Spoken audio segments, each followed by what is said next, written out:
Welcome, everybody, to the Detroit Lions NFL Draft Watch Party for Day 3 with Crunch Time. I'm Jeff Iafrate. We got Booner. Here we go, boys. Lukas Klotz, Michael Gentry. They'll be making an appearance as well.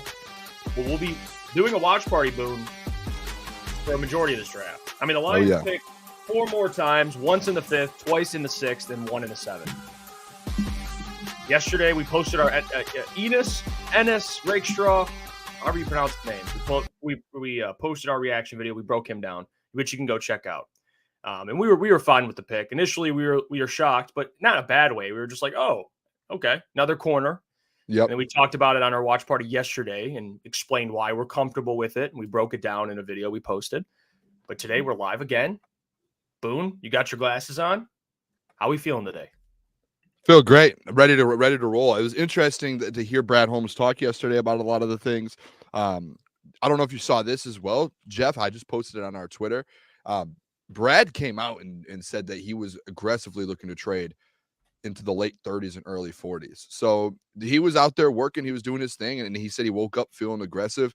I hope today it's the same thing. I just want Brad to go out there and get his guys. I know we had the weird reaction with the Ennis Rakestraw thing, and I want to make this very clear with the people, Jeff. I was thinking about this when I went to bed last night after the show. The reaction probably wasn't the best, but I think for our show, if you guys have followed us along the last month or two of covering the NFL draft and getting ready for this whole weekend here, we kept seeing mock drafts of Ennis Rakestraw going in the first round, early second to different teams.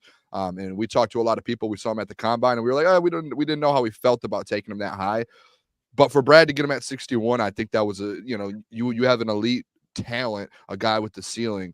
You got at 61 without having to give up any assets to go up and kind of make those moves there. So I love what we did yesterday. I'm excited for day 3 of this. I want to see what Brad does. I hope he woke up feeling aggressive today, because I don't really care, Jeff, how many picks we get. I don't care if we get 6, 7, 8 picks. I want the most quality guys here. Someone said it in our chat yesterday, quality over quantity. I want Brad just to go get his guys today. If that means he has to trade up to, this 4th round here to start the day, if he has to get an extra pick in the 5th, I want the quality over quantity here for the Detroit Lions. And I think that's what in this Rakestraw thing was. I think it was quality over quantity at the end of the day. So that's why I think to get the 2 corners, we're fine with it. So shout out to Brad Holmes, man. I'm ready to roll. I'm ready. Yeah, and again, that's kind of been my theme of this draft is quality over quantity. And I do believe, at least with this roster currently, you want quality players. Not saying you can't get quality if you have quantity of draft picks. But you see what Brad's been doing, trading up, getting Terrion Arnold, giving up a 3rd round pick. That's a quality player. And even Rakestraw, who I think we're all fine with. I mean, Adam posted a graphic yesterday, and we did a deep dive in Rakestraw on the video last night we posted. And it's doing really well. People are responding to it really well. And Adam put this out, and it's just more reason why the pick does make sense. And this is just aside from Rakestraw, the player, who is a really good player. But look at this tweet from Adam. And he put, in quotes, Brad Holmes drafted back-to-back corners. No! Last 6 games of the season. Justin Jefferson, 6 for $141 and a touchdown. CeeDee Lamb, 13 for 227 and a touchdown. Justin Jefferson, 12 for 192 and a touchdown. Puka Nacua, 9 for 181 and a touchdown. Mike Evans, 8 for 147 and a touchdown. And Debo and Ayuk, 11 for 147 and a touchdown. Like, Booner, this secondary, like, you needed to fix it. You needed to patch it up. And now you can argue the weakness of last year's team, last season's team, is potentially a strength. And you have really a 1-2 punch at corner, your 2 corners that are your future. Carlton Davis, not a long-term. He has 1 year left, so you don't really know if you're re-signing him or not. Amik Robertson, 5'9". He's a good player. I like Amik, but he's more depth, in my opinion. He's someone that you could play situationally. I don't think you're banking on him to be your CB2. And then Emmanuel Mosley's coming off a severe injury. So for people like, oh, they don't need corner, they need pass rush. Guys, you got to think, with Brad's philosophy, BPA, if anything, taking Rakestraw told me how he felt about the edge class and where they were at that point in time. Clearly, Rakestraw was the best player available. They got 2 first-round talents in the first 2 rounds, Boone. That's quality over quantity right there. It's the quality over quantity. No matter Brad has preached this to us for so long, and I think people kind of can't wrap their heads around the. I'm going to get our guy, and I don't look at position. And I think yesterday showed he doesn't look at position. He looks at dudes, football players and dudes. He never looks at the position group. He doesn't look at, hey, we need edge, we need this. It's if there's better at corner out there right now than there are this edge class, I'm going corner. And even if that means I have to get 2 corners. And I think it even speaks more that like Brad's really never gone corner like this before. So he obviously loves these guys. He thinks these guys are really good. Brad is 3 for 3 in drafts, getting guys, especially in round 1, and you could say in round 2 the last year. So I'm all in on who he picked. Sorry, I got distracted. I think the drafts they were. The pick is available. Panthers. It says Cam Hart is still available. Miko Wingo. There's dudes, TJ man. Tampa still on the board. TJ Tampa. That's a shocking one as well. TJ Tampa was someone really high on that people actually said could be a first-round pick at points. Like that's the crazy thing is there is a lot of talent in this draft class. So that's why it's exciting. Mohamed Kamara there. I see him up on the screen. Jaden Hicks. There's a lot of dudes still left. I'm interested to see what Brad does. I did after the stream yesterday. I told you guys. What's his name? I'm drawing a blank already. I don't know why I'm drawing For a who? blank. No, I'll help you. My guy. It's just I shouldn't be drawing a blank because it's my guy. Javon Solomon. Oh, yeah, out of Troy. Detroit. That's my guy. Yeah. Keep an eye out for him for the Detroit Lions. I broke him down a couple months ago. Yeah, you did. I was like a late round guy here. He's still sitting there. Javon Solomon. He's the 8th best edge rusher left in this class right now.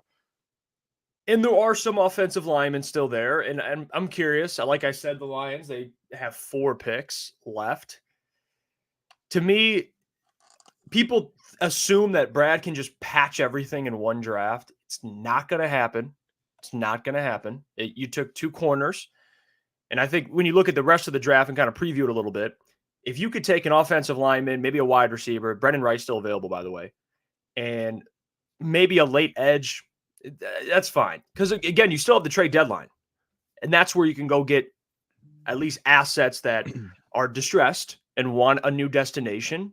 That's when you can go, you can put all your chips in, go get a player, go chase a Super Bowl. Like, just because I think people got so stuck, and not in a bad way. I fell victim to this with, okay, you got to get an edge in the first 2 rounds. But at this point, new information, things change. A lot of the edges went early. Now you're looking at this thing like Nealon or Rakestraw. I'm cool. Or Adisa Isaac or Rakestraw. Rakestraw's a fine player. Again, it's a first-round talent. So we'll keep this thing. Jatavion Sanders just went to the Panthers, and that's the tight end out of Texas, which I actually surprised he fell this low too.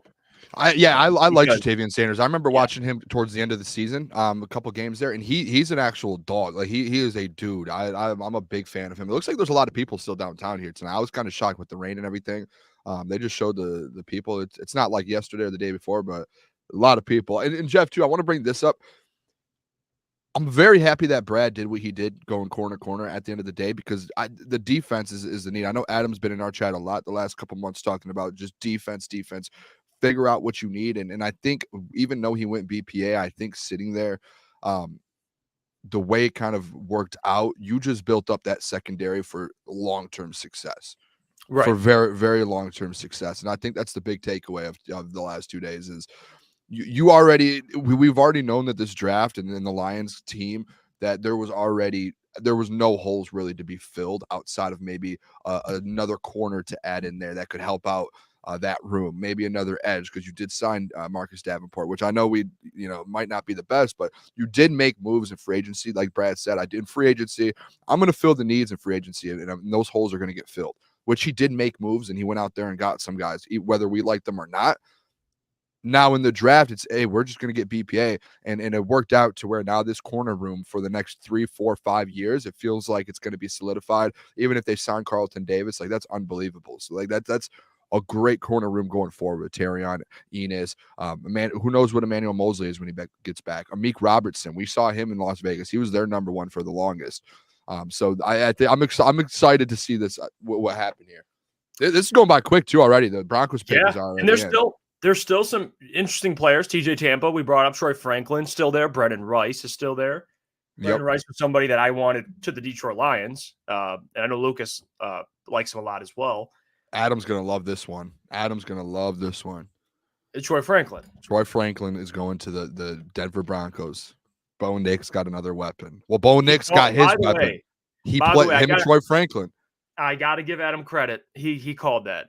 We talked to him yesterday, and he was like, Troy Franklin needs to go. He's going to the Broncos. That'd be a great pick. And they played together. Yeah, that's his right hand man is Troy Franklin. So he gets him back. That's always. I wonder how many times in the NFL, Jeff, that's happened.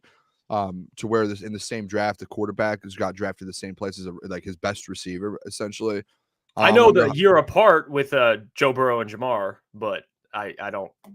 And that seemed to work out too. So you have a comfortable wide receiver in your room. But it's Bo Nix. Bo Nix and Troy Franklin is like the dollar store version of that, I would argue. But hey, it's okay. No disrespect. Still a big connection. 14 receiving touchdowns. You are right. This last year. Yeah, 14 touchdowns.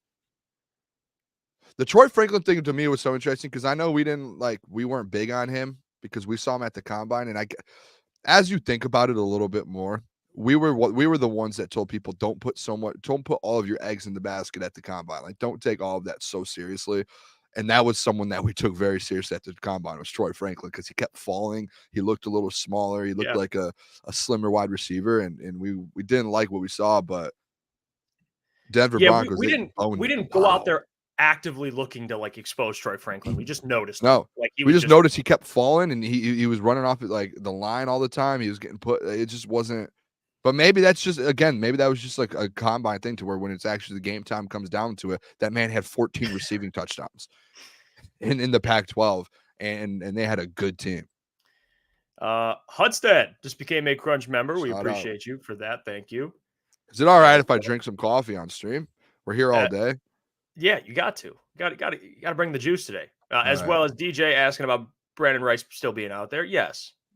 He's the next available best wide receiver. I think so, yes. There's some teams here that kind of fit the need for a wide receiver coming up. At least Troy Franklin going to the Broncos. You got the Patriots who took Polk. They already addressed wide receiver, but that's so good for them, by the way. I love Jalen Polk. I cannot wait to see what he does. It sucks a little bit that he's going to New England, but I think with Drake May, dude, I'm so excited. I cannot wait to see Jalen Polk. Yeah, that dude can play. Big contested catch, yeah. I mean, he's gonna make some plays in New England. But you kind of foreshadow. I mean, at least in this round, the Jets have 3 picks in the 4th round. They took Malachi Corley, which Aaron Rodgers was happy about that. But the Lions don't pick till 164, 29th pick in the 5th round. So I don't know if you're Brad. I don't know if you're looking at the people remaining. Maybe you move up. If you're going to move up, if Brad thinks about moving up, I would assume it would be for a wide receiver because there are some guys like Devontae Walker, North Carolina. Javon Baker. We talked about Javon Baker. Malik Washington. There's still some names out there that are dudes that we've talked about. They met with Devontae Walker already. And so that's back-to-back years getting a North Carolina receiver. Yeah, I don't know. I'd prefer Brendan Rice, but he's still there. Yeah. I mean, Austin Booker's still there. I like him. I'm guessing the Patriots aren't going to go wide receiver. Cardinals, they're not. They already went wide receiver unless they double up on that. The Chargers could get Brandon Rice, to be honest, at 105. Yeah. At 105, I know they already added a weapon. Who was the weapon they added again? Pull this up here. What team? The Chargers. They added Ladd McConkey. Yeah, so you get Ladd McConkey and Brendan Rice to replace Keenan Allen and Mike Williams. I know it's not. Yeah, it's a great draft. It's not like an automatic upgrade, but hey, now you have weapons for Justin Herbert. You're not just absolutely. Absolutely. Layden Robinson just went to the New England Patriots, guard out of Texas A&M. Jeff, can we just get the draft sound? I just want to hear it. I got you. Today yet. Shout out to Anthony Nottingham. Just became a Crunch member. We appreciate you, Anthony. Much love to you. Hey, as long as you can catch me, I'll play that draft sound as much as you want. I'll play the chime whenever you need it. Shout out this too, right here. Leaf. Shout out Leaf, man. He said, hello, Seahawks fan here. Found this channel through Tom Grashy. Shout out to Tom, by the way. Leaf. We appreciate you. Thank you. Went into his stream a little bit yesterday. Tom's awesome, dude. Hopefully we can get him next week. Yes. Because the Packers, honestly, did you see his reaction video? Did you see his? His He fan, kills it yeah. with the lines all the time that trade up. Like I would just love if I'm Brad Holmes, I would just trade up just to see his reaction every Just to time. piss off Tom Grassi. I love him. No, His thing about the Falcons, he's like, oh, by the way, you're not us. Like referring to the Falcons with Michael Penix, Jordan Love. It's not the same, dude. Dude, whole yeah, thing no, is- they're second round the Packers. I said it yesterday, and I had the little reaction there about them getting the two defensive players. That they're just bolstering up that defense, and you already saw their offense versus the Cowboys last year. They have dudes on that offense now. Now that they just kind of like rebuild that defense and boost it back up, and they did that yesterday. Edgerrin Cooper's that's who they got, correct? Edgerrin. Yeah, the Packers. Yes, they did. I think that was the replace Campbell. Oh my gosh, dude! They had a draft. Edgerrin Cooper yesterday, Javon Bullard, Marshawn Lloyd out of USC, a running back, and Tyrone Hopper, Missouri, another linebacker. Yep, Schiff God, Austin Booker still available. There's some decent edge. I don't know if there's edges on the board that are worth trading up for, in my opinion. I mean, again, Brad Holmes could be like, you know what, you're fucking wrong. I'm trading up and getting these guys. I think if you're trading up, I like the wide receivers if you're trading up personally. I mean, you look at the wide receivers, to me, that's more intriguing. I mean, Brennan Rice, the obvious one, but Javon Baker. Yep. Those are the two that I'm looking at, like, bring them home, trade up. But if you want to try and get an edge, maybe if one of those guys fall to you in the fifth, yeah, I'm cool with it. I probably wouldn't trade up to get, like, depends how much you're trading up to get Austin Booker. I don't know. That's really what it comes down to. I like him, but is he that type of BPA where trading up a whole trading up worth it? Yeah, especially I don't know. Yesterday, if Brad didn't end up making the moves to, I do have the Cardinals pick. If you want to hit it, I can give you guys that real quick. All right, let's do it. Arizona Cardinals are selecting Dadrion Taylor Demerson, safety out of Texas Tech. Hope I pronounced that correctly. They're going safety. They went safety. That defense, man. Is there anything thoughts on the Cardinals with the Kyler Murray thing? Are you in on that whole experiment still? It seemed like they've gone all in on it. I'm not a huge Kyler Murray fan, but I think what they did with this draft has been great. I mean, you look at who they've gotten. Marvin Harrison Jr., unquestioned. I don't care what anybody says, best wide receiver in the class. He's generational. Darius Robinson, that's their first round. And then you get Max Melton, Trey Benson. Like that's a wild 4 picks. That's incredible. Oh, well, they just lost. Did they? Who? Their corner. Did they lose a corner last year? Yeah, I mean they're weak at corner. So they Max Melton's perfect spot. Max Melton's perfect. They got Trey Benson. He's one of the best running backs and can be very well. Isaiah Adams, offensive tackle. They're building up their O-line. And then you got Tip Ryman, Elijah Jones. Like I think they're having a pretty good draft so far. I'm not gonna lie to you. So regardless of how I feel about Kyler Murray, I think the Rams are doing pretty good. Cardinals. But again, excuse me, the Cardinals. So I looked at the Rams. Out of the Rams. You have the Rams on your mind, brother. Shout out to in the chat, Rams fan. Yeah, Shout the Cardinals. I mean Kyler Murray he's got to show me something. But the team itself, they're putting together a decent roster. I don't know. Yeah, maybe if they get if they move off Kyler Murray and they would have gone, they get a different quarterback. Maybe it's a little different. Yeah.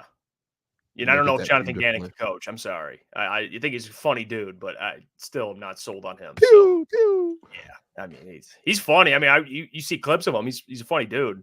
He's easily likable, but I don't know if he can coach. But we'll see. We got let's see here. Chargers up next. I can't believe Corn went to the Rams. Speaking of the whole. It was shocking. They went Junior Colson. They still got a Michigan guy with that pick that I think everyone thought with that fifth pick in the third round. I think everyone thought they were going to go Blake Corum with running back because you just lost Austin Eckler too. So you don't really have a crazy. I don't know who they signed. They signed. They already addressed running back, but you still think they draft one. They got Gus Edwards and J.K. Dobbins. Oh, they did. Yeah, they got the whole Ravens duo. Just to have Corum there, like you got a backfield like that, you add him. I mean, can't go. I don't think they're long-term deals. But again, with the Junior Colson thing, that's a great pick. Yeah, they do need linebackers. So I thought he was going to go in the second, like early second, and he ended up. But I think that's great for the Rams. Hey, ETN, look at ETN, Rams fan. Booner, should I be excited about Blake Corum? Oh, 100%. He's going to be fine in the NFL. I think a lot of people, because he went to Michigan, I think a lot of people, we know how the hate is for the players from there, but I think Blake will be fine in the NFL. He's just the way he's built. He's just like an ideal. He's going to go out. He's like David Montgomery, in my opinion, like he's that a type unit. of back. Yeah, He's so he's going to score a lot of touchdowns for you, and then he's going to pound the ball. That's for sure. Yeah, I think Blake Corum, he's that dude, even at his size, like he plays much bigger than his height. He's 5'8". He's faster than people than you think too. I don't even know if he's that tall, to be honest. In the NFL, his speed might not translate, but like even at Michigan, there's times where his speed and he breaks out and he's gone, and he'll hit open field, which is surprising, I think, for his size. Could the Chargers go Cade Stover here? Huh? Get a tight end. That's okay. The Ohio State's finest, huh? He's the. I've got that pick. I've got the Chargers. Tell me. With the 105th pick at the 2024 NFL Draft, the Los Angeles Chargers select defensive lineman out of Alabama, Justin Abugbe. Yeah, I don't know how to pronounce his name. No, it's a hard to pronounce. We covered him a little bit here on this channel too, but he's interesting. He's a guy that went under a lot of people's radar because the more I kind of looked into him, I'm like, okay, like you look at his career at Alabama, had a breakout season this year. He had 2.5 sacks through like 4 seasons and then had 7 this past year, but yeah, he's versatile. So I just think getting an Alabama guy, no matter what, is a big deal. Yeah, he's an interior defensive lineman.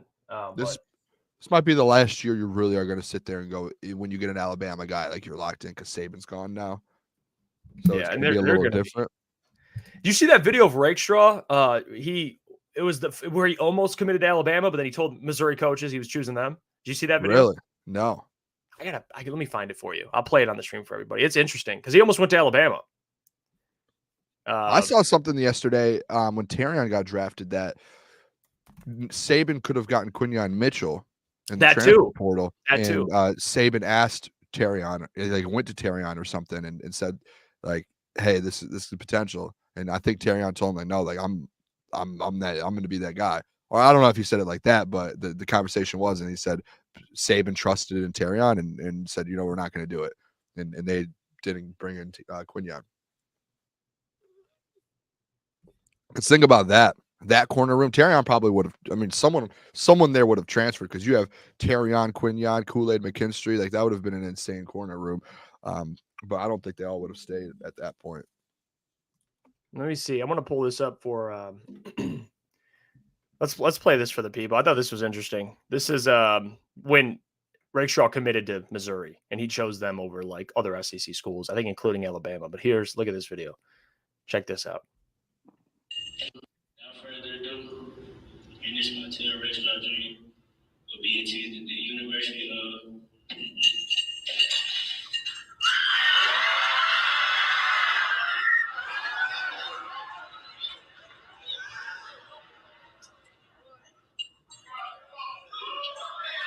Oh my God! Oh my God! Yes! Oh wow! I've seen this video before. I didn't know this was Enos Rakestraw. I've seen this like years ago. This video was for Rakestraw. Yeah, that was floating around. Look at, I'm coming home. Enos Rakestraw. I had no clue. I saw that video. What year was that video? 2020. Yeah, I saw that when that came out. I remember that years ago. I didn't know. That's big time. Yeah, wow. Like that's when Missouri was slowly kind of coming back and becoming more relevant, kind of going into relevancy. This comment, that is not what Terrion said about Quinyon. Terrion said Quinyon was loyal and respected that he wanted to stay at Toledo. Oh, maybe that was it. I just know that Terrion said that like Saban wanted to, like he was like, yeah, they tried to recruit him, but he said, I'm staying in Toledo. He said he respected Saban as well for trusting in him and kind of letting him get that spot. Shout out to Quinyon too, by the way. I heard what Terrion said about Quinyon too, that he hopes he has a great career and that he's successful in Philly. Me and you were Quinyon guys, but yeah, and we talked about that. They both will be really good. Corner thing was like marginal. Yeah, like, a lot of people had Terrion. We had Quinyon. It's not like Brad Holmes had Rakestraw over Quinyon, though. It's interesting. It's interesting. I'm not going to sit here and say that Brad Holmes is wrong. That's probably not the move. So, hey, trust I've him. got back-to-back picks here. Do you want me to go back-to-back here? Picks in for the Titans already. Let's do it. 105th pick of the 2024, 106th pick. The Titans are drafting linebacker Cedric Gray out of North Carolina. Yes. Not a bad pick. Not bad at all. These guys are all like, it's funny because you look at 4th round in the NFL draft, there's always going to be 4th, 5th, 6th, even 7th. This is like the time of the draft where there's going to be a handful of guys that you look back and like, how the hell did they? Yeah. How the hell they fall? The fact TJ Tampa's still on the board right now is shocking. Yeah, Cedric was the second best available player in this draft. I think he could be. I think Brendan Rice could be one of those guys. I do believe that. Keeps falling or goes soon. If he goes soon, I would take him soon. I mean, he's going to be one of those guys you look back on and you're like, how did he fall to the 5th round? I don't know. There's got to be something that I'm not familiar with. I mean, you got some teams here that could take a wide receiver.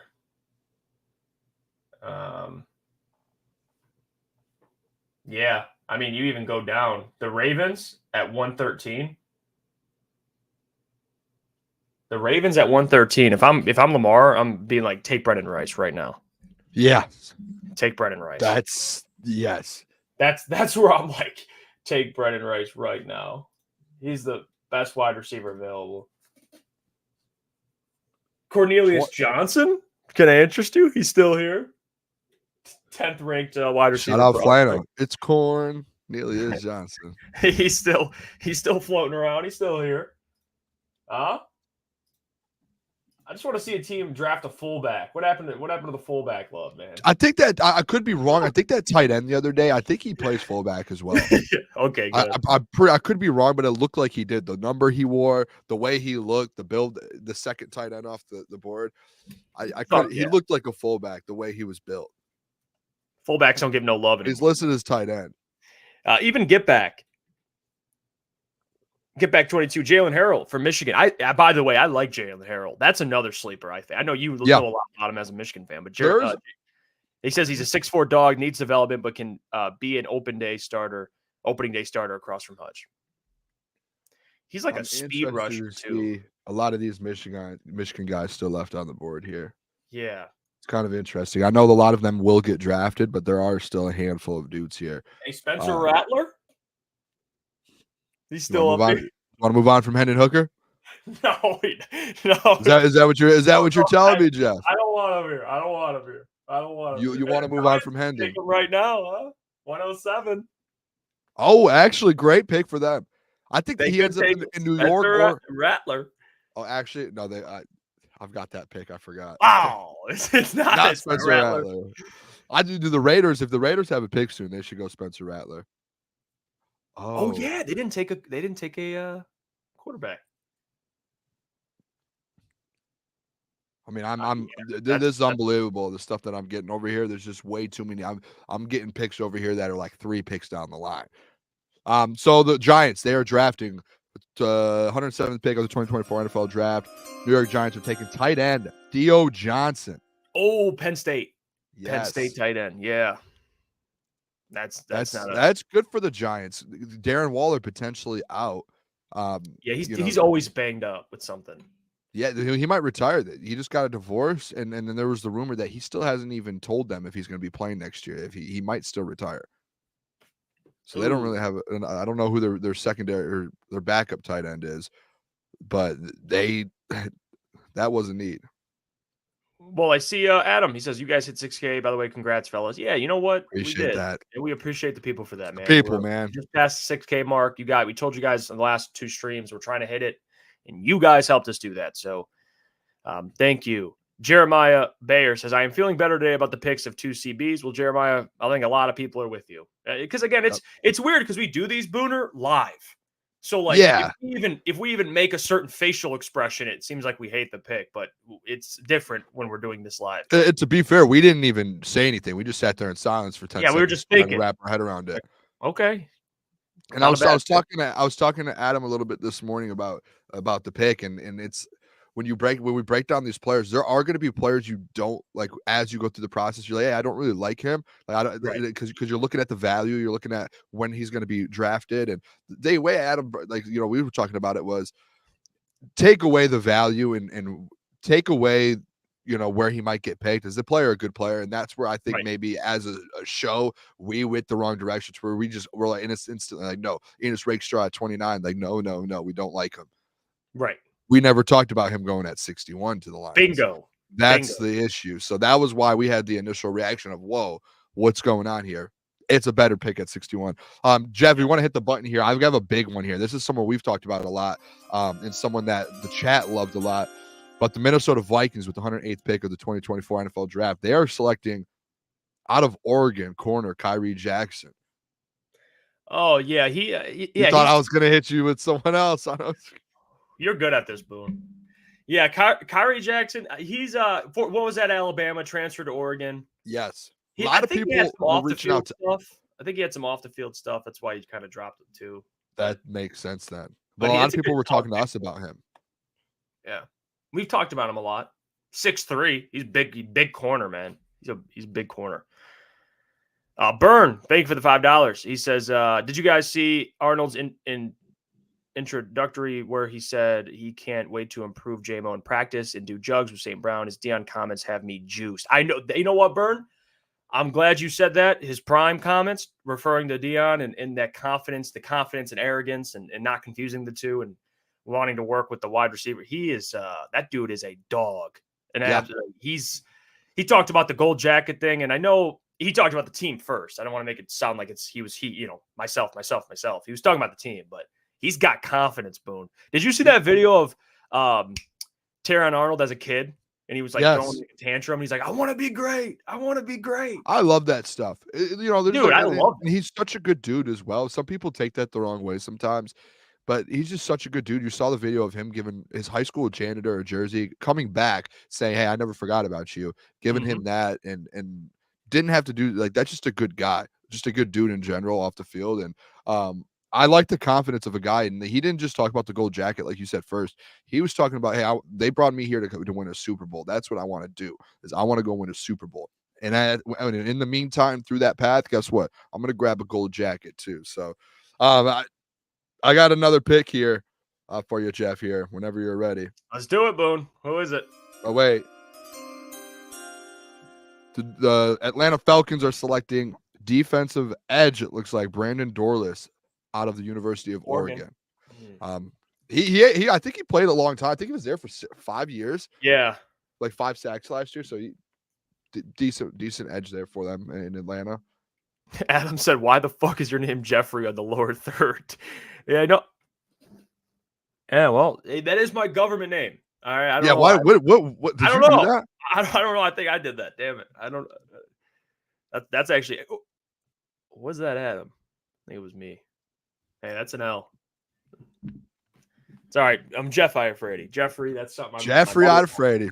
Dude, I didn't even know you didn't spell your name like that. Full name, but no one else says Jeffrey. All right, Jeffrey Iafrate. I mean, R-E-Y. Yeah. Should I give out your whole either my woman, your legal name, or my mom? Those two same. If they're serious, they'll say my full name, but that's it. Can I give out your full name? Yeah, I don't care. Jeffrey Enriquez Iafrate. No, it's not Enriquez. Why? Every time you say it, I turn Spanish. I'm not. My bad. Jeffrey Eduardo Iafrate. My bad. It's not Eduardo either. Not Eduardo either. All right, that is definitely not Eduardo. That is. We got an Eduardo in the chat, by the way. Shout out Eduardo O'Neill, man. Shout out to him. All right, the Patriots are up. Yeah. This is a good one. This is a good one, Jeff. I like what they did here. Is it a guy we talked about? Yeah, a little bit. Not like a ton, but it's a guy that we've mentioned already today. I kind of like what they're doing here. If it's the correct pick, if it's the one that I have here. Now I'm intrigued. All right. I'm intrigued. Hit the button. I'll just play it because I want to talk about this one a little longer. Let's do it. With the 110th pick of the 2024 NFL Draft, the New England Patriots are selecting another wide receiver, Javon Baker. out of Oh, Central Florida. wow. Yeah, so Brandon Rice, that would have been crazy for them to take Brandon Rice. That would have been big time for them. That would have been big, but he ends up getting passed by Javon Baker. Javon Baker goes before him. I'm a Javon Baker fan, to be honest. I've been big on him. I think that's good. They've got Jalen Polk and Javon Baker now. They've got 2 receivers for Drake Yeah. May to go out there and They're building it out, man. I'm surprised that Rice is falling this much. maybe Brad's on the phones now. That's a great pick. If you move up, I would be Dude, happy to move up. Perfect fit. You need that I style mean, of you wide look at what he receiver. brings, the route running, the red zone threat. He's a true X. I mean, even the speed, the size, but the speed on film is much faster than the 40 he ran. Do we have an alert sound, like a siren, like a breaking Yes, we news? do. Oh god, here we go. The Green Bay Packers have made a trade. They are moving up. It looks like the Packers now are on the clock after the Patriots. It looks like they must have traded with the New York Jets. The Packers have had a draft. Take away the first round. Let's just look at the second round. The Packers had a good second round yesterday. So this is they're making moves over there. Goots to Goons or whatever his name is. Goons to Coons. I don't know how to pronounce it either. I don't. He's felt the pressure. He's making moves. What if they're trading up for Brendan Rice? Well, they have Christian Watt. I mean, they do, but you can never have too many weapons. I think you can never have too many weapons. This is TJ Tampa. Has to be. TJ Tampa. Does that make sense? No. Please. Jair Alexander. I mean, he's makes a lot of sense. They're just boosting up this defense. If so, that's my takeaway. Chat, am I off on that? TJ Tampa. What do you guys think? I mean, I think that makes the most sense. You're starting to see like how we need to start getting our defense up, and we went 2 corners. You're starting to see like the Packers as well, noticing Caleb Williams in the division, the way that we've been a top 5 offense, the Vikings getting JJ and the weapons that they have. You're starting to notice a little bit of a trend here. I feel like in the NFC North of teams like needing to build up these defenses. You're looking into the future of the NFC North. You're going to have to get some stops. Or I mean, even this comment. I mean, Cam Hart. It could be. I think it will be a corner. That's my early thoughts on that. I mean, look at the corners available. There's obviously TJ Tampa, Cam Hart. Yeah, they haven't gotten a corner yet. Drain, DeCamerion Richardson. I mean, there's some pretty good corners I like here. I've got nothing on this pick yet, but that says the pick is in. I've got nothing. This is interesting. Uh-oh. What? Do you know? No, I think this has to be Tampa. I don't know. I'm with you on that. They need a corner. You need kind of a little replacement there at corner. They got a safety. They got Javon yesterday. Yeah. Bullard. They got 2 linebackers. You would think they go corner. Yeah. I mean, look at who you're guarding in the NFC North. The wide receiver talent is wild. I mean, they got to. I mean, who'd they take so far? I don't know if they have not addressed corner yet in this draft. Oh, they haven't. Yeah, you're right. They took 2 linebackers, a safety, a tackle, a running back. Like, dude, yeah, take a corner. Tom Grossi, if you're watching this, take a corner, my friend. Take a corner. Take a corner, my friend. I'm over here trying to figure out the pick. It's in. I think it's going to get announced before I even. On Mel's best available, guess who's number 2 on that? Mohamed Kamara. How mad would Klotz be if they went Mohamed Kamara here? He would be so mad. He would be so mad. Yeah. It makes the most sense. I mean, you look at players at their position. I mean, wow. Cam Hart is, I mean, he's good too, but I like TJ Tampa better. Yeah, I think either one they go, I think it's good for them. But TJ Tampa's better in like coverage. Like he's more of like a cover. He's a better cover corner. But I know someone said in the chat against the run. They are right. He's not the greatest against the run. 190. Dude, that was something. Watching some more Terrion stuff last night after we got off. That man does not like. You know, like the one thing with Aaron Glenn, like you just don't miss tackles. You tackle. Yeah. That's like been their thing. You know, you go to training camp and you hear the behind the scenes stuff. That man flies to the ball and he does not miss tackles. And he is He's a dog, dude. He is an absolute dog. I'm so excited to have him. I'm like getting an Arnold jersey. I need to get a jersey. I don't have one of these new jerseys yet. Yeah, they're already on Fanatics. They're like, so I could order one yesterday, but Kind of want a black one, to be honest. I want a black. Which one I want? I want a black St. Brown one, and I would love for him to sign that. I would have to set that up. That'd be awesome. By the way, for all the people that didn't see, we sent the jersey out to the winner of the giveaway. We'll do another one soon. I can't believe I forgot his name. I feel like a douchebag now. Hold on, I gotta look. I gotta find it. I think his name's Alex. Let me double check. Yeah, Alex. Alex Glanz. We sent out a Jahmyr Gibbs medium blue new Lions jersey to his house. So shout out to him for entering the giveaway. Appreciate everyone who entered. We're gonna do more though. Yeah, maybe we'll do one after. He wanted a black Brian Branch one, medium, but they didn't have them. I was like, dang, I felt bad. They didn't have the black Brian Branch up. They only had the blue, because that would be sweet. Oh yeah, black Brian Branch jersey would be sweet. I feel like these rookies from last year. Oh, the Packers here. I don't have anything on this. This is one of the picks I don't have anything on here. So I'll see the pick as I'm watching it live here. The Packers select. If you want to hit the sound, Jeff. All right, let's do it. Hold up. Whoa. All right. Talk to me, Boone. Another pick, 2024 NFL Draft. The Green Bay Packers select. Nothing yet. They select defensive back Evan Williams out of Oregon. They drafted another safety. They think they can maybe move these guys around. They've gone too. Thank God. Thank God.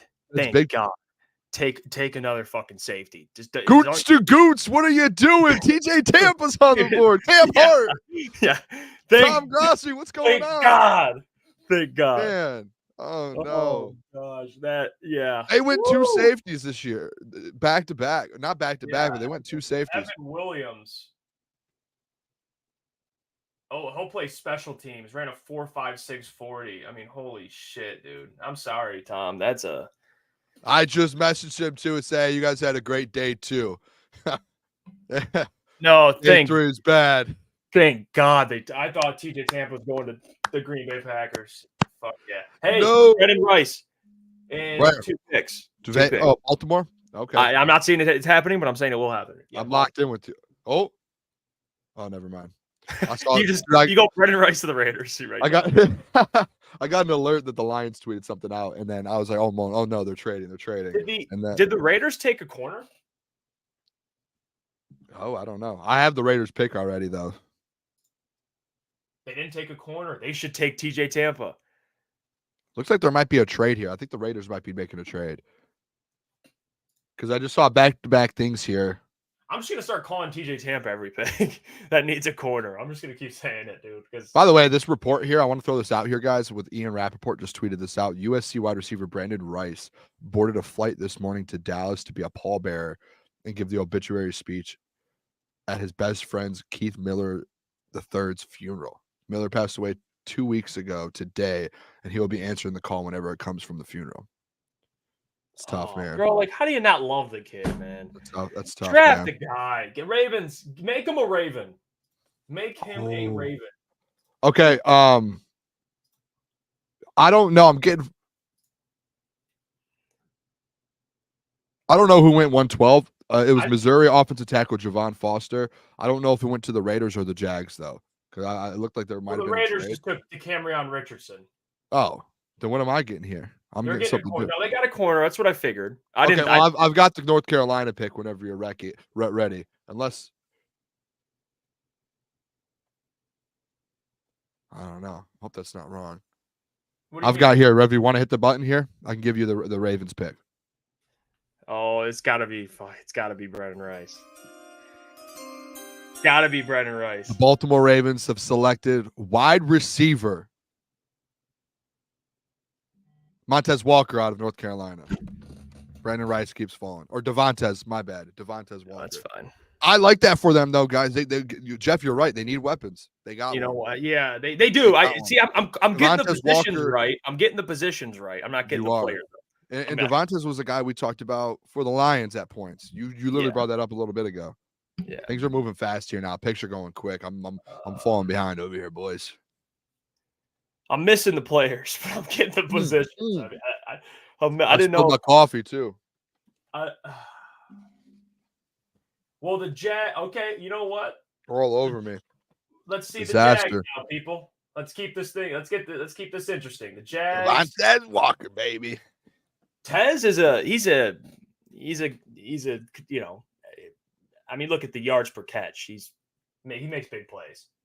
He's going to be a good pairing with Zay Flowers. Yeah. He'll be a good little pairing there. The Jags, let me see. Yeah, they took Brian Thomas Jr. They've had actually a pretty decent draft so far. I kind of like their draft. Brian Thomas Jr., Mason Smith, and Jerryon Jones. It's a pretty good 3 picks. Oh, so that's where I messed up. That's where I messed up. The Jags were taking, that's why I saw this here. The Jags are taking Missouri offensive tackle Javon Foster. So they're going tackle here. Okay. And sorry if I keep looking. I got the draft stuff on this computer, so I'm just kind of looking back and forth. Yeah, I mean, dude, I've got, you guys can see it in my glasses here. I'm just kind of looking for information. I've got 3 screens and my phone in front of me here, so we're trying to keep all of the people here up to date on what everyone's doing here. ETN says Brendan Rice falls to the Rams. Where are the Rams picking? Ooh. Where do you guys pick? They got the. What are we? Yeah, ETN. Maybe we could wait till the 5th. I see 154, but yeah, I don't know.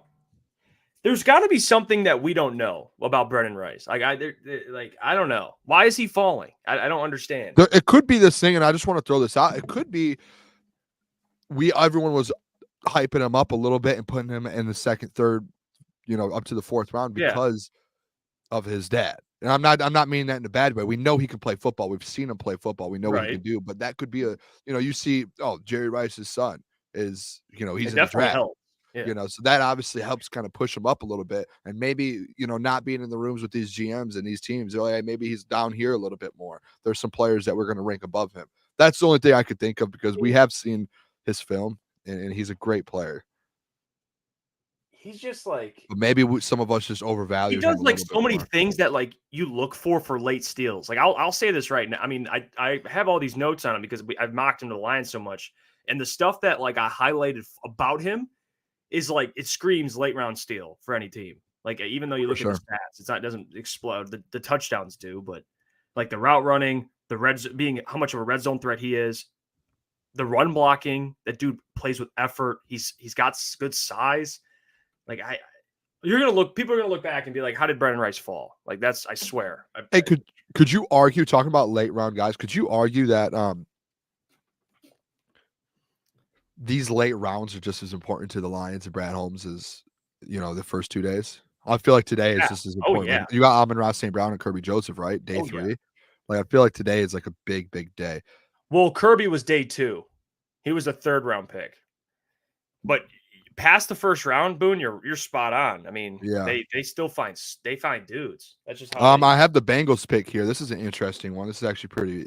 So the Bengals are selecting with the 115th pick of the NFL draft. They are selecting tight end out of Iowa, Eric All Jr. They are taking they're adding a weapon. They had Mike Gesicki. Now they add Eric All. Eric All. He's 2, and I want to see actually. I want to pull up his. Yeah. I want to see something with him because we saw him at the combine and we were. Yeah, he's. I can't believe I'm saying this because I'm not. I got no respect for the university itself, but I like Kate Stover better, if I'm being honest. He's falling. There's been so many tight ends off the board, and I think he might have been the 2nd or 3rd ranked tight end in this class here, this tight end class, and he has not gotten picked. There must be something with him. Kate Stover and Lukas is going to join to kind of break him down a little bit in a little bit here, but he was making some plays. I mean, all year. Eric Hall was at Michigan. I mean, it was all right. Made some plays and then went to Iowa and their offense was atrocious. Cade McNamara went down, so I don't know. Eric Hall, he did lead their whole team in like receiving yards. But that's Wait, with like 200 probably. Yeah, it was like maybe 300. That's Iowa's passing offense, though. He had 299 yards. Yeah, 3 touchdowns, and I'm pretty sure he led the team. And he played. I would just tell people I led the team in receiving. Just never say the number. Just be like, led the team in receiving. That's nuts. How many games did he play? Wow. Ryan asks, has Theo Johnson been picked? Yes, he has. Theo Johnson is a New York Giant. They picked him at, let me see. I don't know what pick it was exactly. It was in the fifth. Oh, at 107.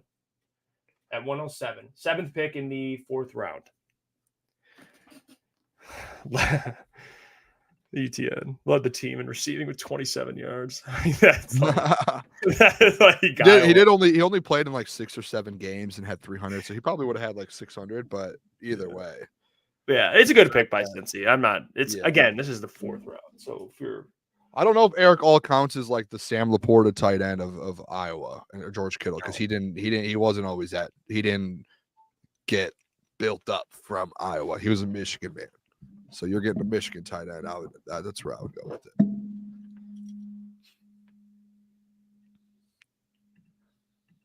Let me see here. I mean, that's 2 weapons they got in this draft. They got Jermaine Burton from Alabama. Now they got Eric All for him. So, dude, I cannot believe. I mean, you look at how the draft. Let's just kind of foreshadow a little bit. The Bengals pick, Jags go again, Colts, Seahawks, Steelers. Oh, no wide receivers. I don't think are going in the next. I mean, maybe until. Man, there's a lot of teams that don't need one. I mean, maybe. Yeah, I mean, I think that 5th round pick, man, could be a wide receiver. If the guys keep falling here, the way it's playing out right now, man,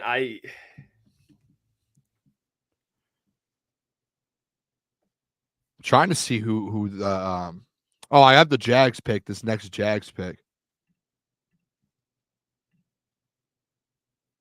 You ready for it? Yes. Let me play the chime here. All right. The Jags with the 116th pick of the 2024 NFL Draft. They're taking the defensive tackle Jordan Jefferson out of LSU. Thoughts, Jeff? What was the name? You cut out there for me. Jordan Jefferson. Oh, yeah, I've heard of him. Defensive tackle, you said? Yep. Came from West Virginia. 2.5 sacks last year, 3 the year before at West Virginia. Yeah, I don't know. Okay. Yeah, I mean, not familiar with as much with his game. Sweet. Yeah. Cool. It's like that. It's like that little meme. It's like, don't congratulations or I'm sorry for your loss. Like that's, I don't know. Seemed like a fine pick. Let's see here. All right. Yeah, there's going to be some offensive players there. I just saw this Ian Rappaport tweet but talking about Eric All. He says a potential redshirt year could loom for Eric All as he fights to get back on track with his ACL rehab, but a high ceiling player if healthy. Yep. Ian Rappaport. So here I got Indianapolis Colts, the 117th pick of the 2024 NFL Draft. The Indianapolis Colts. They add offensive lineman for Anthony Richardson, Jeff. They take offensive lineman Tanner Bortolini out of Wisconsin. Great pick for them. Yes. Had him. Great pick for them. I had him in my 3.0 mock draft for the Lions. He's versatile. He's played center, guard, right tackle. He's a good pick. I like that. I love that. And he goes to the Colts where they develop offensive linemen. Watch Bortolini in a couple of years. He'll be a really good player. Yeah, you give him a couple years, but why can't we give Colby Sorsdale a couple years, boys? Eh? Hey, I'm cool with giving him a couple years. Same with Broderick Martin. I know that's different, but I'm just saying with the offensive line. Me and you are knocked up with Broderick. Let Colby develop a little bit, guys. When you draft guys later in the draft and you think, hey, they have that potential, Graham said it. I asked him that question. I said, "Hey, where's Colby at?" And he said he just needs to get into that NFL body. He needs to get in. He needs to keep lifting, keep doing that. But obviously, he has what it takes, and he's a dog to be able to do it. So maybe we keep sitting here and we keep talking about drafting Frank's replacement or Graham's replacement or these guards replacement. Maybe it's Colby just sitting in the wings and they're waiting one more year and they think 2 years of development with Colby that he's that guy. He did start a couple games this year. He wasn't great, but they trusted him. I think you have Sorsdahl as like a backup / could be a future part of this offensive line. I still believe you need one more center / guard. And who's on the board still? Who's that? Mason McCormick. I love it. We love him because he did the shuttle. What was it? He needed to do the shuttle, and those guys who hit that shuttle number, they end up starting 80% of the games in their NFL career. He hit that mark there that we were looking for. Cooper Beebe already went, but Mason McCormick. Christian Mahogany's here. There's some. I love Christian Mahogany as well. Those are some good ones. There's I hope a lot of these guys fall down to the 5th round where we have all these picks. Because I think within 100 picks, we have like all four of our picks were within that 100. So there's going to be some dudes we can get here. I mean, even McCormick, he's a guard / center, 6'4", 310 pounds. Like it's another guy you just let develop. You don't need him this year, maybe not even next year. You just let develop, man. That's a great pick. Don't forget, Jason Kelsey was a 6th round pick. Yes. I mean, he was I think he got recruited to Cincinnati as quarterback or a running back, maybe, or a tight end or something. It was not offensive line. He was playing something else. Oh no, it was Travis that was a quarterback, and then he moved to tight end, and then he played like tight end or running back or something, and then moved over. Here I got another pick here for you guys here with the Seattle Seahawks. 108. Who is it? The Seattle Seahawks are selecting linebacker Tyrese Knight out of UTEP. Not familiar much with him, to be honest. I don't know if you are, Jeff. Tyrese. You said who? Tyrese, spelled Tyrice. Knight. Like a knight in shining armor. I'm being real. I'm being honest. I don't know who that is. Robert Swift put in the chat, Knight is sweet. He must be a good guy. I mean, I'm looking at him right now, and he looks absolutely yoked. I would love to see some of his highlights. Seems like he's going to be a problem or a potential problem. Watch this be like Bobby Wagner. You know what I mean? Well, that's what the Seahawks do. John Schneider just does that. I mean, he finds a linebacker, UTEP, and just now he becomes Bobby freaking Wagner. Who knows? I don't know. What about teams? There we go. All right. ESPN's Draft Central is unbelievable, by the way. I think it's great. They have such a well put together system for like referencing players and teams. It's great. I love it. I absolutely love it. Yeah, they took Byron Murphy. The Seahawks took Byron Murphy. Yep. And Christian Haynes. They only had 2 picks. They're similar to the Lions. They only had a first. They had a first and a third. We had a first and a second, but they went Christian Haynes, which is good. I thought he was a great offensive lineman out of UConn. Yeah, they're building from the trenches, man. That's what McDonald wants, and Schneider. They want to build from the trenches. They got Devon Witherspoon. Seahawks, man, they're putting together a squad. They got Lucas's guy, Sam Howell, backup quarterback. Yep. Could be starter to him. According to him, could be. We'll see. So I just saw a tweet from Ari Meirov here, and it's kind of a good point. He said the free agent market could kind of focus and pick back up as soon as the draft's over this week. And he said some, notable names here: Justin Simmons, Xavier Howard, Stephon Gilmore, Adoree Jackson, David Bakhtiari, Tyler Boyd, Odell, DJ Chark, Michael Gallup, Michael Thomas, Hunter Renfrow, Connor Williams. So we're talking about wide receiver here. I just named a lot of wide receivers. Those are guys probably you might find on a little cheaper deal because they've had to wait so long and their markets.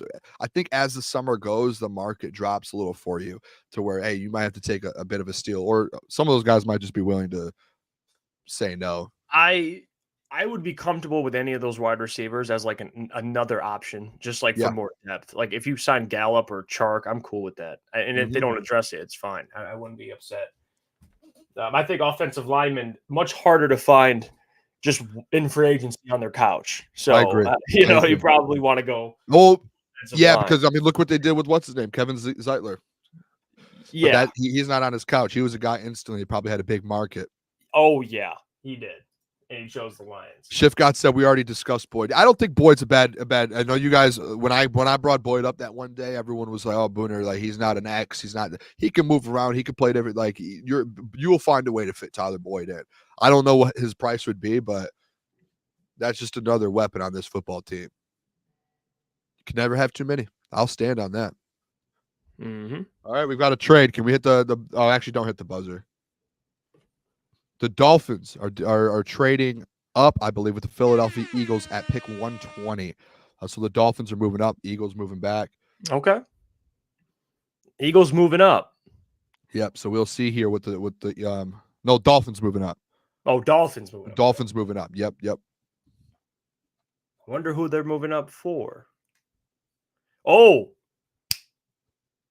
Guess who just left there? Xavier Howard. me and you TJ were Tampa. lockstep. TJ Tampa. Boone. Things are happening. We both got it at the same time. Things are happening. So the trade. Oh, wait, real quick, Steelers pick. Give me the thing with the 119th overall pick. The Pittsburgh Steelers, massive move. They take offensive lineman. Mason McCormick goes to the Steelers. What a spot for them. What a place for Mason McCormick. Damn oh my gosh. Damn. Oh my gosh. It's brutal. Oh my God. That is brutal. That one hurt. That one actually kind of hurt a little bit. We just talked about him. Damn you sons of bitches, Mike Tomlin. I respect the hell out of you. Son of a. That's how you know it's a good pick if a team like Mike Tomlin and the Steelers are in on him. Yeah, Pittsburgh's having a hell of a draft. That guy up north is absolutely right. They are having. I mean, they always do. Jesus. I think, and this could be I don't know if it's a hot take or if this is just a normal take. I think Russell Wilson's going to be just fine in Pittsburgh. I think they're going to be just fine. They made the playoffs last year or they were right on the. I believe they were the last team in actually, and they didn't have a quarterback. Now they actually have like Russell Wilson, who was competent. He doesn't have to do much. Just go out there and just be average, and you're going to win a lot of football games. Damn it, dude! I'm so mad. Mason McCormick and Tanner Mortellini off the board. Yeah, dude, they got Troy Fautanu as well, and they got Zach Frazier, and now they got Mason McCormick. They literally they're building the trenches, man. They're making sure that is unbelievable. Smart. What a great pick. I love Mason McCormick. I mean, they got the dudes that we really loved. We loved Zach Frazier too. It's a great pick by the Steelers. They're doing a hell of a job. That's crazy. 3 offensive linemen in one draft, and they're like the big time. This has to be TJ Tampa next. This has to be. I'm refreshing over here. I'm waiting to see. My gut feeling they trade. You don't trade up for someone unless you feel like they're falling, and that's. Put my phone on Do Not Disturb on accident. All right, we're back. That's the vibe I'm getting here. I don't know. Just take the man. He's worth the pick. I mean, you're picking now. It's the 4th round. What up, Klotzy? Here we go, Klotz. What's up, brother? How are we, fellas? I think I'm delayed. We're just it's all good. We're gonna figure it out. No stress. We've got time, brother. We've got time. Yeah, we got time. We got time to figure it out. And any significant moves? So far, I mean, Mason McCormick was just stolen by the Steelers.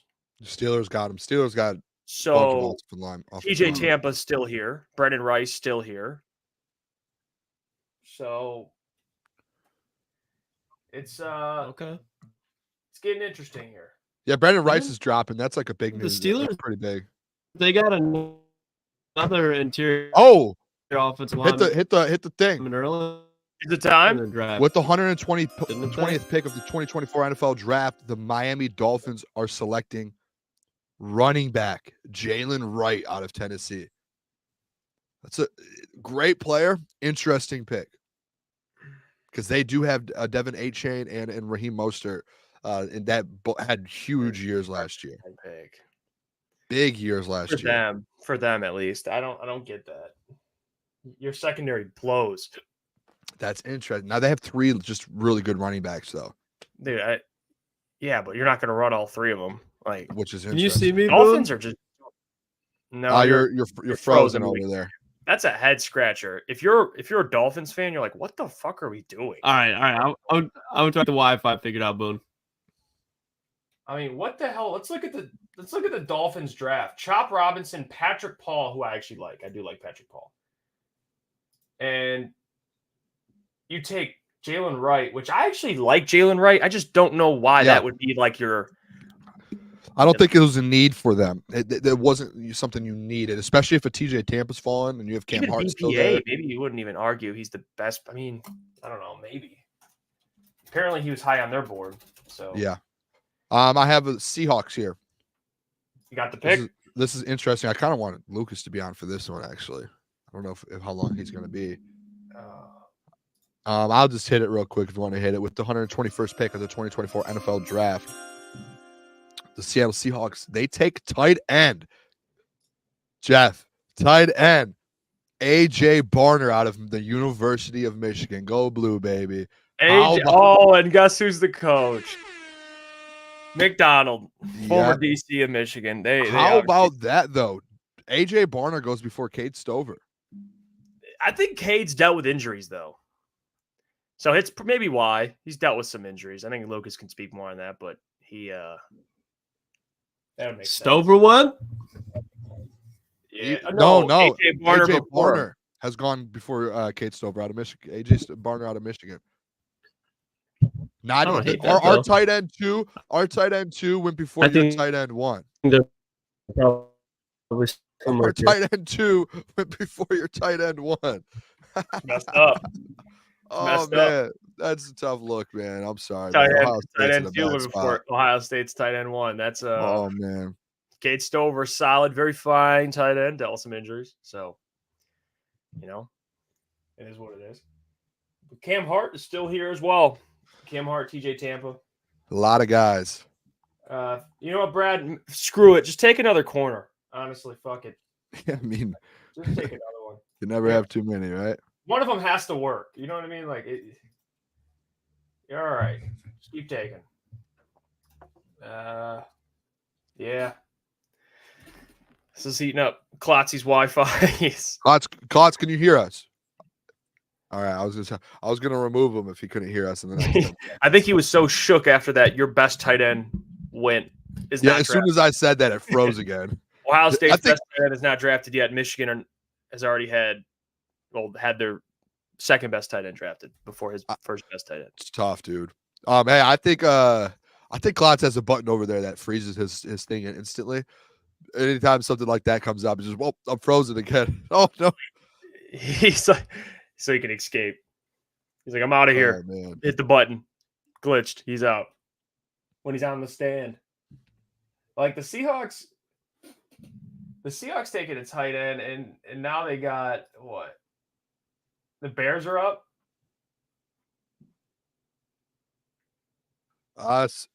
Who did the Seahawks take? Oh yeah, the tight end. My bad. Yep, Bears are up. The Bears are up. I mean, the Bears have had an interesting. What do you think they do here? The Bears. I don't know. The Bears. You look at they go offense in the first round, and then they end up taking Kieran, the tackle. They've had a great draft, by the way. Yeah, Roma Dunze attack. They protected. Maybe they go defense here. Oh my gosh! Breaking news. Actually, this is insane. I got their pick in. There's no way this is real. With the 172nd pick of the 2024 NFL Draft, the Chicago Bears are taking Torrey Taylor out of Iowa, a punter. They drafted a punter. I hope I'm not being. No, if I'm being serious, like I know, good guy. If I'm being like serious, they don't have another pick. So if they think like we need a punter, like punting, or I guess, but they don't have another pick. UDFA, undrafted free agent, like. Well, I don't know. I'm not familiar with the punting class. Is he like far better than the rest of the punters? I don't know. Never heard of him. I don't know. We never broke down punters. We didn't break punters down. Yeah, we didn't break. I mean, fuck him. He ain't no Jack Fox, but I mean, you I just can see the drafted a reasoning. punter They don't over. pick again. They don't pick again the rest of the draft. So. There's a lot of guys you just drafted a punter over. That's imagine who's gonna have a better career. Who's gonna have a better career? Torrey Taylor or TJ Tampa? Torrey Taylor or Brendan Rice? I mean, okay, yes. They see Jack Fox and they're like, we got to do something. See, but boys. I think the player they took, if he's the number one punter by far, and they don't have another pick, it's like, they're gonna take the best punter. Got another trade here that just came in from What's the trade? Here we go. Tom Pelissero. The Eagles, they just moved back a little before, and they're moving back again. They're trading this pick with the Houston Texans. So the Houston Texans are now on the clock here at pick 123. Did the Texans? I know they took Blackmon from USC. They've got Lassiter. They took Lassiter. Okay, so they took a corner already. Yeah. Blake Fisher, Kalen Bullock. They took a safety attack on the corner. Hey, get CJ Stroud, his old tight end, Cade Stover. Ooh. You already have a number one tight end there. This guy announcing the Bears pick. I mean, just to think about like being like I'm announcing the 172nd pick. I could announce a punter. Shout out Pat McAfee.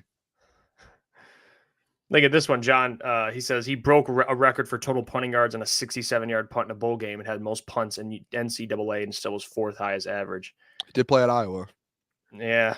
Got a lot of practice. So, again, it makes sense. We can fuck him, but it makes sense. He ain't no Jack Fox, though, to be fair. I've got your pick for the two Texans, Jeff. Oh, geez. Here we go. With the 123rd pick of the 2024 NFL draft, the Houston Texans will be selecting tight end out of Ohio State, Cade Stover. There we go, Jeff. You got one. We got one.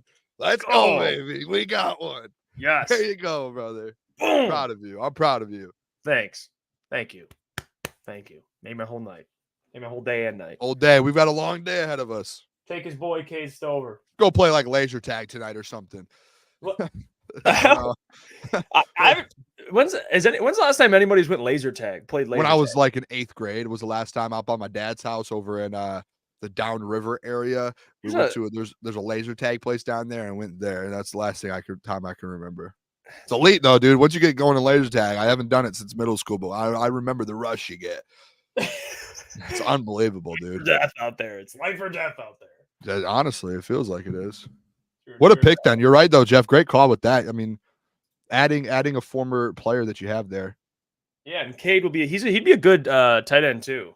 So Dalton Schultz and Cade Stover. That's probably a great. Yeah. Oh, here's Johnny. By the way, Johnny just threw it up there. He said, "Shout out to Woodhaven, the downriver area. That is where my father, my dad resides. He's over there in Woodhaven. So I don't know how he knew. I don't think he knew that. I think here's Johnny just lives in Woodhaven, but that is where my family is. Woodhaven, Trenton, Grosse Hill. Oh, here we go. Sketch is on the board. He's announcing the pick. What a legend. Yeah, I mean, Cade Stover, that's a solid pick. Even the here we go. Yeah, Cade was the number 3 tight end in the class according to ESPN rankings. Again, that's a great pick, dude. Oh my gosh, they just said I just turned on the broadcast for a second, and someone said something about Gronk. I don't know if they're comparing him to Gronk. Obviously, you can't make that comparison, but maybe just the way he plays, that style, maybe the size he is. I'm just watching a highlight here, dude. He's got the whole arm thing. He looks like the way he runs, it's just like he's so big. Like, that's a great thing for them. He runs people over. One thing too, Jason Mallory. I was born in Woodhaven off of Van Horn. Shout out to people, man. Shout out downriver. Shout out Sketch. Shout out Sketch, brother. Shout out Sketch. I'll die on this hill too, Jeff. With guys like a Cade Stover, when you get picked to situations like the Texans, I think that's where like careers blossom. You know, you can get picked. You could be such a good player and get picked in a bad spot, especially positions like that. And your career. Think of Michael Penix. Like he's ready to play right now, and he's not going to play for years. Like You know, like that's not a good spot for him. Like if Kate Stover goes to the Giants, his career is not going to be what it would be if he went to the Texans, because now he's going to get involved and he's going to have opportunities. Now, if Michael Penix went to the Seahawks or, the Raiders, a team that would play him, be a little different. 49ers on the clock. They took Ricky Pearsall. They took a tackle as well. I don't know who the second pick was that they had. Let me see. They took the 49ers. They took wide receiver. They went corner. Let's see. Yeah, they took Ricky, Renardo Green, Dominic Puny. They've had a good draft too. Have they? Ricky Pearsall, Renardo Green, and Dominic Puny. The first 3 picks. So they actually here, I got the pick in here. 124th pick of the 2024 NFL draft. The San Francisco 49ers will be selecting safety Malik Mustafa out of Wake Forest. Ooh, I don't know much about him. I've heard of him, but I don't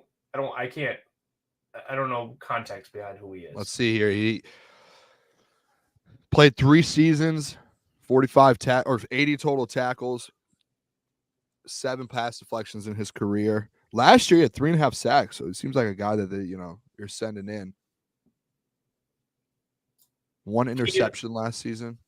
Keaton Oladapo is somebody that I had to the Lions late. He's a safety still here. In my prior mocks, that was before they traded their 3rd round pick. But Keaton Oladapo from Oregon State, the Beavers. He's an interesting player too. He's a freak. If you guys know who he is. Wow. But if you go to best available, I mean, TJ Tampa, Jaden Hicks, safety, Washington State, Brennan Rice, Cam Hart, Austin Booker. There's some interesting players here. Jeremiah Trotter, still here. Muhammad Kamara. We know Brad's going to find the value somewhere. That man is going to find the value. Austin Booker still available. I don't know if you said that. Who? Yeah, Austin Booker, edge out of Kansas. We talked about him a lot. Chris Abrams. Okay, this was remember the Chris Abrams dream situation. We've had those conversations with him and Enos Rakestraw. That's a good late. Whoever ends up with him, obviously the Lions probably won't. It's a great one as well. Brennan Jackson out of Washington State. All right, hit the button. We've got a pick. Trade or a pick? A pick. This is an interesting one. With someone we saw at the combine, and I think I liked. I don't know how you guys felt about him, but with the 125th pick of the 2024 NFL Draft, the Tampa Bay Buccaneers, they are selecting running back out of Oregon, Bucky Irving. I love Bucky. That's a good pick. He showed out. It felt like at the combine, everyone was talking about him. Yeah, he's one of the best pass catching backs in the entire draft, if not the best. So they need that with who they have, Rashad, who they currently have as a running back, who yards per carry wise, they just couldn't run the ball. But I think Bucky's a good change of pace guy. He can catch it in balls on the backfield. So I like Bucky. It's a good hype for them. Addition there. It's a great pick. And he's a better pass catcher. I mean, Rashad he was catching a lot of passes last year, but Bucky brings a different element. I like him. I like Bucky. I'm surprised he fell this late. I mean, the running backs are just always weird. You never know what how the running backs are going to work out. I forgot how many balls he caught for the Oregon. He caught a ton this year. Let me check real quick. Yeah, he caught 50. He had 56 catches, man. Breaking news. Hit it. This is big for the boys. The Detroit Lions are trading up for the 126th pick. They are currently on the clock after the Bucks here. They are trading with the New York Jets. The Detroit Lions are on the clock, boys. Here we go. I'm going to see we are up. Brendan Rice. Brendan Rice. Bring the man home. Give us a weapon. Either him, Jeff, I'm going to say this. I don't want another corner. If they do it, I'm going to be happy. I'm with Brad. This is what I want. Either give me him or give me an Austin Booker, an edge. Give me Brendan Rice. Brendan Rice. Or maybe they go tackle here. He's been in every one of my mock drafts. I need this to I'm shutting their chat off here. The chat. Listen, fellas. Here we go. Let's go. The Detroit Lions. We are on the board, baby. Let's go. Oh, jeez. I need this. Boys. I'm going to be refreshing. I'm going to see if I get anything in. Home. Bring him home. I'm interested to see. Bring him home. Bring him home. I've got the pick. Oh, God. Do you guys want me to give it to you? Let's do it. With the 126th pick of the 2024 NFL Draft, the Detroit Lions select offensive tackle Giovanni Manu out of the University of British Columbia. Jeff, we're good.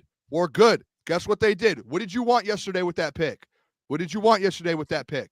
You wanted an offensive lineman. They just got an offensive lineman. They got a tackle. They got a Taylor Decker replacement in the future. This is a guy that you don't have to sit there and you don't have to say, hey, he's going to play next year. I'm not familiar with University of British Columbia. I'm cool with it. But this is a Brad Holmes guy. It's like him taking Colby Sorsdale last year, where we're like, oh, whoa, Colby Sorsdale. This is a Brad Holmes guy, Giovanni Manu. And the trade is this as well. So the Lions did not give up any of their picks this year. They traded away the Detroit Lions received pick 126, and they gave up a third-round pick for 2025. So they gave up a day 2 pick for this guy, which is interesting. They gave up their third for next year. He's 6'8", 350. Holy shit. And what did Bill Belichick say on the broadcast the other night? You can't find tackles that are 6'6", 350. They don't fall off trees. They do not fall off trees. All right, let me let's see here. Let's see what he is huge. I mean, that is just look at this photo. I'm gonna put this photo on the screen here so we can look at it. I'm with this, guys. I understand it might not be the prettiest pick, but this is a Brad Holmes, Dan Campbell pick. This is what we've signed up for this, and we went into this draft again. Remember last year when we were in the draft and we were all like, "What are we doing?" This is just one of those picks. This is what having Brad Holmes. Jesus, he's a big dude, bro. Look at the calves. He's a bit. Yeah, this is a guy. They got the Taylor Decker replacement. They got the Taylor Decker replacement. I mean, you just got Taylor Decker's replacement. What did they give up to get him? A third-round pick next year, a 2025 third-round pick. 2025 third-round pick. They must love this guy, Jeff. Jeff, get your hands off your face here. Lock in. Open up. Let's go. We're in. They gave away a third-round pick. Okay, then he must be fucking Chat, I want you guys to drop in the chat 1 to 10. How do you guys like this pick? Where are we at with this? I'm interested to see the people's, because I'm not coping here. I saw Mike T say Booner's cope. I'm not coping. I'm trying to figure out, we know what Brad Holmes is. We know what Brad Holmes does. He gets guys that you don't know about, and they turn into Pro Bowlers, and they turn into dudes. So 7.5. Clown Copter said love it. Someone said 10. Mike T says 2. Given Fox says trust. Exactly. Trust in Brad. He's cooking. Let Brad be Brad, man. The Brendan Rice thing, I get you, Jeff, but Brad has his big board. Yeah, you are right. He made a trade for the guy. You are right. I think it's hard for me to decipher like BPA versus who's the. I thought Brendan Rice was the best player, but apparently Giovanni Manu is the best player, which again, Brad Holmes feels that way, then take your guy. Yeah. They do need offensive line help. I'm not even mad at that. I think it was just personally, I want Brendan Rice. But that's been something I've been talking about is getting offensive line depth, which I'm cool with. I'm out too. The Detroit Lions draft room, the whole draft room is wearing the brand new black uniforms, jerseys. Guess who they're wearing? The whole room. Guess whose jersey they're wearing? Dan Campbell's. Oh, I love that. The new black unis. I want one of those. He's my Lada? Okay. Now I'm listening. That's another huge man. Chili says Jeff hating a Giovanni. Now, you know what? I don't hate him. I was a little shocked. Like, again, we're watching these live. I'm a little thrown off, but I'm cool with the pick. Offensive line, I am fine with it. I'm fine with it. They traded up to get him. So this is kind of the Broderick thing. That's what we always talk about with Broderick. Like, Broderick, I think he'll work out. I do. I have faith that he can develop because Brad feels like he can. You give up draft capital to go get anybody, they should be able to turn into a good football player. So, and you're in a really interesting spot where you're able to seeing these guys with the jerseys, unbelievable. You're in an interesting spot, Jeff, to where we know that there's just not a massive need on this team right now to where you need to go get a starter. You need to do that. Now you trust Brad to draft BPA. find guys. You have to find those diamonds in the rough, essentially. And that's what Brad, I think this is the type of pick that he's doing, is he's adding in a guy that potentially could be a legit dude in this league in the future and just needs to be in the building and play at a higher level.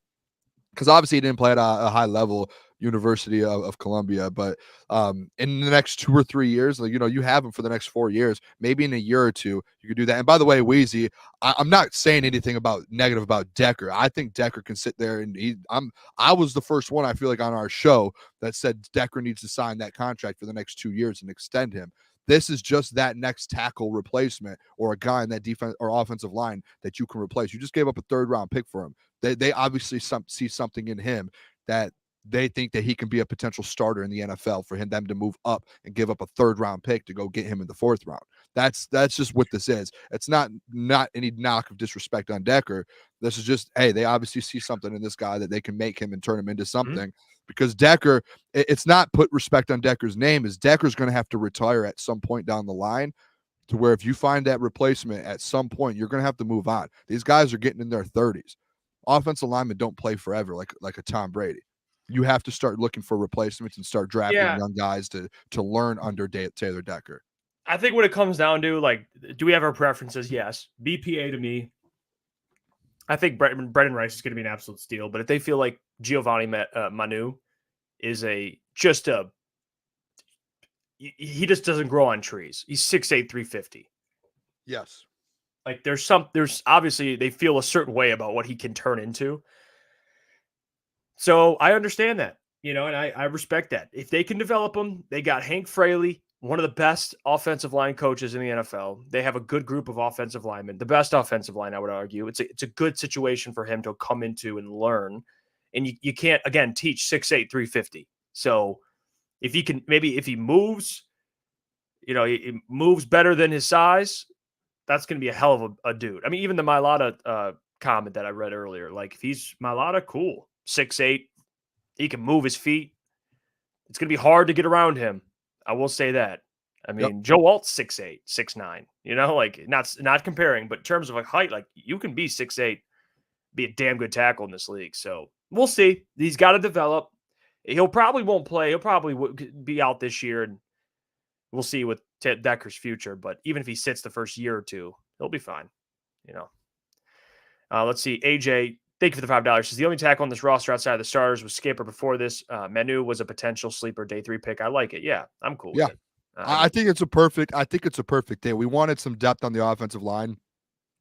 And again, I'm going to keep saying, it's not a disrespect thing towards these guys on this line. It's at some point there's going to be a turnaround on this line. That's why you just saw Jonah Jackson leave. There's going to be guys who either leave for more money or they're just getting older. Frank Ragnow only has a limited amount of years left because of these injuries. Taylor Decker's getting a little older. Panay is the youngest guy essentially on this roster. Graham Glasgow's only going to be here probably for the next 2 more years as he starts to get older. So like this turnaround, you're going to have to start getting guys like this and finding little diamonds here and there in the second, third. It's like you found Colby last year. Now, if Colby in the next year or two is ready to go when Kevin Zeitler leaves, okay, you got a next guy. And same with Manu here. It's you're trying to find. You have to make these picks because the number one, to me, Jeff, the number one priority on this team is the offensive line.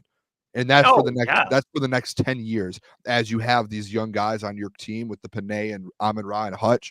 As you keep these guys on there, if you want to stay consistent, you're going to have to, it might not be top, first, second round guys because you can't afford to take them, but you're going to have to find some of these guys later in the draft. That's why I was advocating for offensive line even when they took Rakestraw. But then when I found out it was Rakestraw, I'm like, oh, okay, it made sense. But even then, like we've been pushing for offensive line because it is the engine. It's the cog in the engine of this offense. So, and you got to think about the future as well. You take good football players, but you factor in how can this pick affect our future? And if Manu can be a future starter at left or right tackle, then it's worth giving up a 3rd round pick. Mike Reed, member, just became a Crunch member for 2 months. Thank you for that, Mike. He says, are you guys doing pregame shows this upcoming season for the Lions? Absolutely, Mike. We'll be here. We're going to start and post games. Yeah, I was going to say, I think we're going to try and figure something out to do a pregame show and a postgame and as a watch party as well for every game. At a place. Maybe we'll do it somewhere like a bar or something downtown so we're able to interact with some people as well. I gotta check out some Giovanni Manu tape.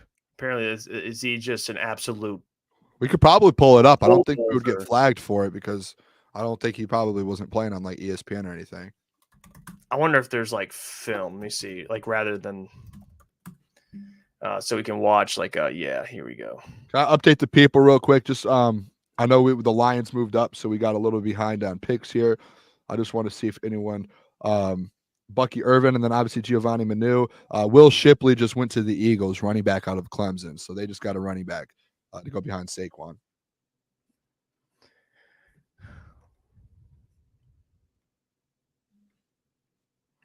All right, let's see this. Who they take? Will Shipley. Oh, okay. All right, let's see this. This is some tape here we could check out just from him bulldozing people. Like, look at this guy. I mean, dude, it's going to be hard to get around this guy. I mean, he's pancaking everybody. Yeah, I mean,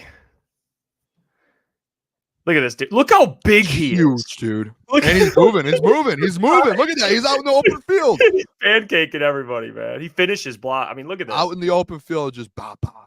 Look at it. Just plays with. Oh, I mean, they must love him, dude. If they traded up for a third with him, they must love him. The level of competition, yeah, probably not great here, but when you have a guy that size, you could develop him for yeah, you. but you want him to dominate this competition. Then you know what I mean? Like that's what you want. It's not the same level, but you want him to be dominant, and he is. Like look and let him get. Look at him, dude. He just sent that guy into the gulag. Look at that guy. He should not have been playing where he was playing, by the way. And it's probably because that's in Canada, correct? He probably couldn't come to the United States. I don't know. He's out in the open. Look at this guy. Dude. Look at the snow on the ground. He's just a dog. He's gonna be able to play at Lambeau. He's gonna be able to play at Soldier Field. Yeah. Oh yeah. He's used to it already. Oh yeah. Giovanni, is it Manu? Is that how you pronounce it? Manu or Manu? That's something we're gonna have to. Manu TBH. Ginobili, baby. Or TBD. Yeah, you know what? You got Hank Fraley. Work with him. Let him work. And we'll see what he turns into. And Panay Sewell and Taylor Decker, just all the mentors he'll have. You know, I'm on board with it. I am on board with it. Side note, real quick, did you see that tweet about the Steelers meeting with Cam Sutton? Did you see that? No. Yeah, the Steelers met with Cam Sutton. That's interesting, dude. That is so interesting. Do we play the Steelers? I hope we just. Oh, I hope man. Amon Ra gets like 10 for $150 on him. Just absolutely rips him up. I don't want to see that, man. Offensive. Draftcast. All right. Well, I mean, where are we at right now? I mean, TJ. Now we're rolling here. TJ Stampa's still on the board. We're going to get to the spot down here, guys, where the Lions end up getting to we get to this fifth round to where we start stacking up our picks, where we still have 4 more picks. And there's going to be some dudes on the board left. There's going to be dudes like, yeah, we might have been, we wanted to trade up for Brendan Rice. Jeff, we might get to the 5th round and he might still be there. I'm just throwing it out there. You could be right. You could be right, Boone. Because he's what did we pick? They traded a 3rd round from next year. Give me the Lions trade again. So they traded a 3rd round from next year to get that 4th round pick. They 2025 3rd round pick for that it was just a straight up trade, I think. That's the graphic that I saw. So they essentially moved back around. Yeah. But they was a year prior. So they traded a 3rd for a 4th. Brad might still end up getting a 3rd for next year. You never know. Yeah, I don't think that's as egregious as if that's all it was. It was just a 1-for-1 swap. Yep. That's at least what I saw. Here, that's not bad at all. What's up, Klotzy? What Mike, up, Klotz? can you see and hear me fine? Yes. Yep. We got you. You look a little pale over there, unless it's All just my glasses. Oh no. Yeah, you look like I a got ghost. You good over there? They don't want to put the light on, and then I put it on. Here, let me see this. So you look like you've been indulging in Toledo's finest. Better Let now? me see. Yeah, you look fine. A little laggy, but now it's better. What do you This is think a about disaster, boys? Giovanni Manu?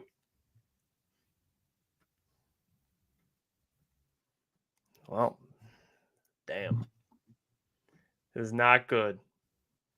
Poor Klotz. Like he's just disappointed. You see this, man? This is just I love disappointment. Klotz. Klotz, we love you, brother. This is just disappointment. We got to We get love this you, brother. We got to get him taken care of here. Oh my gosh. Well, still love you, Klotz. We'll get you back on when it works out. But yeah, Niners. Someone's saying Niners just went running back. Is that? Can you confirm that? Yeah, Yep. they went Isaac Guerrendo. Wow. Ray Davis as well just went to the out of Kentucky. The running back out of Kentucky just went to the Bills as well. The 49ers drafted. Yeah, Isaac Guerrendo out of Louisville. Do you remember him at the combine? I think he had a big combine as well. There was 2 Illinois Louisville running backs at the combine. One of them just went absolutely nuts and was like testing at the top. That was I Isaac. think it was him. That's a great pick for the 49ers then behind Christian McCaffrey. That's a great pick. Great pick. Getting him at 129. I liked him. Yeah, that was Isaac. He ran like a fast 40. Ridiculous 40. And the Ravens are back up. And you got the Chiefs, Eagles, Chiefs, Jets, 49ers again to close out the 4th round. Jeff, give me 2 seconds. I'm posting here. You're good. Some socials. So what are we thinking? What are we thinking for the people? What are we thinking? We got 400 plus people in here. Thank you for joining, by the way. We appreciate you for choosing us. Yeah, hit the like button. Tell some people to join us. Subscribe. Yeah, of course. I mean, you should. We just hit 6,000 subscribers. We're going to be busy tomorrow. Well, tonight, today, and tomorrow, and this week doing live shows. We're live 8 p.m. to 10 p.m. weekdays. And again, the Lions pick in the 5th round, 6th round, 7th round.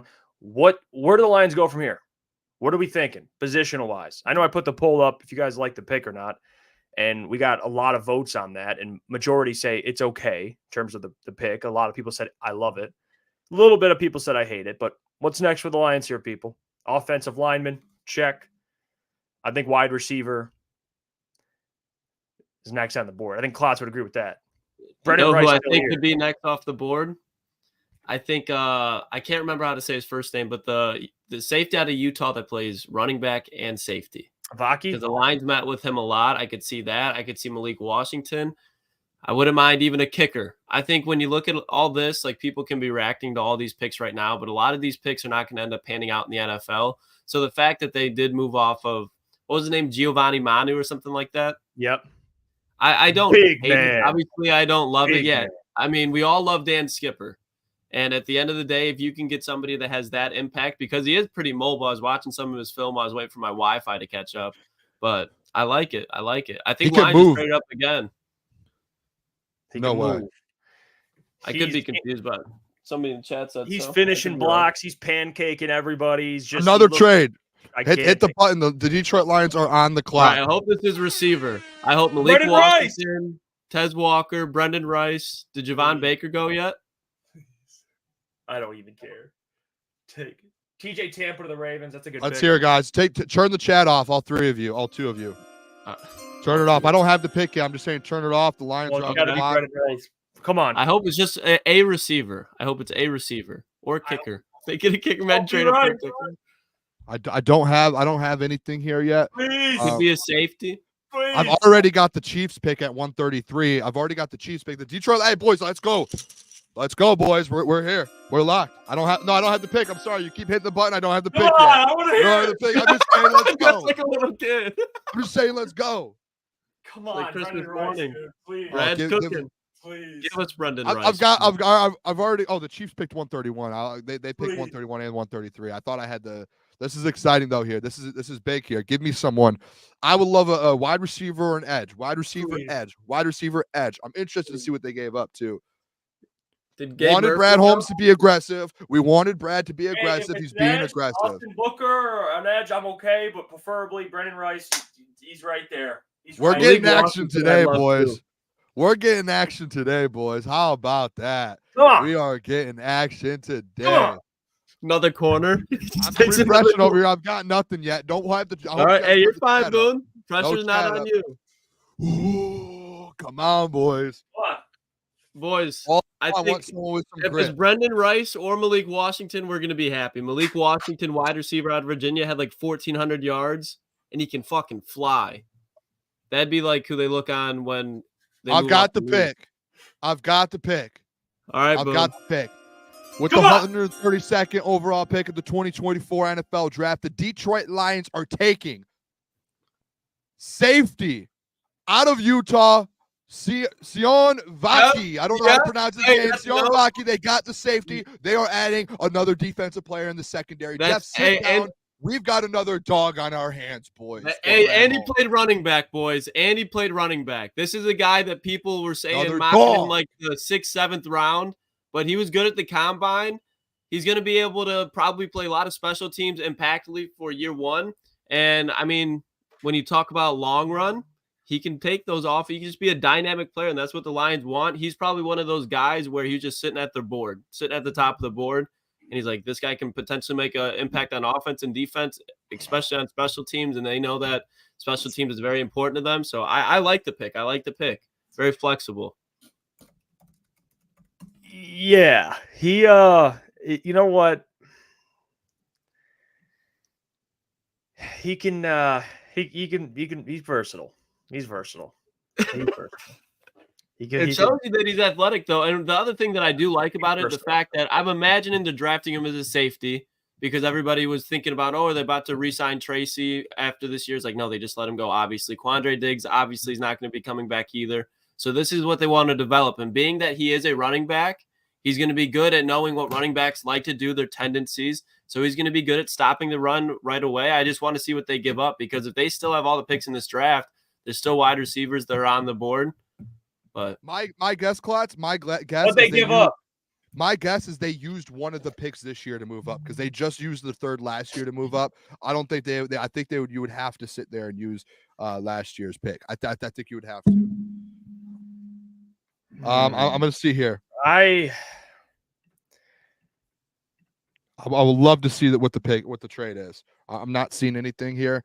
Who did they trade with? Oh, here we go. William Dillon. The Eagles traded pick number 132 and number 210. So we have number 210 as well. The Detroit Lions have given up 164 and 201 and a fourth round pick for next year. So they use one of their fourths next year. We do have number 210 as well. So we essentially moved back from 201 to 210 and moved up all the way up to this pick. So Brad is wheeling, Brad is dealing. He is making moves here. Brad is wheeling, Brad is dealing.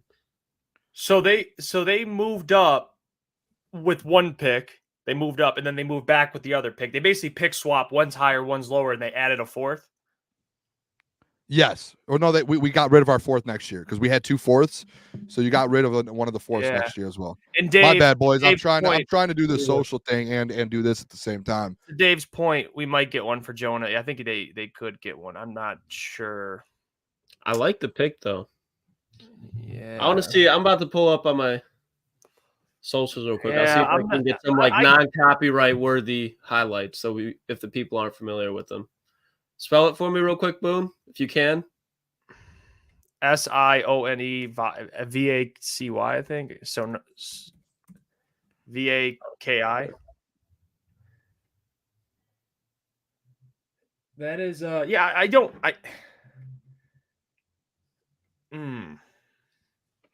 He's going to be a guy they talk about special teams. He fits exactly what the Lions like to do. He's dynamic. With the 29th pick in the NFL draft, the Geese trade. Shout out to Geach. Oh, he did the pick? No, he didn't. So Geach before no, he didn't. No, he Oh. did a video before the draft, and I saw it. Didn't we talk about didn't we talk about him before? Because someone brought him up to us about, I can't remember who it was, about how he was a former running back as well. We had someone on the show. I'm trying to think of who it was. I'm running through my head right now to figure this out, but I know we talked about. I pronounce it's Sione, correct? How you pronounce it? I think Sione, but you could be right. I'm looking right now. So last year in 2023, He had 50 tackles, 2 sacks, 1 interception, 42 carries, 317 yards, 2 touchdowns, 11 catches, 203 yards, and 3 touchdowns. So I think he's just going to be the ultimate Swiss Army knife. Maybe, I mean, that they just re-signed Germ, but he's probably going to be somebody that they covet really highly on special teams for a while to build that unit around. Just based off the fact of that, I don't know if he's not. I don't see him ever being a starter just based off his frame defensively. And they have Jahmyr Gibbs and David Montgomery, even Craig Reynolds. So I bet he's definitely going to be competing in the safety room. I think for me, I'm like more in kind of what Adam said. I'm just kind of like neutral, where I'm not pounding the table in love with it, but I understand it. I just see how what he does in the 4th round. Like he can still find players that can contribute. And I don't know if Vaki is like, I don't know what his long-term projection is. If he's a starter, it's worth the pick. If he's just special teamer, it's like, I don't know if that maybe kick returner. They like him as a returner. Yeah, I don't know. If he's on the field defensively, then I think he's worth it. You know? Yeah, I or think maybe even he's playing special teams. Yeah, if he's making an impact, but I just don't know about trading up for him like they That's did. the That's thing. where it comes into question. But at the end of the day, are we really going to be moaning and groaning over a 4th round pick? I mean, Amon-Ra was a 4th round pick, but you got him. You needed an Amon-Ra. You don't need Amon-Ra anymore. But Klotz, we talked about this before you hopped on. It's like these picks right now, these 4th, 5th round picks are almost just important as these 1st and 2nd round picks with Brad Holmes, because we've seen so many, like Kirby Joseph is a later guy. Like we've seen so many guys that have came in and made an impact, where eventually maybe these guys are going to make an impact, and it's just depth at this point. But you're hoping they turn into something to be able to do that. I mean, to a degree, I agree with you. The fact that they just matter as much to Brad Holmes, but they don't matter as much to the Detroit Lions right now. Because when Brad Holmes originally was taking these guys, it was extremely important to hit in those middle rounds because you needed a wide receiver 1, you needed a cornerback 1, you needed defensive end, you needed everything. Now they really only have a need, in my opinion, at defensive end and kicker when you're looking at the draft board. They address that safety depth, wide receiver depth they can use, but obviously they're believing a lot in what Donovan Peoples-Jones and Khalif Raymond will be this year as far as the depth goes, and even maybe Antoine Green. So it's just one of those things where, yes, they do matter. I'm not saying they don't matter, but where the Lions are, they can afford to kind of go all in on the project players that they want to replace these contracts. Yeah, I think some of these guys you could turn into something. Obviously, every single one of them isn't going to be a dog, but these are guys like I feel like we repeat it all the time. These are just Brad Holmes guys that you just continue to develop, get them in the building. So I don't know. Yeah, so I'm excited. I want to see this guy's film a little bit. I want to see what he's I'm about. watching it right now. He definitely does look like he leans, like if you're comparing him offensively to defensively, he looks like a better running back. So I don't know. You don't know how they're going to look at him either, but he does. I mean, like as a safety, he smacks people. So that's definitely intriguing. Yes. He is a little undersized for both safety and running back, but you probably puts like 10, 15 pounds on. He's a playmaker. I remember watching him a little bit against Florida. I think that it's like either the 1st or 2nd week of the season. I remember watching him and Jonah Ellis. That this tells me that Vaki was the best player on the board. Yeah. So has to be. That's what Brad thinks. Even if we disagree, that's what he says he does. Best player available. I don't want to hear, he fits and they need special teams. And no. This is best player. Vaki was the best player. He's better than Brendan Rice. He's better than all these players. So that should be the case then. And watching him when he's playing safety, he's definitely in the box more. And from what I've seen so far, he's a good tackler. He could be a little overly aggressive, but like we said, I mean, if you're playing special teams year 1, that I'm not mad at a 3rd round pick for it. And they traded up for him too. So, that's or a 4th round pick. My apologies. Or the 5th round. Allen just went to the Jets. Braylon Allen did? Yeah. There you go. That's your Breece Hall insurance. Yeah, I was gonna say they have Breece. But think about injury concern with him. Yeah, it's true. But yeah, you know what?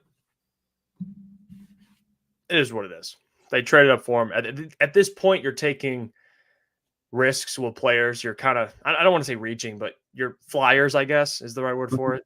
You're kind of just taking flyers on some players. If Vaki's a special teamer and he's playing defensive snaps and he's kind of a gadget do-it-all guy, certainly there's a use for that. I understand.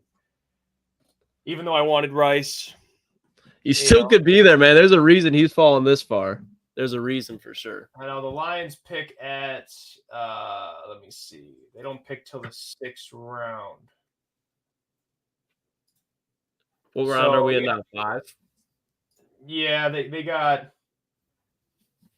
the 29th pick in the 6th round. So, you got a whole nother round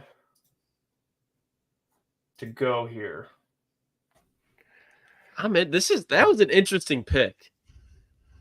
Because I wonder, like, you just look at all the gimmicky players, quote unquote, around the NFL. And like you look at like the Taysom Hills, and obviously he's not going to be playing quarterback, but you look at how they do experiments with players like that, and they always kind of start out special teams with, and they end up having a big impact. Mm-hmm. So it's just one of those things where what if he's like just one of those like trying to think of like a player that the Lions had that were almost like that. But I don't know. It's an interesting pick. I don't know how he's going to develop into the NFL, how he translates. I wonder what kind of play. And we say this with a lot of the players, but there's always a plan with all these draft picks. Like there's a, how they plan to use them and how they plan to utilize them. I wonder what their ideology is for like Vaki. Like, what do they envision for him? Yeah, because he's just crazy. Like, he's a physical safety. He's a physical running back. He's explosive. You can tell he just knows the game of football by watching it. So he's just one of those guys where, to your point, to Booner's point, what we've been saying, he's taking a snap from Wildcat right now and taking it 60 yards down the sideline for a touchdown against Cal after he just laid out a wide receiver. So, like, the dude's a dog. He can ball out. He's a gamer. He's a gamer. He's catching a wheel route right now against USC, taking it 60 yards to the house again. So he's just going to be – I like that pick. I kind of – the more I'm watching the film on him, I love the player. It's just now how do you use him? But I feel like we said that last year with Jack Campbell. We said that last year with Jahmyr Gibbs. Not so much with Sam Laporta because I feel like you could see the need. Like, you're not confident with Brock Wright going out there at tight end, but just a typical Brad Holmes pick where we're kind of going to – I'm not questioning it in a bad way. I'm questioning it just saying I wonder how it's going to pan out, because it's not like you can say, oh, he's going to go here year one, then he's going to go here and develop at this position. Like, you don't know. This is just a very wild card pick, but I'm interested to see how it goes. I think my thought, it feels like just like he's a Swiss Army knife. Like that's the type of player he is. And Lions, I mean, they have kind of that, but now you have a guy that, special teams with the special team situation, you have him now. If he ends up being a great safety, whatever he ends up doing, you just have a dude in the building. Now, Brad said he wants football guys and he wants football players and dudes who love football. This is that pick. This is what that feels like. It epitomizes that whole thing that Brad's been preaching. It feels like this is that kind of move there a little bit. I'm watching it, fellas. I think he might be like a running back, because I'm about to post it on our socials right now, but he just ran this. It looked like a little bit of like a sluggo against the USC, man, and he catches it. It's like inside the 25, makes a move, gets to the corner, and just scores. Like, he has very good vision, and he's just balling out right now, a running back. They just keep heaving the ball. I mean, he's a receiving back, but he's just explosive.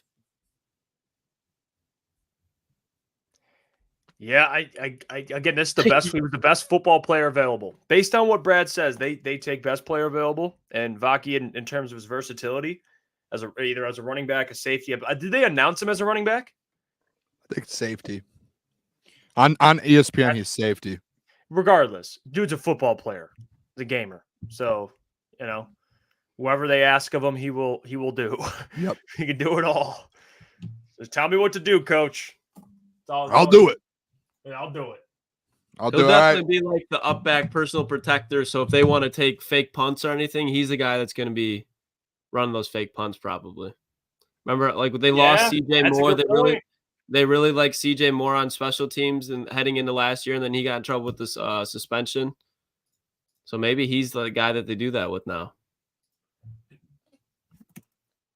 Because if he's making that, like you talk about, that's going to be on 4th downs, and if he's the guy that's the up back or personal protector, and he's giving you first downs on special teams, worth it in year 1. You know what I mean? Especially, I mean, throw him in the slot, move that man around, do whatever you need to do with him. You just got literally a Taysom Hill Swiss Army knife. Probably can't play quarterback though. That's the only thing. I feel like this is a guy that's like Flannel would hate because he's going to have low production across the board, but he's going to end up being a fan favorite. Like he's going to make a play that's like in a crucial part, and he just because he's so dynamic, he could be offensively or defensively throughout the season. And Yeah, he's a guy that you got to measure off like watching. Like you got to watch. Exactly. It's not you're not checking like PFF or. So we're officially into the 5th round, fellas. Jaden Hicks went to the Chiefs. Safety out of Washington State. Braylon Allen, running back, went to Wisconsin, or from Wisconsin, went to the Jets. Shout out Jacob Cohen out of Arizona, wide receiver. Still no Brandon Rice, and the 49ers win another wide receiver. And now we're into the 5th round. I'm going to kind of do something over here, fellas. I'm going to try and figure out what the remaining picks for the Lions. But I got it. You got the the updated. Yeah. Okay. What's the update? So they have. Let me show you. So they still have 2, 6, and a 7th. No 5th round pick. No. Okay. He might move into the 5th. Gave that up, man. Probably can move into the 5th if they needed to. They have 2, 6, and a 7th, according to ESPN. It just updated. So that's what we have now. This is interesting. I don't hate the 2 picks that have been off the board. Hey, Trutel asked, shout out to him, by the way, showing support to the boys. Says, what did the Lions trade to move up in the 4th? I think he's talking about Vaki.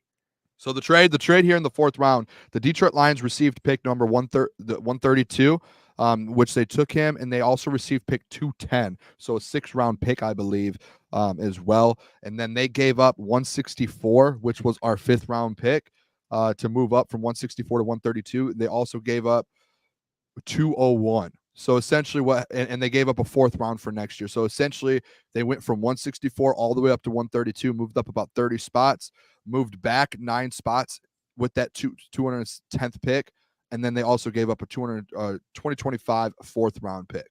So they made a little move. Essentially you moved up 30 spots, and then in the 6th round, you moved back 9 spots. And then you gave up a 5th or 4th round pick next year, which you already had 2 4ths. So you still have a 4th next year. So yeah, and to the point there as well. Who is that? Where's that? Someone said, I can't find the comment now, but someone said the Lions announced him as a safety on their graphic here on social. So they do have him as a safety. He's a guy that can move around a little bit, versatile. I love this pick. The more I'm watching it, fellas, I love this pick. Yeah, I love it. I just think because he's not going to have production, but he's going to be a guy that can give competition in multiple rooms on all three levels. This is a guy that can be a threat. Just a heater. When you're thinking about championship team, a guy that you need to make a play on special teams in the NFC Championship game or in the Super Bowl in the playoffs, this guy plays 1,000 miles an hour. He's just physical when he has the ball in his hands. If he gets the corner, he's gone, and he's able to make a move. He's catching passes out of the backfield and lined up in the slot. This is a guy that Ben Johnson, he's going to be scouting. He's going to be drawing up plays on offense, and he's going to be looking at him. He's like, this guy can fucking move. And he's like, oh, well, he did play running back. Let's throw him in here. The fact that they were willing to put Malcolm Rodriguez at fullback and put him a little bit at tight end, I know they never really put him out there and ran it, but they were putting him in there in practice and stuff like that. They'll definitely try it here. So if you can contribute on all 3 levels in the 4th round, I like it. I like it, especially the way that he plays football. You can just tell he's a good football player.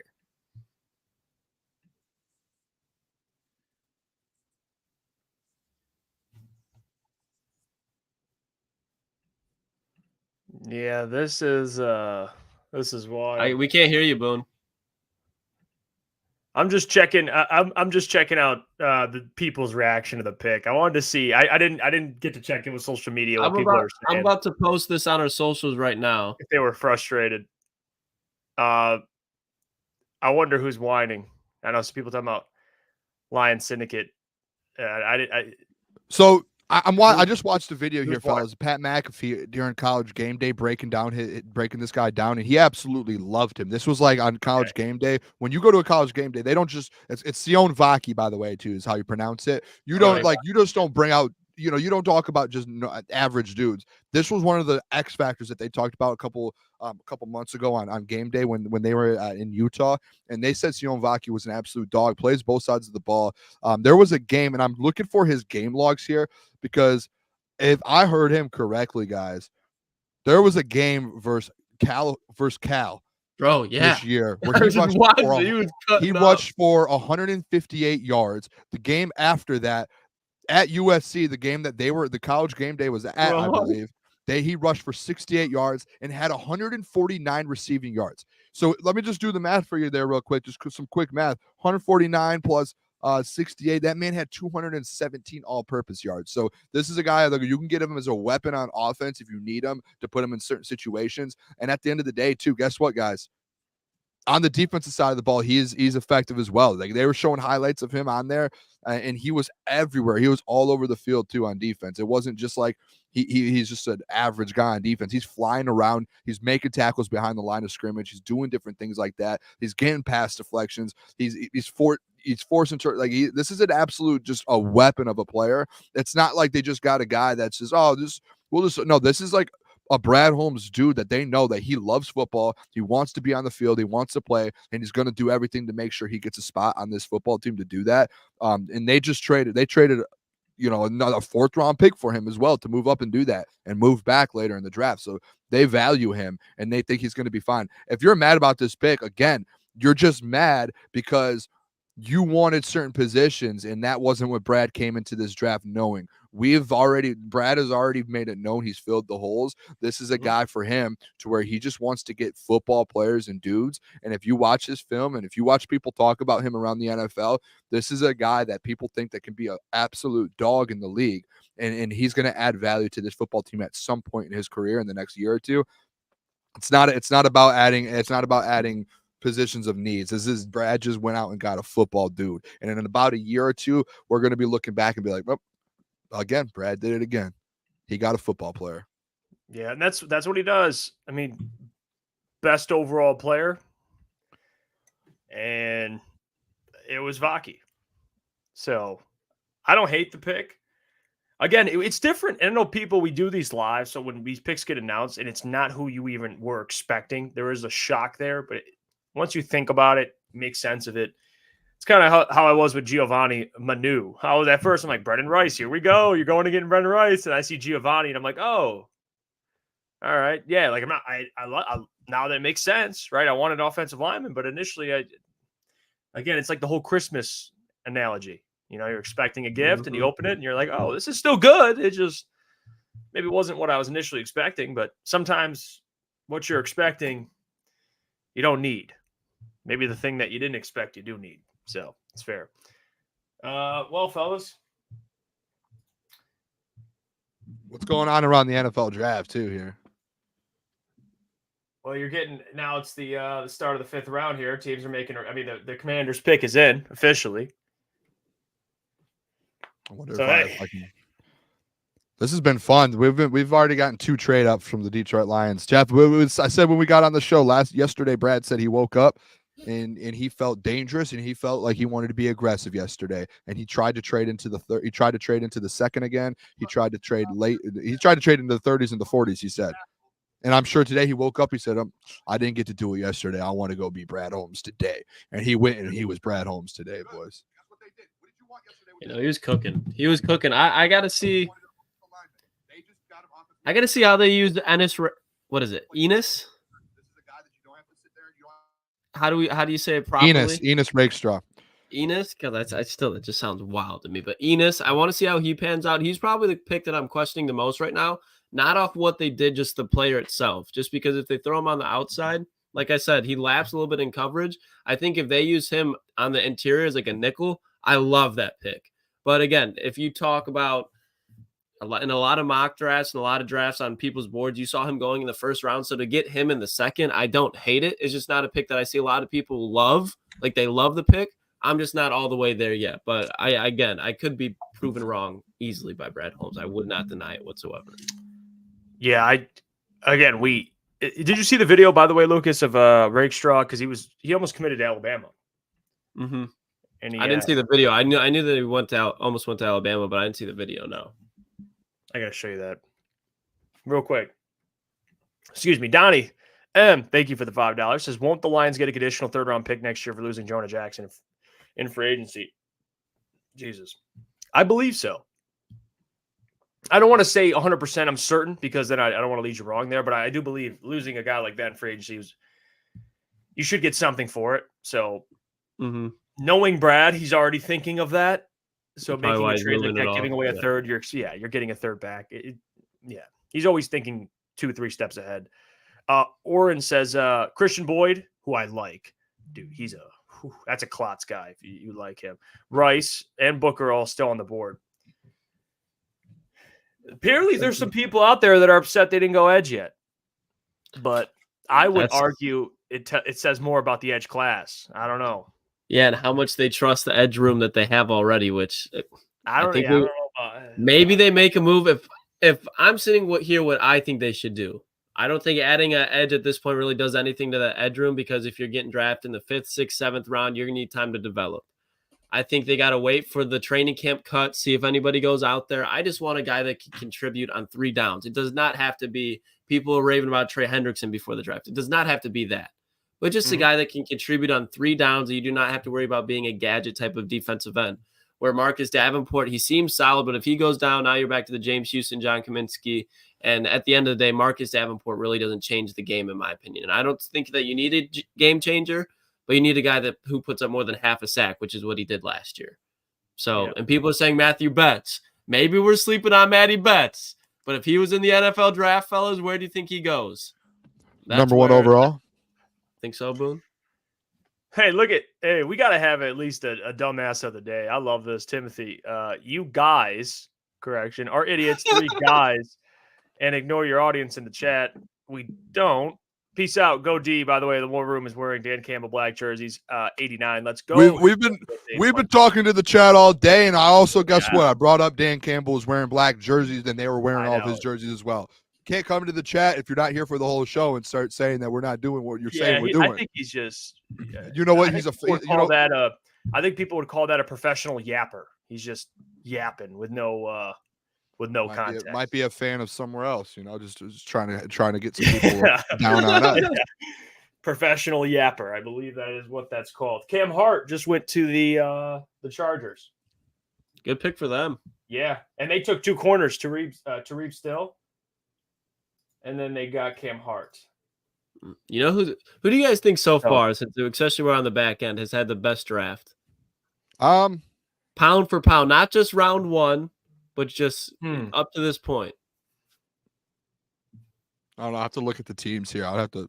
Well, yeah, we'll get I want the chat to get their. I don't know. I mean, off the rip, who I believe, I think a team that's up there, 49ers are up there. I think I think the Cardinals have done pretty well. Cardinals have had a really good draft. I think the Steelers, really good draft. Commanders have cleaned fucking up. Commanders have done very well. Commanders too have been hitting. I think there's a good amount of teams here. There's some teams that have gotten some dudes, man.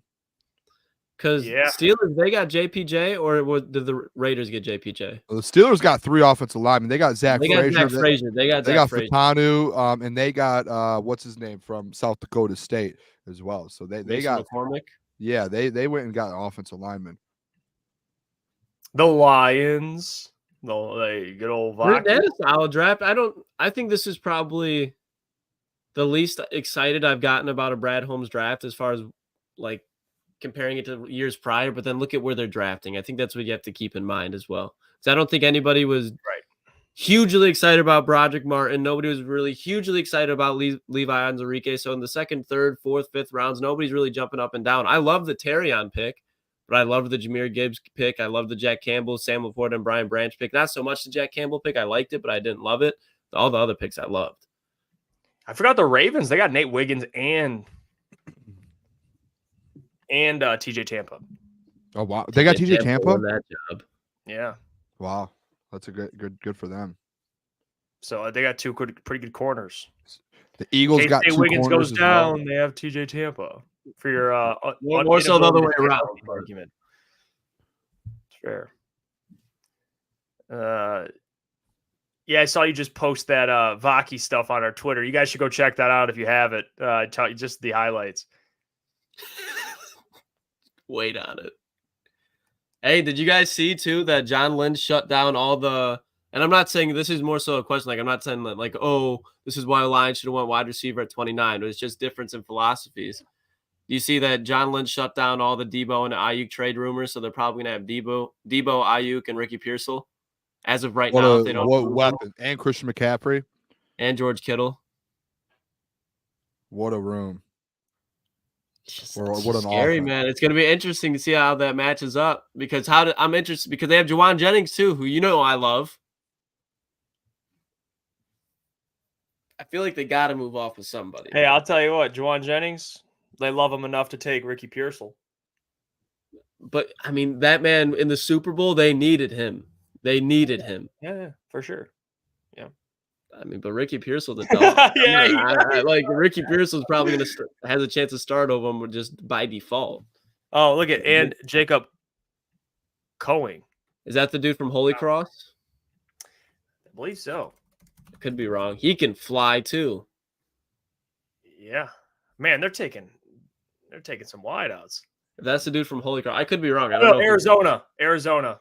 Oh, he can still fly. He's a lot like the dude from Holy Cross. Yes. Yeah, that was because that was that's Gentry's guy. Gentry liked him at the combine. Yep. That's Cleveland University, to be fair. Holy Cross it is. Who is it? He's what's his name? Is it Coker? Wait, is this true? Caleb Williams texted the punter they drafted and said, "You won't punt much here." We don't need you here. Good riddance. Good riddance. No, no way. That's wild. Probably not, man. I don't think he would just lie about that, though. There's no way. Yeah, he did. He said, "Hey, you're not going to punt too much here this year."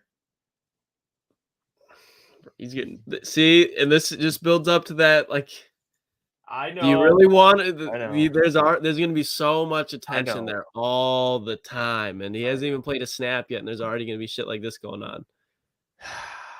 Check this out. I'll put it on this. Like, this is what it was. I mean, like, what a leader, great team player. He's going to lead that locker room. Did you see how they like introduced him too with like the Chicago? It was like bear down, and it had his nails painted saying bear down. No, he didn't. Did he? Mm-hmm. Look at New Bears punter Tory Taylor. I just butchered that. Tory Taylor said he got this text from Caleb Williams. Quote, "Hey, you're not going to punt too much here." Not, "Hey, congratulations." Maybe he was probably like just saying it to like. I mean, they've had Justin Fields. They haven't had a quarterback that's ever thrown for 4,000 yards, 30 touchdowns. Like, yeah, that is Chicago's legs have probably been getting abused. Not to mention kicking in that terrain. So I'm sure he probably enjoys that text. Be making all that money, not having to do as much. Maybe. I mean, I think Caleb's still gonna be good, but I like that to me is kind of, you don't need to say that. I mean, it's just like, why? I'm sure it was a joke. I'm sure Etienne. I trust me. I understand it's a joke, but comes off a little arrogant, in my opinion. Like, he's setting himself up for disaster, though. It's just like you're not gonna have to punt too much here. It's like I promise you, he's gonna punt a lot. It's just how it works in the NFL. Unless you're going for it on 4th down. I don't know. But Tory Taylor, though, I like the pick. I don't think you were here for that. They drafted a punter. Everyone was kind of clowning him. I'm like, that makes sense. They don't pick for the rest of the draft, and they got the best punter. Like the one, like there's punters, and then there's Tory Taylor. So they got like Caleb didn't like the pick. I didn't realize that he hasn't been there. Who knows? Who knows? He's gonna be a good player, though. Can't deny that. Yeah, you could say he's a douchebag. That's fair. I don't care about that. He makes this whole thing a lot more fun when you have a dude like that character like Caleb. Like he makes this whole NFC North shit a lot more fun to me. Do you want to hear me? Yeah. I'm gonna have to get off here soon though, boys. Do your thing, brother. We're gonna keep rolling here. I wanna see. I'm locking back in here with some picks. Maybe the Lions will move up again. Brandon Rice is still available. Jeff, he might make it to that spot. He might make it to this line 210. Yeah. He might make it to 210. Oregon State just drafted another wide receiver. They just drafted Anthony Gold. Gold? I mean, the Colts. I said the Oregon State drafted. The Colts drafted Oregon State wide receiver Anthony Gold. I'm a big Anthony Gold guy. Yeah, so they're gonna have some weapons, man. They need it though, being in that division with CJ Stroud. So Brandon Rice is still. I mean, he's getting passed up by a lot of guys. Klotz, I was telling Jeff there might have been a thing. I don't know why he's dropping, but maybe he was just over.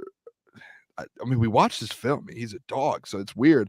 But maybe just because he's Jerry Rice's son, that people are kind of ranked him a little higher than he should have been. I don't know. I'm trying to figure out like why.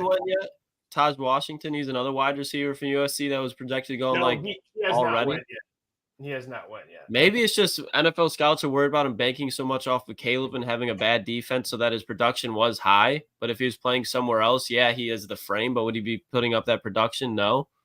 And if you're not doing that in the Pac-12, where are you going to be doing that at? In the NFL? Maybe not. But I don't know. I mean, he's got the build. Wait, hold on. What? Did he just get picked? No. Oh, no, Taj isn't. Okay. I couldn't find Taj on here. I'm like, did he already go? I'd be like, wait. Wild. He's like a slot guy that, again, didn't have crazy production, but you watch his film, you're like, this guy can play. Yeah, no, he's still here. Interesting. Remember Bub Means is here. Johnny Wilson, Malik. Johnny Wilson might not get drafted, fellas. I never believed in that. No. He's too big. Cornelius Johnson. Like Johnny Wilson, he's 6'7". Like Cornelius Johnson. Huh? He's another one probably won't get drafted if he does 6th or 7th. Yeah. He benefited so much off that play action game, and just like his production wasn't even crazy. Like he's another one that's like a great college wide receiver, especially wide receiver 2 in college. But if you're wide receiver 2 in Michigan, I'm enjoying. This is unbelievable. I love the NFL draft. I can't wait, fellas, till we're in a studio for all 3 days of this, like next year, the year after that. Be so much better time. Still a good time now, though. What grade would you give the Lions so far? I'm gonna go A, like an A. A minus. Adam just put it in there. He said A minus as well. I think at this point people need to understand this. I'm gonna preach this. You didn't. I started saying this 2 or 3 weeks ago when I was doing mock drafts, when I told the people stop just going off of wide receiver, DN, and offensive lineman. Start looking at do a draft saying best player available. I kept doing it as well and kept doing mock drafts like that. But you're gonna set yourself up with Brad Holmes to be like, oh, this is a D, this is a C because of that.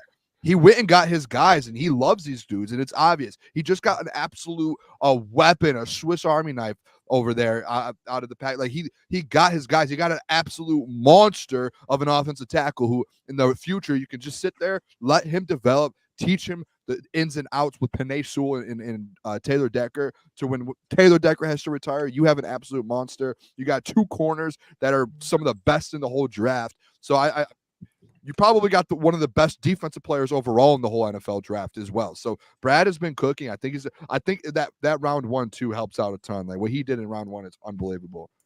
I'm gonna go with the B+, and I think if this is to Brad Holmes standard, because I think if you're giving him an A and you're looking at prior drafts, this man got Penei Sewell, he got Aiden Hutchinson last year, he got Jahmyr Gibbs, Jack Campbell, Sam Laporta, Brian Branch. So that's, I think, an A draft. But this is a very good draft. It's B+. I think maybe if he was able to trade up maybe in the earlier rounds, I'm not mad that he didn't and get an impact player. That makes it an A.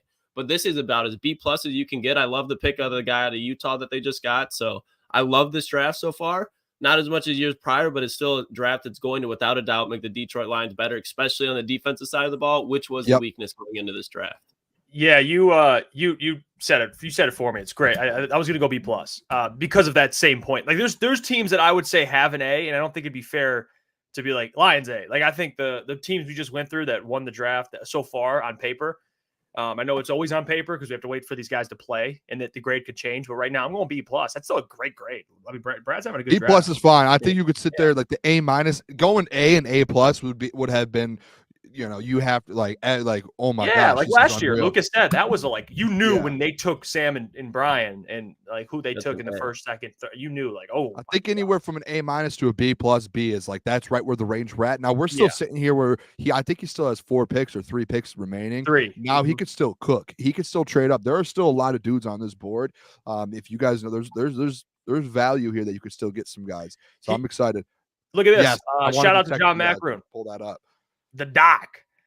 He's working his ass off for all Lions. He put out new Lions draft pick. Sione Vaki told reporters he met with Lions OC Ben Johnson and running back coach Scotty Montgomery, key part of that during his visit. He believes the plan is to play offense. I love it, man. I love it because he's still gonna. You already know that if he's playing offense, they're in week 7, 8 when they're trying to just throw in different looks offensively and defensively. They're like, throw Vaki out there, just see how it looks. Just see how it looks. So he's going to be playing both, and there's no doubt that that man's going to be a stud on special teams. They would not have drafted him if they didn't think at his floor, he was going to be one of the more impactful players on special. I mean, look at like Khalil Dorsey. He was huge on special teams. And we go back to the CJ Moore argument. Germ's going to be there for a while, but you look at the teams that can really do it, special teams players, you got to have you have to have elite special teams. They don't have it right now with kicker. And it doesn't look like they're going to be drafting the kicker unless it's in the back end here. If they roll out there with Michael Badgley, you better be elite at everything else on the special teams unit. And that's a player that you can do it with. Yeah, and the Lions are one of the only teams in the end. Nah, I shouldn't say that. Well, yeah, when at least now with the rule changes, maybe there's more, but they really value special teams. They do. They love it. So they're taking players that can contribute. In this case, potentially all 3 phases, but at least 2, so. Here we go. Bears Paul just moved up and are on the clock, by the way. So I'll give you guys that pick in a sec. Paul says, Jeff, how you feel, my guy? I just saw the initial draft reaction. How has it settled? How are you feeling? Paul, I'm doing good. I'm fine with it. I'm cool with the pick. That's how it is. All the draft picks. It's like I compared it to the Christmas analogy. It's like you expect to get a certain gift, and it's something else. Doesn't mean the gift's bad. It's just you're sitting there going, oh, okay. A little shocked. You're thrown off. Take a breath. Think about it. Now it makes sense. It's the last few picks have just been depth for the next. These are future picks. Yes. These are future picks, which we're getting into that point. You see a lot of really good football teams and franchises around the NFL. Once you get to a certain point in your franchise, you start doing things like this. There are players that we're like, oh, we would want him. By the way, the Bears just got Austin Booker out of Kansas edge. It's a great pick. Great pick. Yeah, I loved Austin Booker. But like, you would love to get big names. You would love to get players. You're like, oh, we could play. Again, we have such a good team right now, and your roster is so good. A lot of these picks, you see the 49ers, you see the Eagles do it a lot, the Steelers for a while. You get into these points to where now you're just looking for dudes that can in the future you can develop and you can get them in there, and they might end up being something this year. Like we've seen it. Remember it, like Klotz said it earlier. You picked Iffy. Iffy ended up turning out 2 years later being a dog, and now you see what he's doing. Some of these guys, it might take some time. Some of these guys instantly might make an impact. And that's where I'm kind of at with this. Is Brad's been it's so good, and it's not just Brad too. It's this whole the whole scouting department you have in Detroit has been so good at finding talent, evaluating, and kind of finding these guys and the pieces that are good for this team. There's no point for us to say nope. It's not it. I would love to see what the chat already put in their grades for the Lions so far. I don't know if I missed the chat. Yep. I'll put them up. They put some. They put there's some A's in here.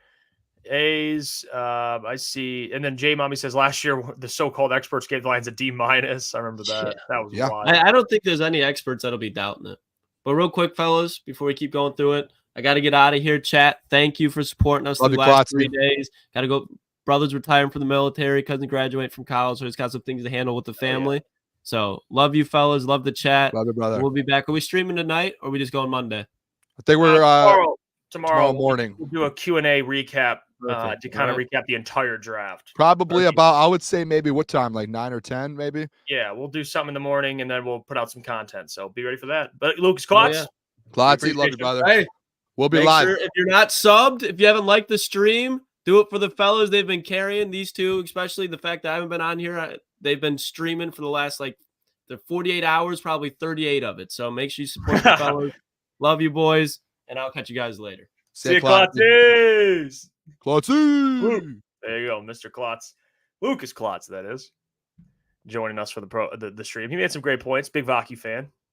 Oh my gosh! Fan Wow. of what he's bringing to the Lions. I love that. What's going on, Boone? I'm just seeing this video here. I'm going to send you this tweet. Shout out Mark Ryan too, over from 97.1, a new guy over at 97.1. He's been a good follow here on Twitter. A good dude. He just put out a tweet of Giovanni Manu. He said that he's been called the best kept secret in the NFL.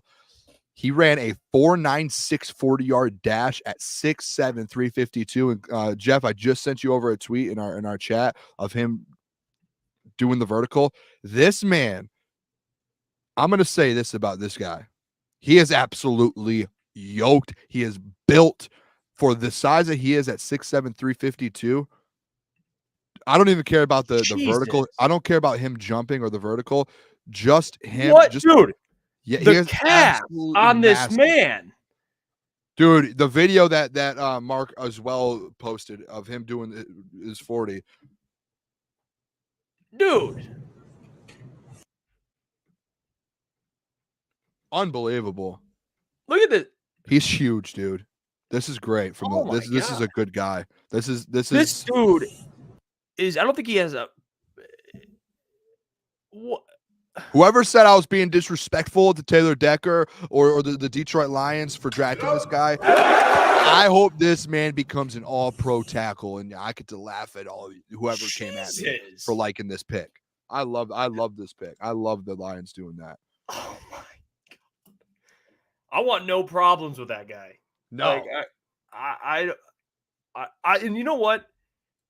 Penei Sewell, Dan Skipper's a humongous dude, but Penei Sewell is the most like physically imposing, probably offensive lineman they have. It is now Manu. That dude is, I don't know, his body fat percentage. I don't know what it is. Crazy. At that size? Yeah, 350. He's not even like chunk. He's like built. Yeah. Built. He's jacked. At that size, that's unbelievable. What the hell? That's unbelievable. And I mean, Brain is a Bronco, by the way. They said. I mean, everyone was saying that he is one of the biggest gems in this draft. Brad gave up a third round pick next year to go get him. Yeah, I think Jordan Schultz was talking about him on Cowherd. Breaking news too, by the way. This is pretty sweet. Oh, hold for on, the hold people on, here. Hold on. What do we got?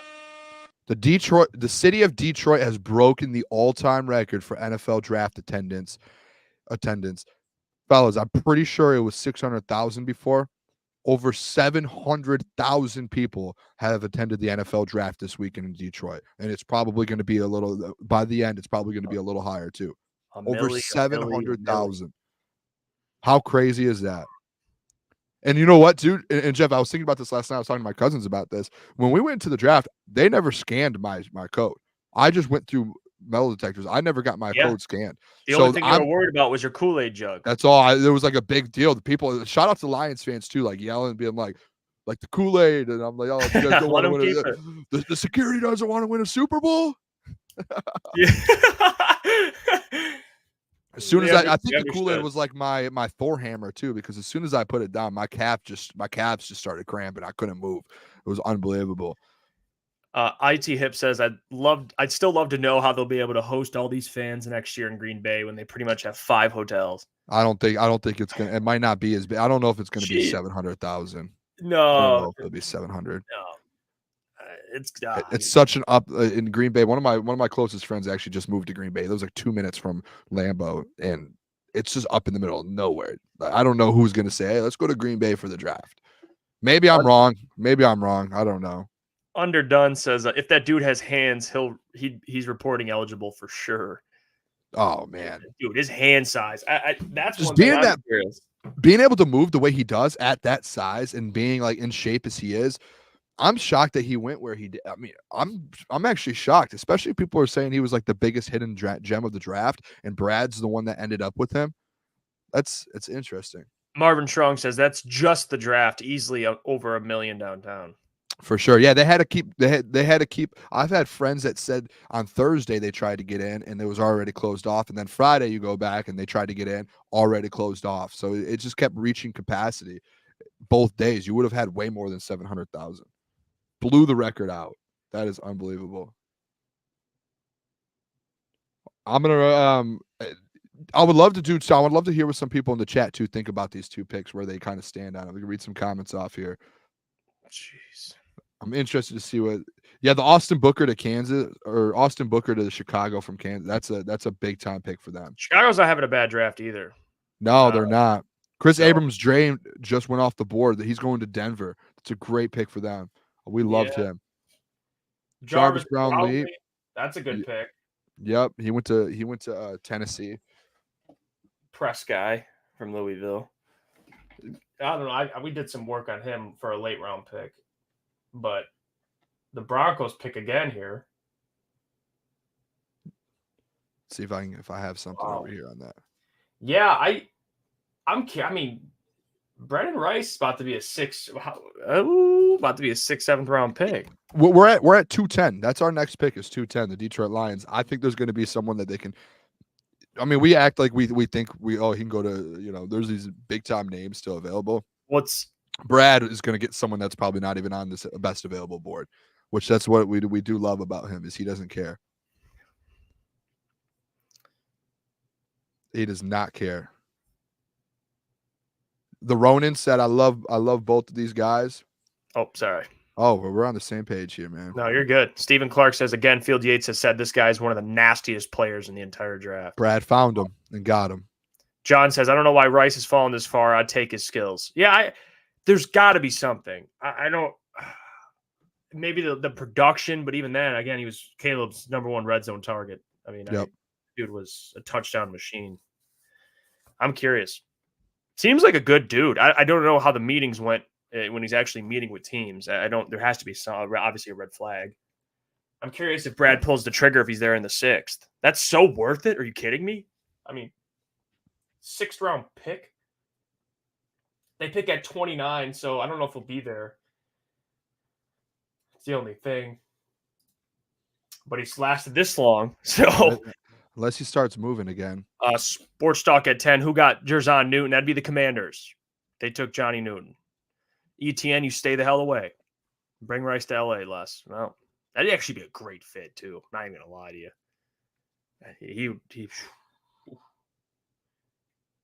He could play alongside those Puka and Cooper Kupp. Didn't the Rams already take a wide receiver too? Yes, I believe they did. They got Blake Corum. They got a couple offensive players. Rams are having a good draft. They got Blake Corum. Kitchens. Damn you, ETN. I mean, that's a good draft too. Yeah. You got my guy Cameron Kitchens. You got some dogs, ETN. You got some dogs. I'm having a blast today. I'm not gonna lie, Jeff. We thought that can I throw out this thing? We thought this was gonna end at 7. Jeff, we're over halfway done with the day already. It's 2:30. Yeah, they're moving. This is moving. The trade, everything's happening quick here. I like this. This is unbelievable. Johnny Wilson's still on the board, Florida State.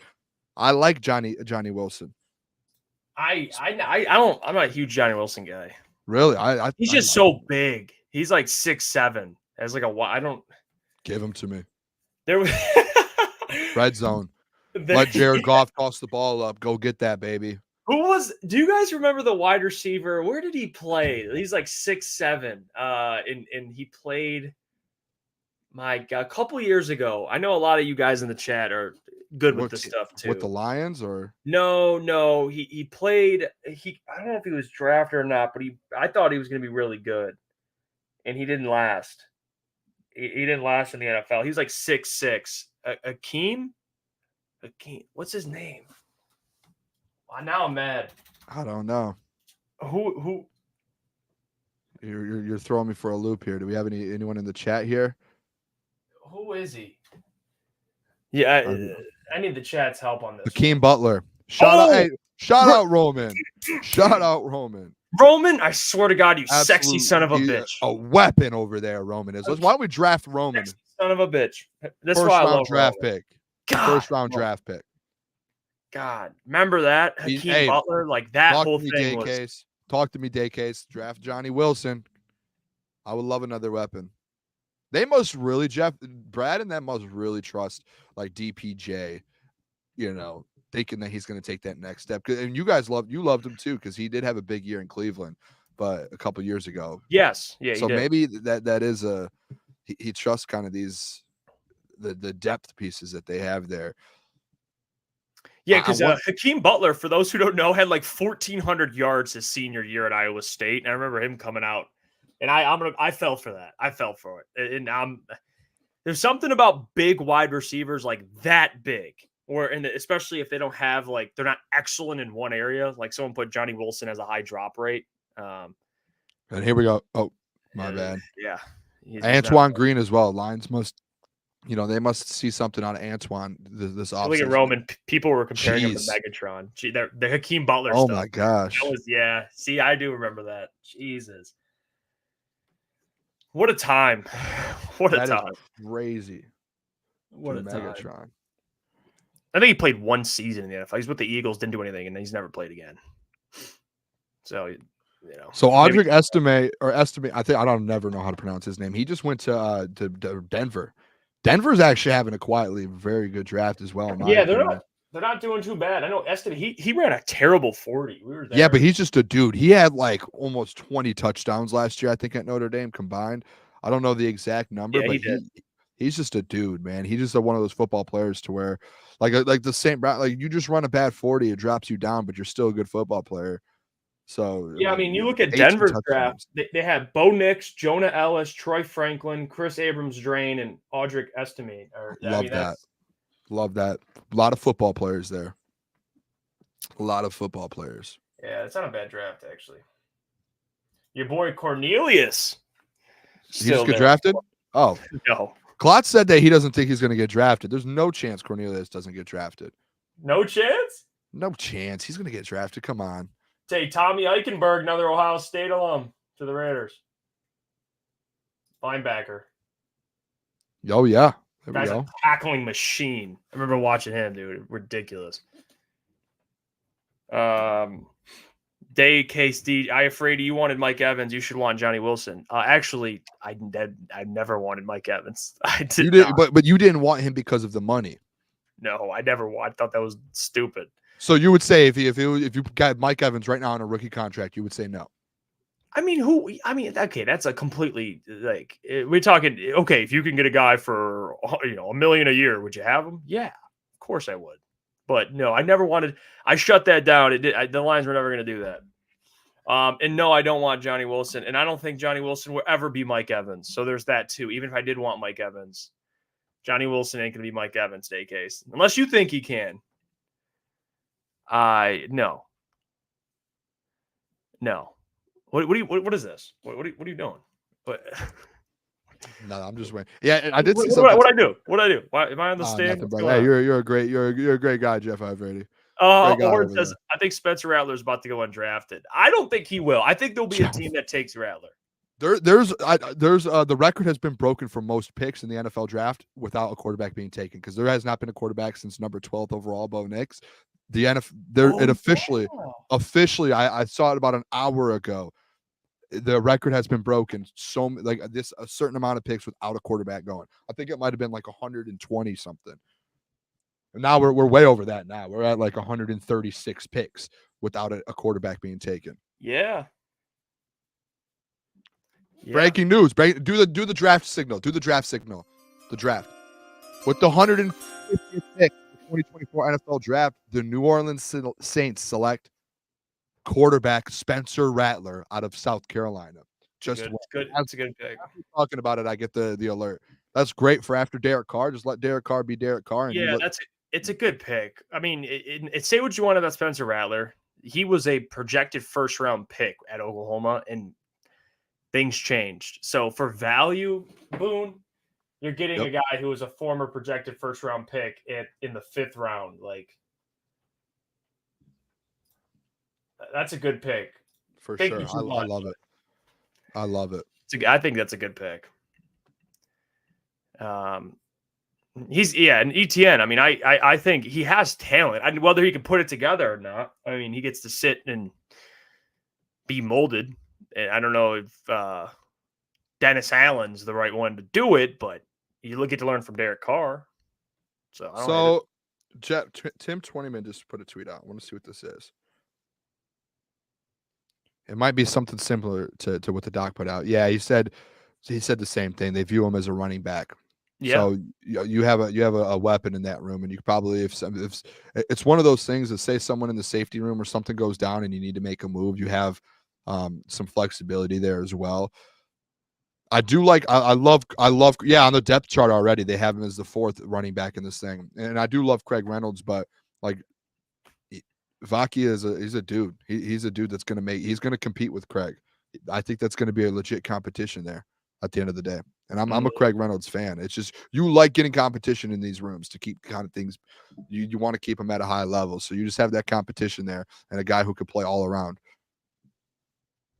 What a great pick from the Saints too. Oh my gosh. They should, if we're being real, they don't have anyone technically to back up Frank Ragnow at this point.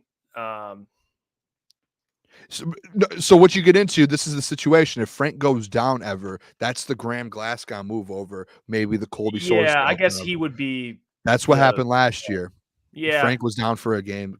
Graham went, which Graham, I trust him to be a backup at that center position. I do too. I think that's a great backup for that. So Jay-Z said Lions PR just put out a post calling him running back as well. Yeah, so he's on the depth chart as a running back. He's that's where he's going to probably be competing. Yeah, I don't because who was the running back outside of Craig? Who else did we have there? Well, it's practice squad guys. Like they re-signed who's the running back from the Jets went down with a shoulder injury. Oh, Bam Knight, Zonovan Knight. Yes, they re-signed him to the practice squad. Yeah, he had a season-ending injury too, so you don't know what he's going to. I think he might have had 2 in the last 2 years. I could be wrong with that, but I think when he left the Jets, I think he had an injury as well, and then he had that. Did you see Zach Zinner? By the way, we kind of missed it. He went to the Browns. Like really, early, like in the 3rd round. Yeah, they took him pretty early. So that was off the Michigan man. Yeah, the Spencer Rattler thing's going to be interesting. I'm interested to see how that works out. Matt Miller, who's a scout, and he does a lot of work for ESPN. They comped him to Zach Wilson. Oh no! I don't know how you can do that with a serious face. Like, how can you comp someone to Zach Wilson? That just means like, yeah, the dude's a bust. Like that. I mean, I don't know. I think that's a tough comp to be comped to Zach Wilson. That's Jeremiah Trotter still on the board. He is. And I'm telling you, because he doesn't athletically jump off the page, he's going to fall, but he's a football player. That's someone's going to get a good football player. If I'm the Rams, I look at him. Did they take a linebacker actually, Etienne? They might have. I have to check. If I'm the Rams, I wouldn't be mad at a Trotter. I wouldn't be mad at a Jeremiah Trotter. No. Can we do a quick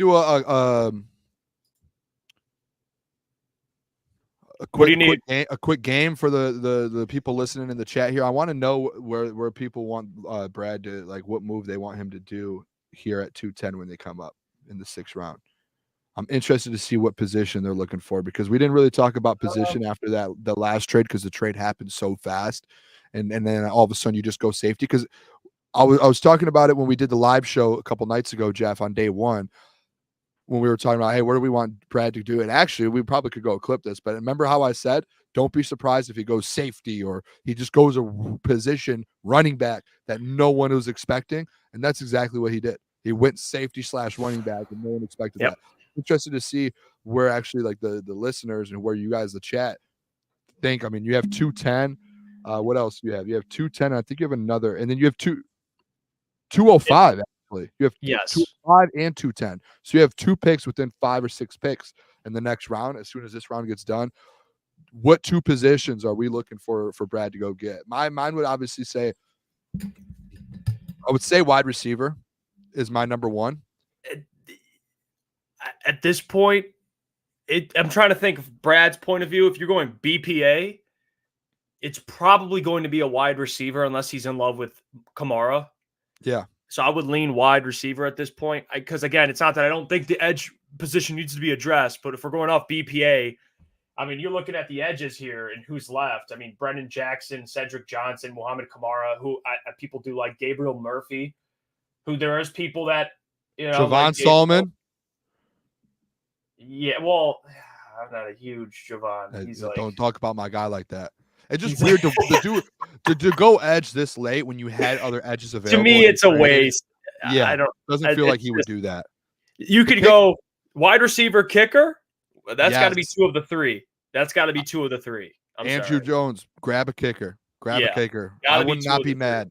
And I wouldn't be shocked either. Actually, do you know what?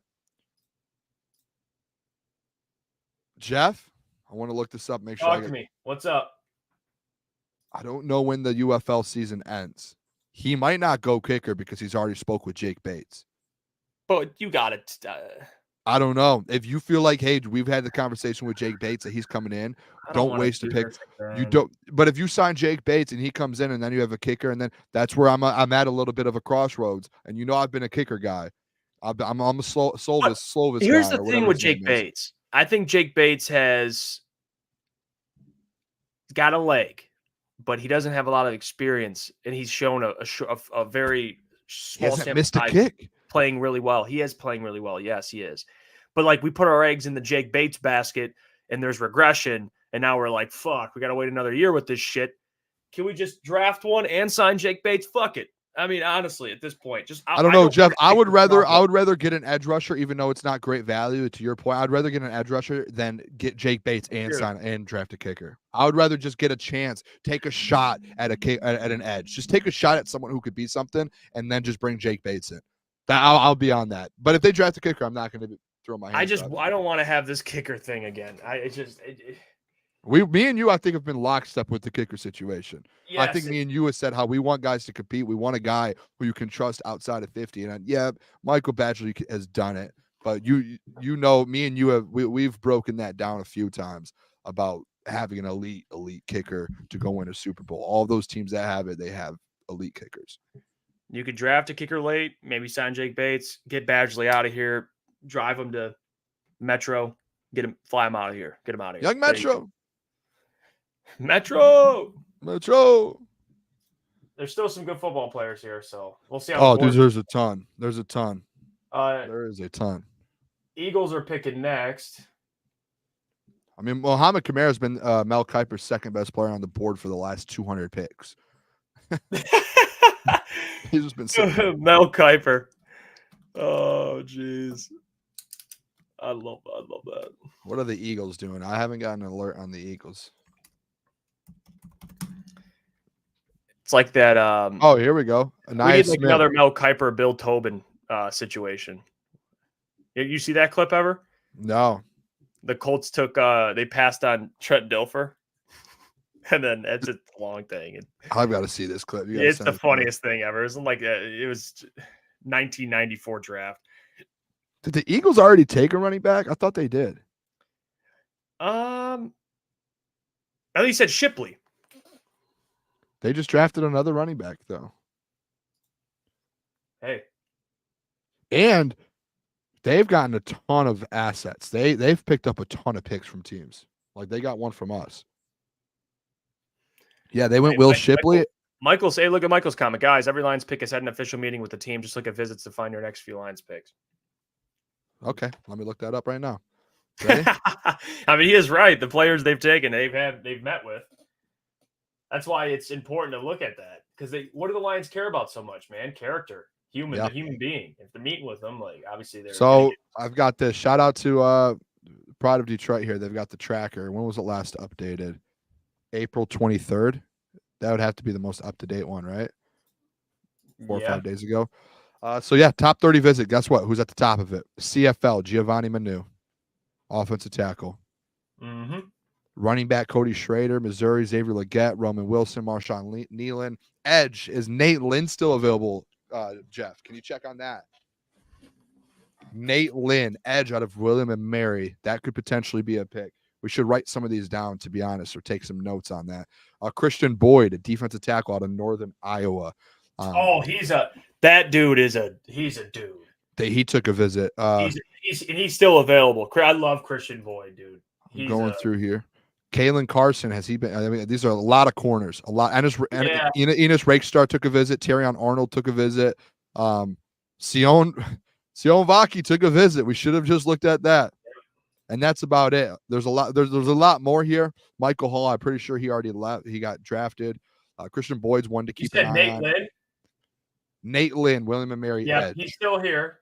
Okay, so that's a name to keep an eye on here. Is Nate Lynn at 205. Nate Lynn is here. Christian Boyd's still here, and I think he's not going to be here for long, dude. He showed out the Senior Bowl. Okay. Well, Nate Lynn, if he's available at 205, 210, keep an eye out on that as well.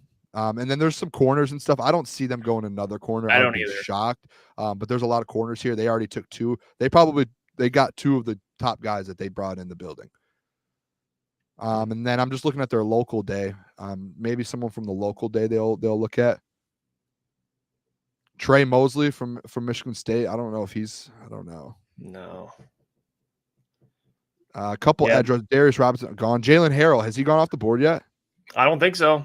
He came in. Keep an eye on Jalen Harrell. 2 edges right there that have not gone off the board that have visited with the Lions. Yeah, Jalen Harrell is still here. I think Jalen Harrell with the right development could be a steal too. Yep. That dude's just gifted athletically. I mean, there's other things that he needs to work on, Jeff, but that's why he's a late pick. Guess what? Virtual meeting. Guess who? Virtual meeting. Guess who? Who? Edge. Javon Solomon. It's your guy. So keep an eye out on those names for edge if you guys want an edge there. Yeah, I think that's a good one. There's no more other wide receivers they met with are off the board. Nelson Caesar out of Houston. I don't think I've heard of him yet. So those are the 3. Can you write names down, Jeff? Do you have a pad of paper over there? Mm-hmm. Can you write down Javon Solomon, edge, Jalen Harrell, edge, and Nate Lynn, Willem and Mary, edge, and Christian Boyd, defensive tackle. So I got Javon Solomon, Nate Lynn. Who's the other edge? Nate Lynn. Hold on. Ad popped up on me. Nate Lynn, Christian Boyd, defensive tackle. Yep, defensive tackle. Yep, I got him. Oh, and Jalen Harrell out of Michigan. Okay. Those are the 4. Keep an eye on those. One of those 4 might be in Detroit by the end of the day. And if it is, clip us. Clip us. Yeah, Boyd is a good like insurance policy because I think Levi his time's running out, and Christian Boyd, I would love that pick. Life after DJ Reader, or if he goes down, or maybe even life after Aleem if they don't re-sign him, whatever. Just having depth there, I think he'd be a good pick. Jalen Harrell would be a really good pick too. Yeah, he's proven big. He doesn't care. He doesn't care about he just wants depth. He doesn't care. He'll get a defensive tackle if he loves him. Yeah, exactly. And Jalen Harrell's he's big too. He's like 6'4". I'll be happy with that. I wonder what he did at the combine. Brennan Jackson just went to the Rams, I think. Yep, edge. Brennan Jackson out of Washington State. Rams are investing in their defensive line, dude. Very well needed, I think. They had a couple edges that were decent. They had a couple interior guys, but I think they lost 2 of their interior guys this year with Aaron Donald and someone else. I could be wrong, but I think that defensive line just keep building that up. ETN's probably happy with that one, I would guess.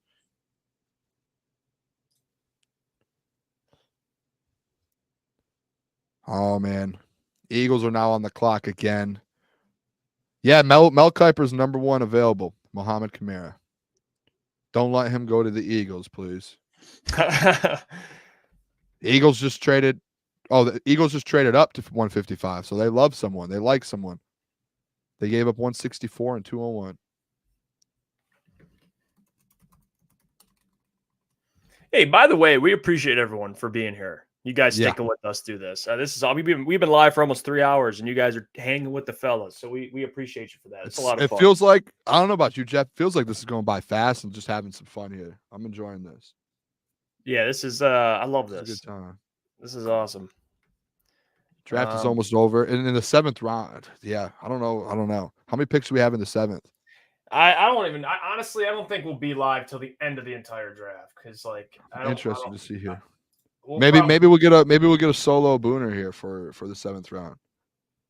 Yeah, you mean The picks in the 7th round, they dropped the time down from like 7 minutes to like 3 or 4 minutes. So the 7th round might only be like a 20-minute. Because they 30 picked minute. twice in the 6th, which is big time. Yeah, they have one pick in the 7th. Maybe I'll go until after the pick in the 7th because the 7th round I think is going to be 20 minutes. I don't think it's going to be long. Maybe I'll ride with the boys. Maybe I'll go solo. Oh yeah. How about that, Jeff? Look at Coach Walk 37. Don't forget that if they aren't drafted, they will sign free agents. Yeah, remember that every year the draft. Yes. You see Brad the process as soon as the draft ends. He's like, boom, he's got two phones, talking to one, talking to the other, signing these undrafted free agents. Bunch of UDFAs, man. Yes.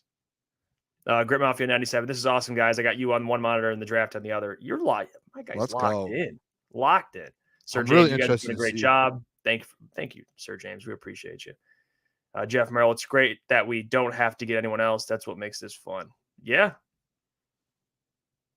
Yeah. That's why. And I think I've never been as invested in the past the 2nd round as I am with under this current regime. Makes it more fun with Brad Holmes. I just got a trade here. I want to look this up real quick. And I got you, Ronan, by the way. I got you. Has Caesar been drafted yet out of Houston? That I don't know. So there is a trade, a player trade actually. He has not been. Nelson Caesar, no. He is not off the board, Jeff. He's still available. The Jets are sending defensive end John Franklin Myers to the Broncos. Had 3.5 sacks last year. Yeah, the Broncos just made a trade. No, the Eagles, they just got a dude. Who'd they get? Jeremiah Trotter. Oh no. Oh my God. The Eagles are I'm really trying not to do this because I hate the Eagles, but they're having a great draft. Quinyon, Cooper DeJean, Jeremiah Trotter. I mean, they're getting some dudes. They're the defense. They knew what they needed to do on that defense. They've gotten dudes and they've added assets. They've got more picks. Eagles, man. Sons of bitches. The Browns just took wide receiver out of Louisville, Jamari Thrash. Oh my gosh. Wow. That defense, Jeff, that defense. I know. They knew they needed to do something. They did something. Yeah. They knew it. They addressed. They're like rebuilding it almost, like the second and third level. They're just revamping everything. Howie Roseman's. I mean, that's where that's the Brad Holmes. That's where they're all at. Just these top general managers in the draft, dude. They're just like watching them paint. What a great pick for them, Picasso. There are some NFC teams right now that are making some moves, and they're having good drafts. Eagles. I know. I see ETN saying Eagles easily winning that division, dude. Eagles are going to be a player this year. It'll be better. They got 2 new coordinators though. That's probably the big. They got 2 good coordinators too, but the thing is, good, the NFC East, no one's won it back to back since like early 2000s, like 2002 or something like that, and they didn't win it last year. The Cowboys ended up taking it, so I think this year the Eagles big step forward. Look at Freddie Felt 313 says. Let's go, Jeff, Freddie. Driving back to Indy, listening to the show. I had an AirPod in for your shows all weekend at the draft. Man, Freddie. I feel so bad. We didn't get to link up with Freddie. That was one. I thought about that. Freddie hit me up. I felt bad. That was one thing after day one when we were down there. I was like, I didn't get to see Freddie. Man, Freddie is an absolute. We keep passing him, like the combine or the draft. Yes. We're gonna link up with him. We're gonna at some point. This is gonna happen. Freddie is an absolute legend. He's been supporting us as an individual since day one. Man, he is an absolute legend. Appreciate you tuning in too, Freddie. It means a lot. Did you get the Browns pick yet? Yeah, they've drafted wide receiver. They went wide receiver out of Louisville, Jamari Thrash. I don't know him. We haven't really spoke about him a lot. Yeah, I don't Did you hear the trade as well? The Jets? No. John Franklin Myers to the Broncos. They traded him, defensive end. He's John Franklin. He's a good rotational piece. He's not bad. Yeah. So the Broncos made that trade to pick him up. And they probably, I mean, he get a couple sacks. He's like the guy you get a couple sacks a year from. Like he's like, oh man, the Eagles draft room. I hate seeing that. Hate seeing the Eagles happy, dude. That's like your worst thing ever. Hey, you know what we're on though? It's the kneecap tour. Oh yeah. Oh, I need one of those. I need tour. one of those. Kneecap Can tour. I have that? Yeah. Take the shirt off, brother. Take the shirt off, brother. No, this is actually Barstool. This is sweet. This is one last year's though. 2023. They have some sick merch. Yeah, to they be do. honest, for the Lions and stuff. They always put some good stuff out. Yeah, dude. There's so many people at the draft now. It's going to be way over 700,000 now. Make sure if you guys too hit the like button, share the stream with some people if you guys haven't yet. Subscribe, all of that. Help push the boys out a little bit here. Help us grow. Yeah, we're at part of a special program. Hey Jesse, my roommate is an Eagles fan. Well, tell your roommate. Apologize, suck man. It. All right. Well, actually, he had a pretty good draft, so still,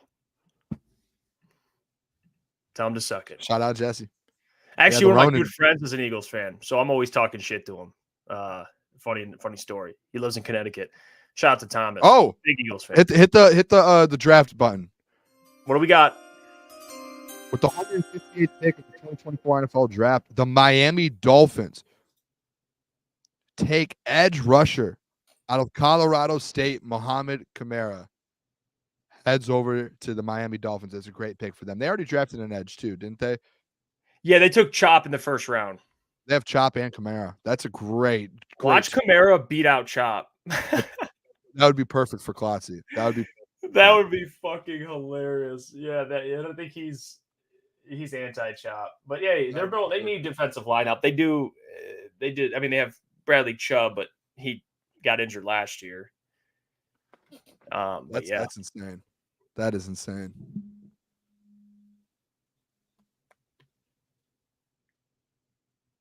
All right. Mike Reed. Look at this. Mike Reed said downtown was crazy. Went to Bookies for dinner on Friday. It was good food. Yeah, Bookies is great.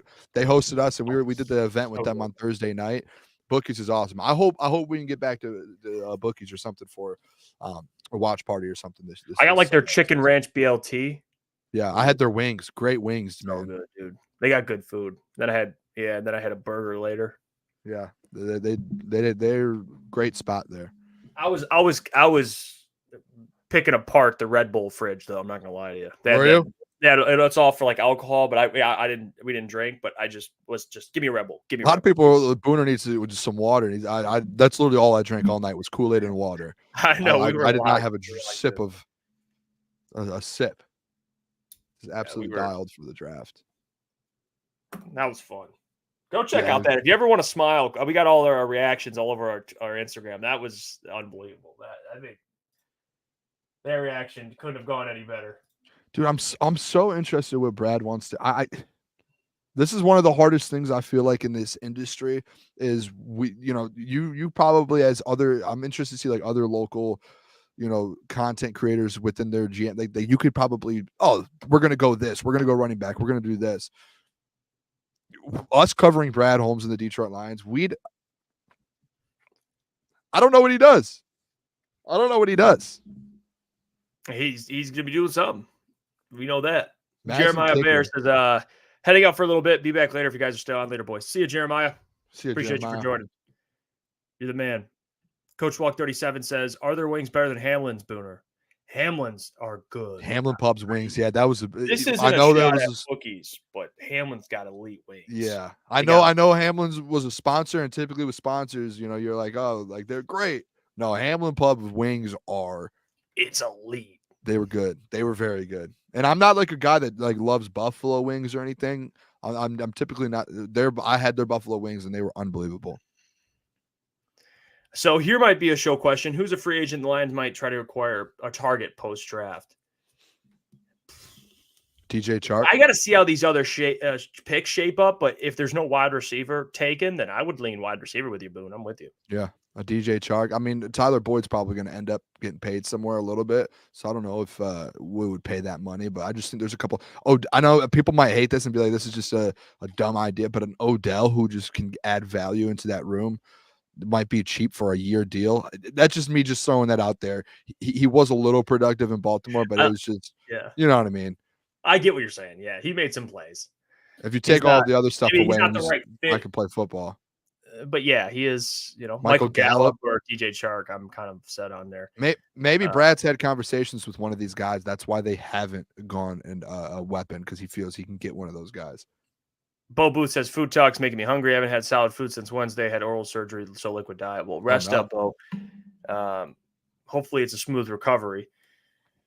Man, I hate the liquid diet. When I had oral surgery, man, it was tough. Smoothies, and I love food. I'm Italian. I love eating food, chewing, not just getting smoothies all day and like ice cream and fucking applesauce and shit. Like you actually want to have that. I don't know. Still, I guess it's still technically a meal, but not the same. So every time I FaceTime Jeff and we're not on air or anything, that man has some sort of food he's eating or a smoothie. Or he's got some. Man's got something going on. I eat a little bit, and the weight just stays. Jeff eats everything, and that man is just unbelievable. Metabolism. I don't know, Booner. I don't know. Bo Booth says, would Chark come back? I think he would. Yeah, I don't think he left in a bad way. Yeah, I don't know if DJ Chark he's an injury guy too, though. He got injured in Carolina too. Yeah, he did. Is it worth it? I wonder what he would even be, like how much he would even be. He met with the Chargers, didn't get to a deal. I wonder what happened there. Was he asking for more? I don't know. I'm not in these rooms. I would be cool with Chark, but again, the health thing is fair, Boone. I mean, he gets banged up. It's an interesting question with the health and the price. He gets banged up. I understand that. So it's fair. The Eagles right now, per Adam Schefter, the Eagles are now up to 7 trades in this draft. Most in the NFL, and tied for the most draft day trades since 1990. Damn. I think they've made 7 trades today. I could be wrong, but I think it's today they've made 7 trades. Damn. Howie Roseman's locked in today. Yeah. He's fixing that defense. We thought the 2 was crazy from Brad Holmes. We were like, oh, here we go, boys. Oh, 7. That's crazy. Yeah, honestly, for this next one, Who are you thinking? I'm testing Chiefs pick. I don't know what's going on with this. Did you add a let me see. Bills are at 160, one of the picks I think they traded for. I'm a little behind on announcing picks over here. Oh, no, I'm not. By the way, all the support on the Enos Rakestraw video, we appreciate the hell out of you guys. It's got 15,000 views so far, so that's big time. That is awesome. Ba, ba, ba, da, da. Come on, Lions. I'm so excited to see what Brad does at 205 and 210. I'm excited. I feel like we're gonna get 2 guys. We're gonna get 2 guys that just none of us have even mentioned. All you know what? We do all this coverage for the NFL draft for 2 months as soon as the Lions season ends. We do all this coverage of players we think this and that. Guess what? Not one player we talk about the Brad Holmes has probably even looked at. He doesn't even care about. He does his own thing. Answer 14, Booner, go back and listen to the 33rd podcast with DJ Chark about DJ Chark on the St. Browns. He did not like the physicality of the Lions practice sessions, and I think that is why he chose the Panthers over us. Yeah, I think that's something with it as well. I do think that they offered him more money too. I think he got a bad. He had a pretty good year in Detroit. I think it was, hey, let me go get some more money somewhere else. So I think it was a mixture of both, I would say. Yeah. That is my guess. That would be even my he guess. says the money was essentially the same. He mentions the Lions. Oh, maybe more practice anybody in the league. I mean, yeah. Do you think it was the same? Do you think the Lions put that money out there? I'm not sure. I do agree though that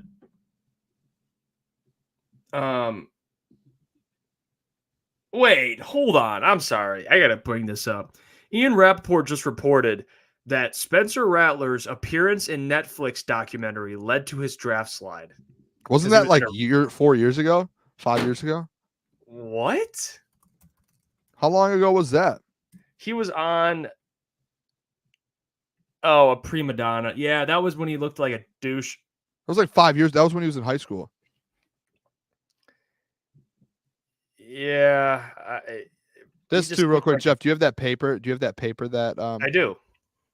For Peter here? Said, look who was in for a visit and still on the board. Can you read off Peter, those we names? have Javon Solomon, Nate Lynn, Jalen Harrell, and Christian Boyd. Those are all the defensive linemen that have visited with the Detroit Lions that I think are realistic. I would lean Christian Boyd, my favorite, or Jalen Harrell. Those two are my Javon Solomon. That's a Booner guy. That's a Booner guy. Yep. The Bills just took Washington linebacker. I'm gonna butcher this name. Edifuan Ulafosio. First team All Pac-12. That's big for them because they lost a couple defensive players.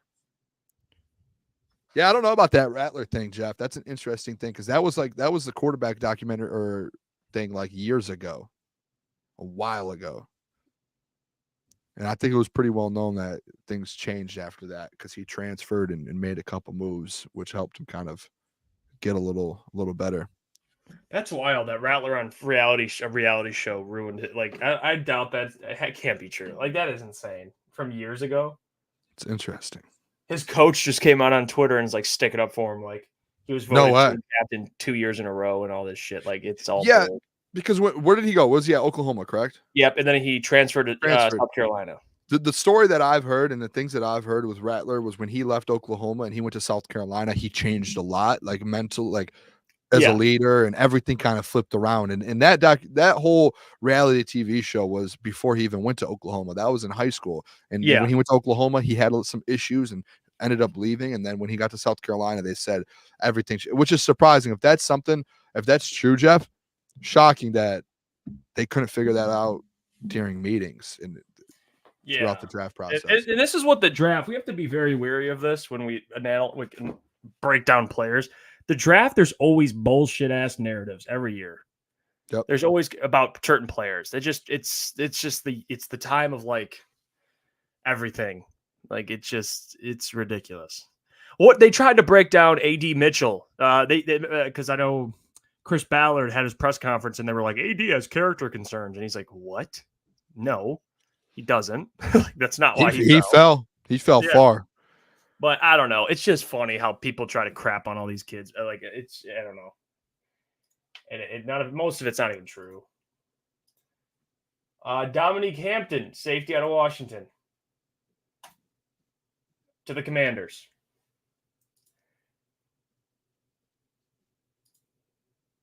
Here we go. We got about how many? Close. The 6th round, 34 or 29th and 34. So we got actually kind of a 170, 190. Yeah. Got a decent bit here. I think we're like 30 picks away, roughly. Close, man. I think this next. I think. What are we? 205 and 210. What is that in the fifth? So we're on pick for me 162. That's what it shows for me. And then the Lions, we pick 205 and 210. That's the 29th and 34th pick in the 6th round.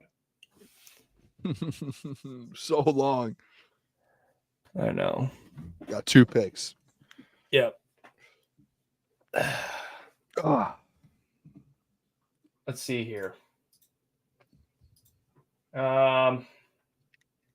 B Rice. Watch Arizona take B Rice. Say fuck it.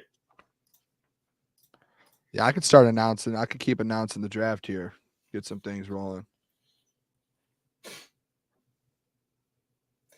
Hell. Jeff, I'm going to send you this tweet to play. Let me see. Let me check it out. Oh, I gotta sneeze. Oh, never mind. It's on Instagram. I don't know if we can do that. Whew. You said what? It's on Instagram? What is it? What's the actual video? What is it of? I just sent it in our group chat. Oh, I'll play this. Yeah. I love seeing this stuff, man. This is unbelievable. Yeah, let's check this out. I don't know if this is even, screw it. We'll just play this. This is on the Lions thing, so I think we can. And there's a video too on their Twitter of Giovanni. How much you want to bet that's Brad Holmes inspired? Oh, this is an ESPN clip. Didn't know that. Peter, I bet Brad Holmes came in, threw those jerseys, got everyone in the room. Hey, but we'll play just that. You get to see the point there. Yo, we get the boys, man. Yeah, you get to see the fellas. Yeah, that you get the point. That is.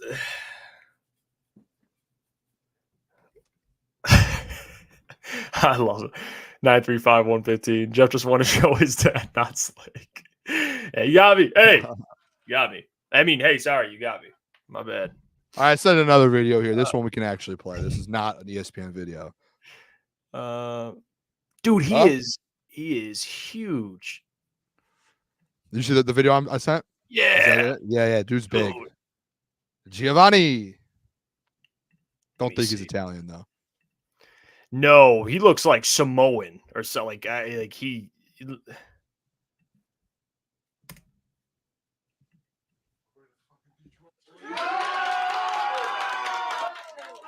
Dude.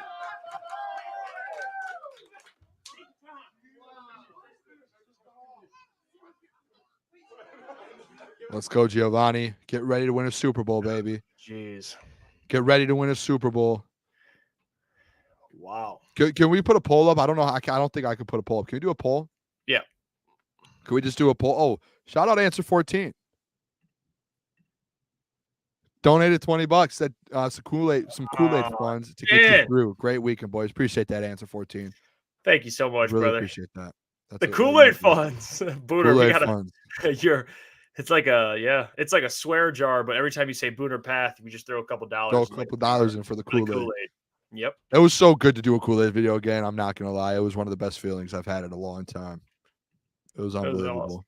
It was great. What's the poll? I want to do a poll. I want to see kind of like the question we asked a little bit ago of what position do you want the Lions to go? We could probably do edge, offensive weapon, or wide receiver, whatever we want to do. Christian Jones from Texas just went to the Cardinals, by the way, too. Offensive tackle. What else do you think, Jeff? I got it. I put kicker. I just put everything in there. There we go. Fun with it. Shout out kid from the East. Whoa. I'll put it. I got you, baby. Kid from the East. Thank you for the $5, man. He says, "Love you guys. Content. Y'all inspire me to start my own channel, man. Keep going. Be consistent, and just be yourself. Foot on the gas. Don't do anything. Be yourself. Be yourself, man. And just get after it, bro. Be a Brad Holmes guy. Yeah, what would Brad? Yeah, what would Dan Campbell do if he was coaching you during this process? He would tell you, "Hey, we need to get one of those bracelets." What would Brad Holmes do? WWBHW or D? What would Brad Holmes do? Well, right now, Boone, for at least the position poll, edge is winning by a couple percent. It's close with wide receiver. They're battling it out right now. So it's just those two. Yeah, it's 40% to 35 in favor of edge. Now it's 41-34 in favor of edge. Okay. And then it's 11% for kicker, 13% for offensive tackle / center. But there's some. I should have said offensive. I should have said guard. I didn't mean to put tackle, but they took a tackle. But you get the point. Center then. It's tied right now, 38%. Edge and wide receiver. The people are split. What would you say, Boone? I would say wide receiver. That's where I'm at. I think you're sitting there at 205 and 210. I think you just go both. I would say both. To me, someone put in there Booner's anti-BPA. No, I'm definitely not anti-BPA. I'm all BPA.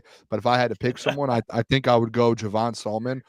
And I would go, if Brendan Rice is there, take Brendan Rice and Javon Solomon. And then those are, to me, kind of BPA. I cannot wait to hear the situation with Brendan Rice and why he's dropping. I'm so confused on what's happening right now. It's shocking. If somehow the Lions end up with him in the 5th round, that might be one of the biggest steals of all time. Yeah. And I'm going wide receiver because it's BPA. Yeah. We're right around that time where Amon-Ra St. Brown got selected. So, let Brad's eyes do the decision making. Let his talent evaluation do that. There's still some pretty good wideouts, though. That's also why I feel that. Like Bub Means, Brennan Rice, Malik Washington. Malik Washington, that's a good one. There's some like decent names. Jalen Coker, Holy Cross. There's some. I like a lot of the wideouts here more than the edges. Like the edges to me, I mean, Cedric Johnson, Gabe Hall, Gabriel Murphy. I don't mind Javon Solomon. He's on the list here. Jalen Harrell, but it's nobody that I'm pounding the table like, give me this play, like give me. Cedric Johnson's still sitting there. Maybe Jalen Harrell I would like. Christian Boyd I like, but Gabe Murphy was a guy though a lot of people had mocked in their drafts. Yeah, but he's like not. I don't know if he's BPA. Again, to me, Brad might just be like, you know what, you're an idiot. He's BPA, but I don't think so. Packers just went center. They took Jacob Monk, center out of Duke. That's a pretty good pick. Yeah. They're going offensive line this draft too. Played with Graham Barton.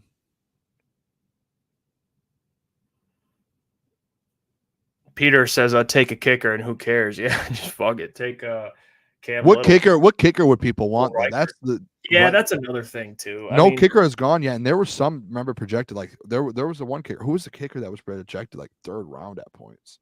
Do you remember that? I mean, the best kicker in the draft. There's Joshua Carty, but I think there's also Will Riker, Cam Little, Harrison Mevis. My older brother or my younger brother, Harrison Mevis. It's little bro. Little bro for me.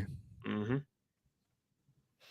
I don't know. People say the Stanford kicker, Joshua Carty's the best. I don't know. I don't know if I would put him as the best kicker. But he hit like a 60-something yarder. But you look at his accuracy in terms of his collegiate career from deep, like from distance. Yeah, it doesn't. It's not like, I think he had one year where he was like 1 for 5 from 50 plus. Like I don't know. He's gotten better certainly, but again, Joe Schmo here said Michigan Panthers kicker. I'm telling you, Jeff, they might. I would rather. I don't know about Joshua Carty. I'm not in love with him. I think Cam Little. I prefer Cam Little or Will Reichard. Those are the two I like more. And Jake Bain. This dude, Christian Jones, is massive, dude. What do you think about this, Terrell from FL, my guy? I know a lot of people are not going to like to hear this, but we really don't need an edge, to be honest. It's interesting. This team and their pass rush win rate. Come on, Terrell. Yeah.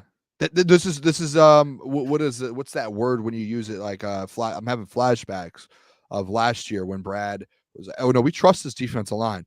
We think we have a lot of guys. And on you've been saying that line. all summer too, or not all summer, but since the season ended, the last couple months, you've been saying that. Yeah, he said that last year, and then guess what? That was the biggest issue on your defense was the defensive line couldn't get home, and you had guys like he trusted Charles. We thought Charles Harris was great last year. Like he was our number 2 edge rusher going into the season that was starting on the other side, and guess what? He had a lot of games to where he was a healthy scratch and didn't even make the roster for the game day, like 4 times, 5 times. I will say this. I still believe that edge won't be something they take unless maybe Jalen Harrell, but I think they'd be higher on Christian Boyd.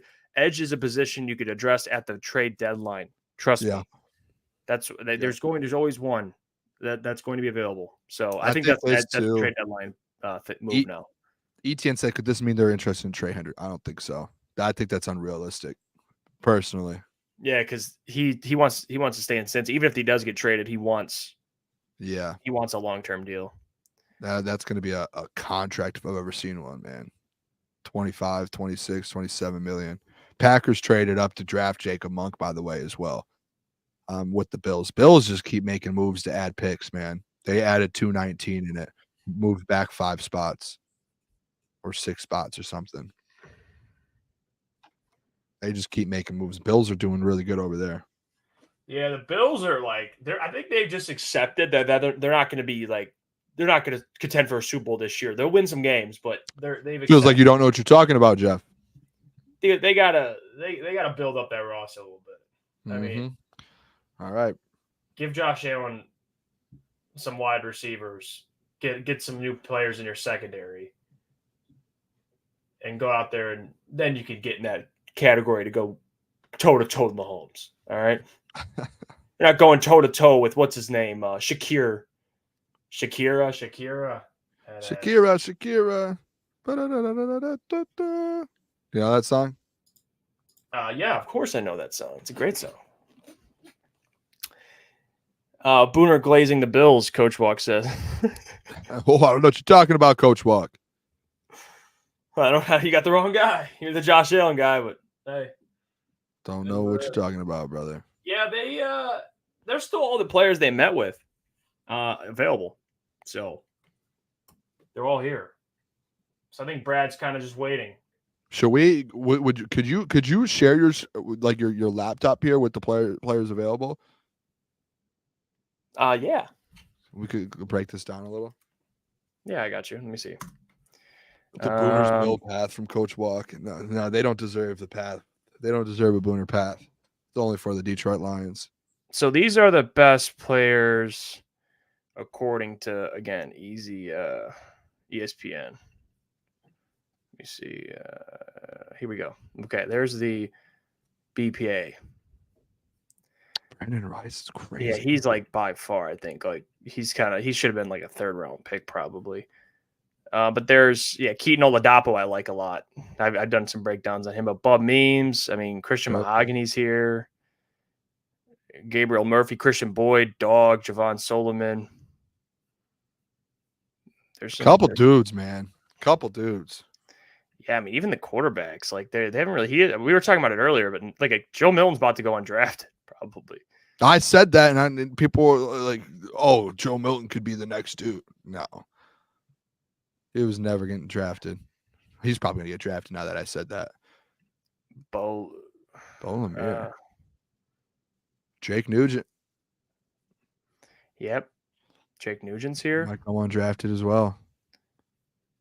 Yep, defensive tackle. I mean, Wingo's here. Tyler, I like Boyd.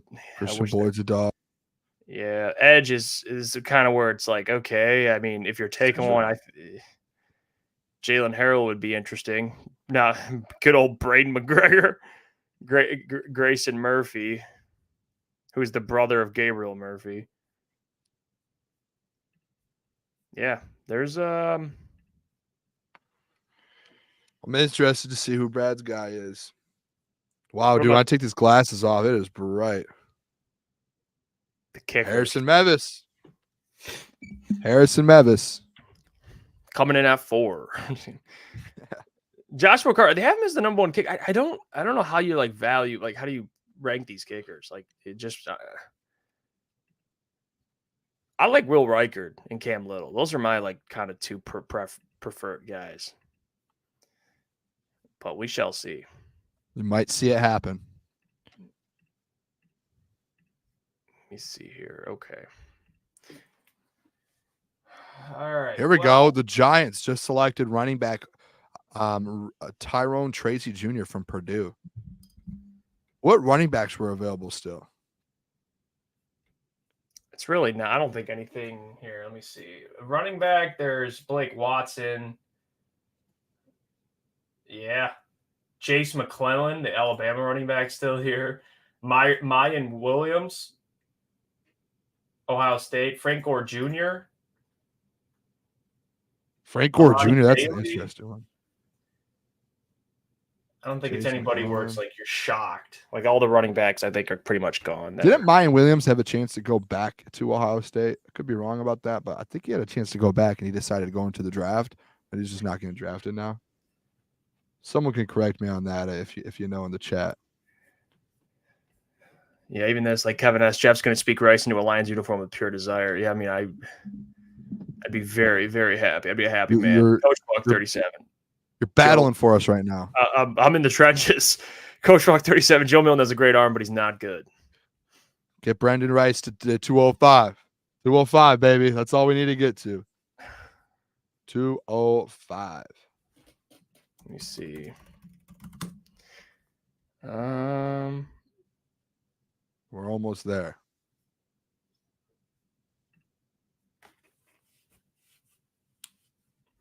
Yeah, I mean, the Lions are in they don't have to trade. They better not trade up. Just stay put. Let the board just fall. I mean, It's one of those times where I wish all of us here right now, we could just pull up Brad Holmes' best available draft board. Unless you package those 6-round picks and go up and get somebody, but like other than that, you might just be able to stay put and take who falls to you.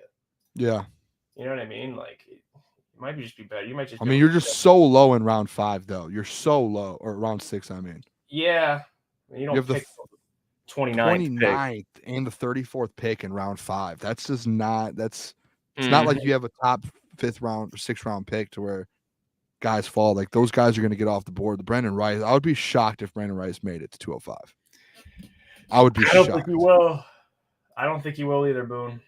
That would be shocking. Yeah, I tried to be positive. I know you like positivity, but I just same with a couple of those edges we talked about. I would be shocked if they fell to 205. And if they did, that's an absolute steal then. I don't know if it's going to happen. I don't know. Dante, 151. Thank you for the $5. Says Magic ties up the series with the Cavs with a 112 to 189 victory. I also want Brendan Rice as a line. Whoa, the Magic. They're back. They're good. Magic. I've been so locked in on the NFL draft and the Detroit Lions. I forgot those NBA playoffs. I give Dante credit for even watching NBA playoffs right now. He's a sports fan. That's why I love Dante. He's watching all sports. Appreciate the $5 too. Once today and tomorrow are over, after we do our recap videos and everything's done with the draft, obviously this week we will probably break down everything. I'll start watching the NBA again. I'll get locked back in. After tomorrow, we get the we do our Q&A stream and do some content recapping the draft. I'm probably hitting this side of my face is hitting the pillow, and I'm probably not waking up to the next day. Well, I would hope if you go to bed, you wake up, till the next day. Yeah, well, no, that'd be then you're dead. Yeah, that's possible. That's typically how going to sleep at night works. Is you wake up the next day. You go to bed at night, you wake up the next day. But as soon as we're done recording, it's out for me. Mike Reed, wow. Oh, Mike Reed. The Kool-Aid Fund is growing. The Kool-Aid. Shout out to Mike Reed, man. What a legend. Reed, you're a fucking legend. Jeff, if people start donating, will you do jumping jacks for every $1 donated or something? I'm in a small area here, or else no. I can't do anything. But it looks like you have a lot of room over there, brother. I'd rather do jumping jacks than probably push-ups, dude. We need. Hey, Mike Reed, we appreciate you. He says, best podcast on the planet. Booner, here's some more Kool-Aid fun. Love the show. I listen every day, and you guys make my. Well, Mike Reed, you make our day by being in the chat. You're in there all the time. So thank you for that. Thank you for the super chat. We're lucky to have you. And all the support of the people, man. This has been fun. I mean, we have had 300, 400 plus in the entire time. You guys are real ones. Hanging with us. Yeah, this is awesome. It's like we're chilling with the fellas, kicking it, watching the draft, reacting in live real time to what the Lions are doing here. This is what makes it fun. We want to do watch parties too for the Lions games. So we're doing that as well. Yeah, where we were at before when we did those, that was I love doing. That was one of my favorite things ever doing with content is doing live streams and watch parties. And I couldn't imagine if we get a place downtown, a sponsor downtown and a bar that would be willing to let us do 17 games plus the playoffs. We will be there. I'll show up with the Kool-Aid. I will be there. We are there. So hopefully we can make that happen. Well, imagine if the Lions reached out to us and for home games we had a little setup at Ford Field, like at one of that bar that they have there, the sportsbook bar, and we're just there like with a couch and we're just live streaming from Ford Field. That would be something unreal. We got the Kool-Aid video at Ford Field right away with the fans every single home win. You do it with Sheila. She's there. I mean, oh my gosh, amazing. I hope this season one of my goals is I won't miss a watch party, but if there's a home game and they say, hey Booner, we want you to do a Kool-Aid chug on the field for the fans, I will be there. And I'll also find a way to be at the watch party too. I'll be at both. I'll tell them, hey, I'll do it, but got business as well, but get me on the field to do that. Imagine, I feel like the crowd would erupt a live Kool-Aid chug. I could be wrong. Maybe not, but You're going to be doing it with the fans and everything. I swear to gosh, Lions fans and Booner. You're like hosting a big like group Kool-Aid chug. Like everyone's got their own Kool-Aid. Oh, dude, that would be unbelievable. It's like a Kool-Aid meetup. There's like a meetup, Everyone's participating. Now that's when it becomes a cult. You know what I mean? Now we're starting to get to that cult status. Yeah. You got like a bunch of followers doing the Kool-Aid chug with you. Now we're getting into that. We're getting to that cult status a little bit. So it's okay though. Oh my gosh! Can we hit the NFL draft with the 168th pick of the 2024 NFL draft? The Buffalo Bills have selected defensive end Javon Solomon out of Troy. Oh, damn it! All right, cross him out. He is a player the Lions met with. He is off the board now. We got Nate Lynn, Jalen Harrell, and Christian Boyd. Wow, that's disappointing. I was really excited for him potentially. Solomon. Did you cross that off the list? I did. I crossed it right off.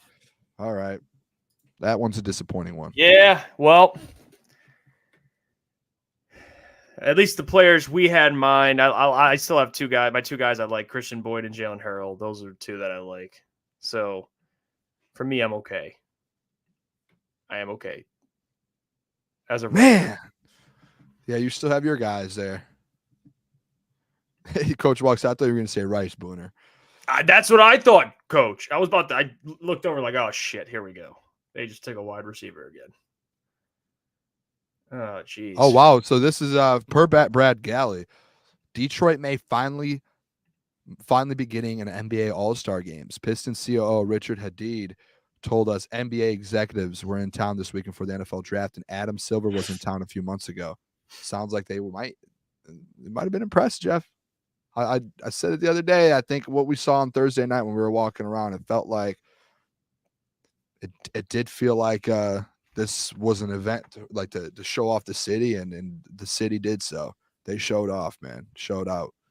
Yeah, it was incredible. I mean, they can handle it. I mean, yeah. Answer 14. What is the deal with Murphy, the edge out of UCLA? He is still sitting there. It's a great question. One, yeah. I know Scott Bischoff was high on him too. He liked him as a late round edge for the Lions. He said he was ranked in the top 100. Yeah. Answer 14 did. Yeah, he even said, like Scott, when he talked about him a lot, the biggest things he always talked about was like his ability in the run game. And, he played obviously with Latu. So, I don't know. I don't know. There's some players on here that we covered and we had guys on that knew a lot about these players and they're still falling. Like there's things that we don't know, we only can talk about what we know, like the interview process and testing and these guys' backgrounds. I don't know. But Packers. Can we get the NFL? The 169th pick of the 2024 NFL draft, the Green Bay Packers are selecting safety out of Oregon State, Keaton Oladapo. That's great pick. Second safety they've taken now. Yeah, he's kind of an all over your defense guy. That's what he is. Like, that's why when I watched him, he played special teams. He can play both safety spots. He's just all over the place. Yeah. He's a good pick. That's like a different type of like Vaki, but when you take a guy that late with like versatility, it's just like that's kind of what you're doing. Like he lined up on the D line slot. He played outside corner, played in the box, played deep safety. Like the dude is just all over. Like he I wouldn't want to be hit by that dude. He's a huge guy. But the Packers, I'll let that one slide because I was a little biased towards that pick. So I don't know. There was, oh my gosh, what did wanted to play a video. I can't remember what it was. I'm gonna go get some tissue. I'm gonna blow my nose. I don't want to be sniffling on this. Yeah, step away.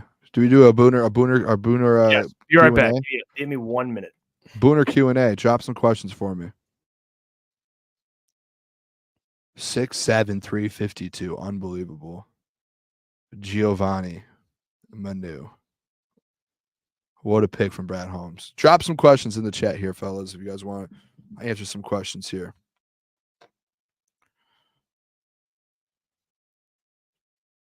How do I get my hands on one of these Dan Campbell black jerseys?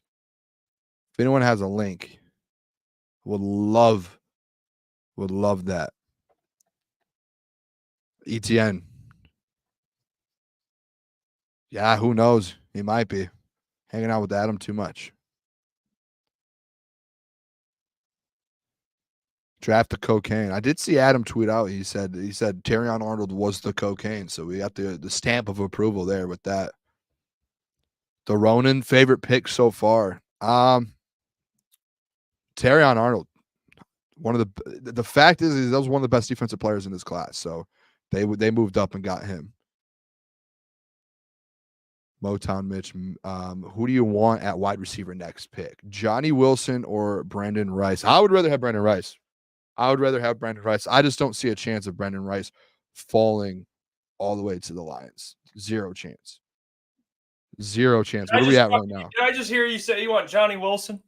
No, I said I would rather have Brandon Rice. There's zero chance Brandon Rice falls that far. You son of a bitch. I'm just kidding. Zero chance. Answer some questions here, Jeff. There's a lot of questions coming in here. Don't you ever say that again, Johnny Wilson. How do we get comic Shane Gillis to be a Lions fan? I can work on that. Let me work my magic. Sean, he says, "What's up, fellas? Just got out of work. Well, welcome to the show. Out. Appreciate you tuning in." ETN says, "Jeff, how'd the cocaine snorting go?" Well, I'm juiced up now. Now I don't know why I've had the sniffles, dude. I don't know. It's just allergies, I guess. Dude. I don't know, dude. I'm new to allergies this year. It's the first time it's ever hit me, so it's interesting. It's a thing I've never heard of before. Me on cocaine, I'm already like pretty level-headed. I'd probably go out and run around the street like it'd be one of those guys on like bath salts. Be running around. To be honest, I don't ever want to partake because I'm already I've never partaken in any of those. I'm already a pretty juiced up dude, you know. Yeah, I don't know. I don't think it'd be a good combo with me trying any of that shit. So, there was. By the way, did you see? I think Adam tweeted out. I was telling the chat here. I'm pretty sure Adam tweeted out Terrion Arnold was the cocaine. So. I mean, yeah, if you look at it like that, it's a good way to describe it. That stamp of approval is big. Bub Means, wide receiver, Pittsburgh, just went to the Saints. Yeah. I know you mentioned his name a second ago. Yeah, Bub Means was one of the guys I was cool with over Johnny Wilson. Taking a fucking Johnny Wilson. Someone in the chat hated Johnny Wilson's too. I don't like the. We've got a trade. Jets are on the clock at 171. Traded with Philly. Philly keeps trading, dude. Philly just added another pick. They moved back 14 spots and they added 190 as well. Philly's doing a great job right now. Howie Roseman's just over there just. Hey, Sean asked Boone, where'd you get the shades? I need to know. I got them. This was a gift. After I did the first Kool-Aid video, my dad, he got me these. I think he saw me so sweet. A Victory Monday. I had like some dollar store sunglasses on. And then I showed up, and my dad got me these for Christmas, and I had these. So appreciate it. They're I don't know what they are. They're Oakleys. The Road to 99 says, "Ever see those people in Philly messed up off bath salts?" I went through a time in my life where I was just watching people on bath salt videos. It's kind of interesting. I mean, I never have. Can't say I've done that. No, I've never indulged.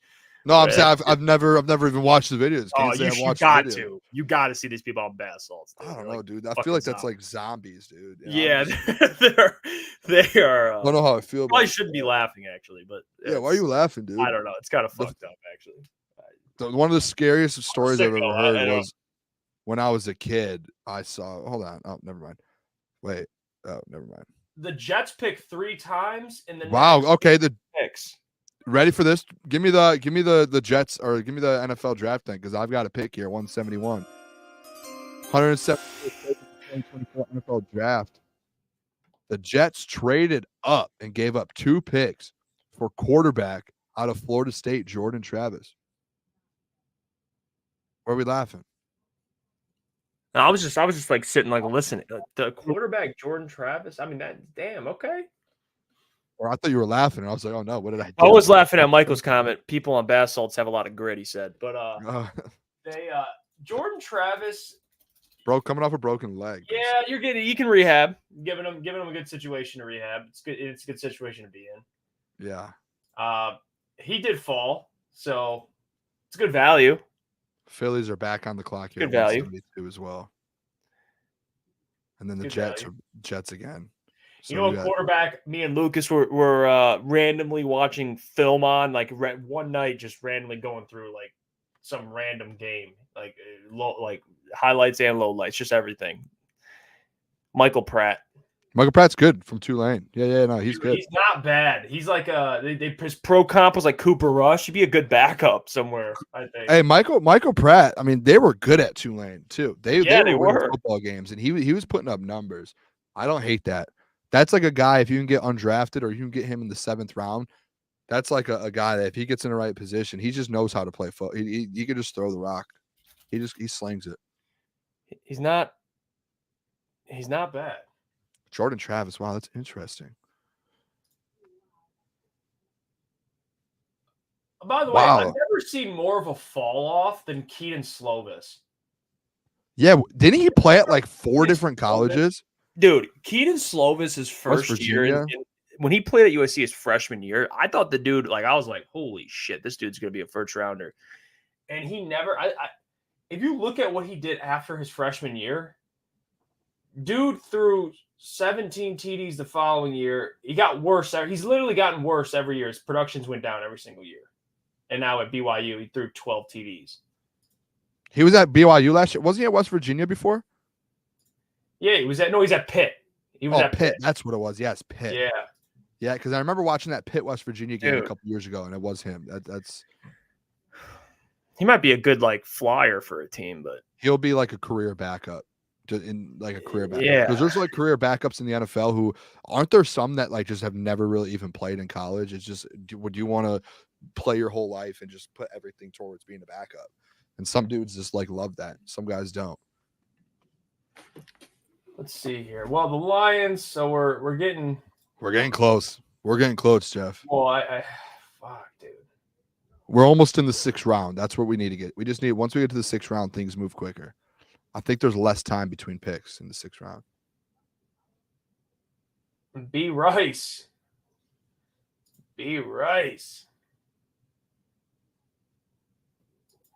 Wow, you know what? I didn't even think of this. Jordan Travis might be like that. They might think he's like the next guy up there in New York because you only have Aaron Rodgers on a 2 years left.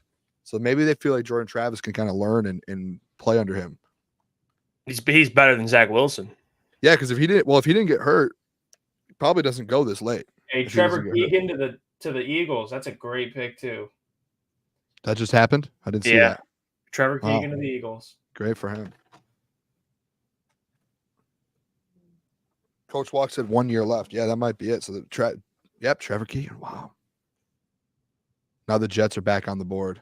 They're making phone calls and excited right now, but they have another pick. You know what the Jets should do?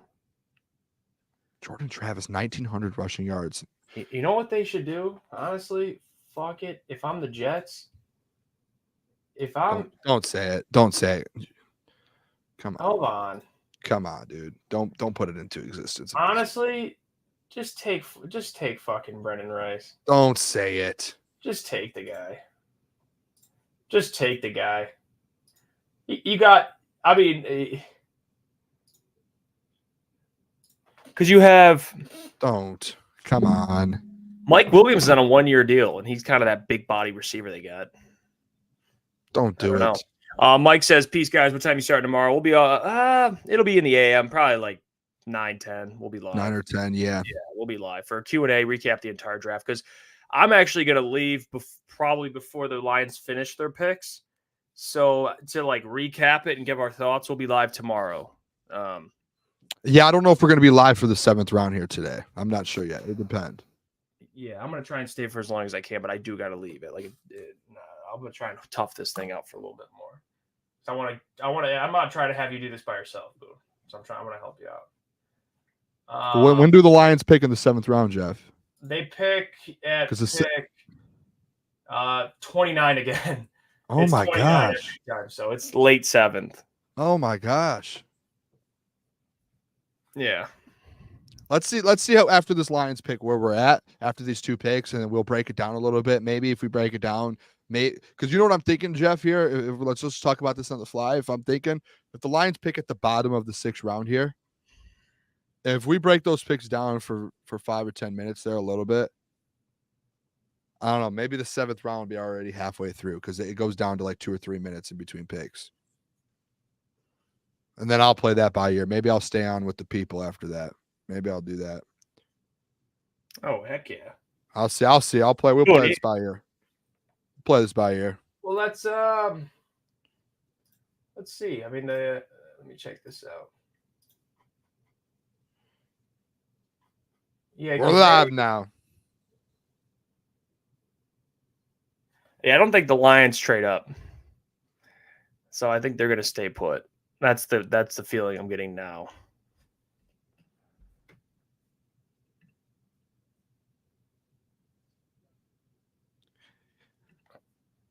This might be a wide receiver. Hi, King Horse.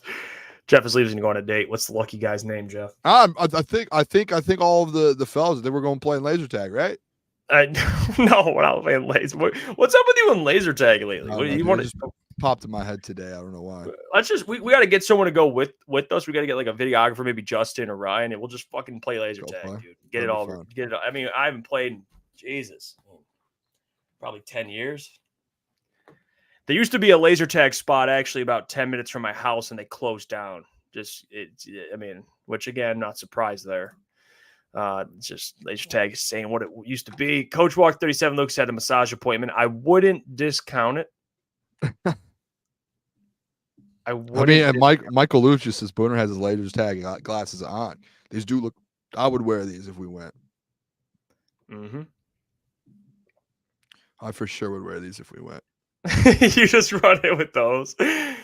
You're just marking kids with those glasses on. I just don't know if I could see in there with screaming these, Booner Path at everybody. Love that. Booner Path. Pop, pop, pop, pop. Oh, that'd be funny. That'd be great. The anticipation for this pick is just unbelievable right now.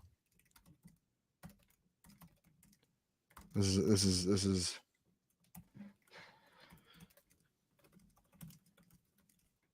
Booner, what is the capital of Ohio? I believe it's don't tell me. Is it Columbus or Cincinnati? Yeah, you're right. Columbus? Yep, you are right. Yeah. Columbus. At least I think. God, I'm on an Ohio. I would think it's the capital. I think it is.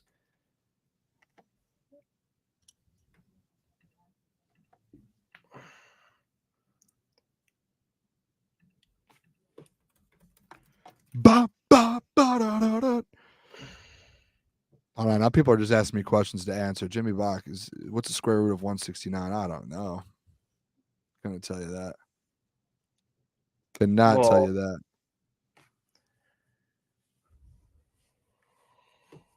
What? Square root of 169. Yeah.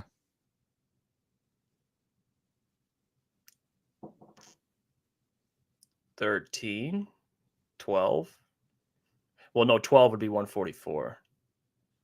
Dude, yeah, I don't understand any of this right now.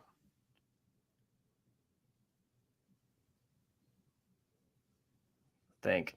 You got it? I probably was. Someone gave it to us. I'm waiting to see this Jets pick. I'm interested to see who this is. This comment, Hugh Jasmine.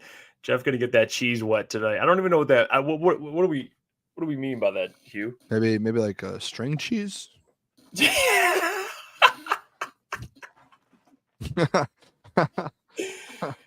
I'm getting my cheese wet. I'm hanging with the boys, dude. That's not the narrative we want out there. It's not the narrative we want out there.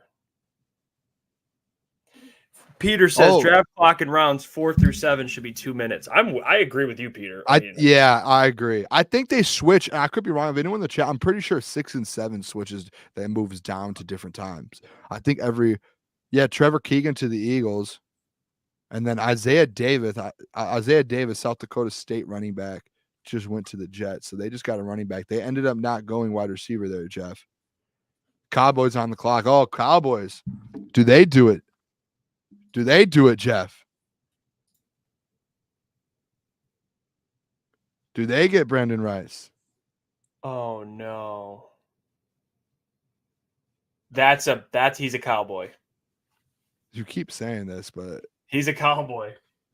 you keep saying this, Jeff, but He's a Cowboy. That's a Jerry Jones pick. He goes, give me Jerry's son. I want Jerry's son. Give me Jerry's son. He probably doesn't even call him Brennan. Give me Jerry's son. It does feel like that. They want the lineage, it's the brand, man. You get Brendan Rice on the Cowboys, like Jerry's putting money in his pockets. It does feel like that. This is what I hate this. That the pick is in already. I have nothing. I have no insider information over here either. The pick is in. I've got nothing over here. I've got nothing. It's got to be Brendan Rice.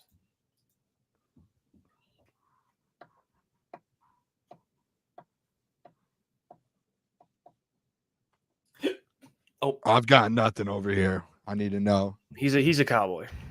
Book it. Play the NFL draft music.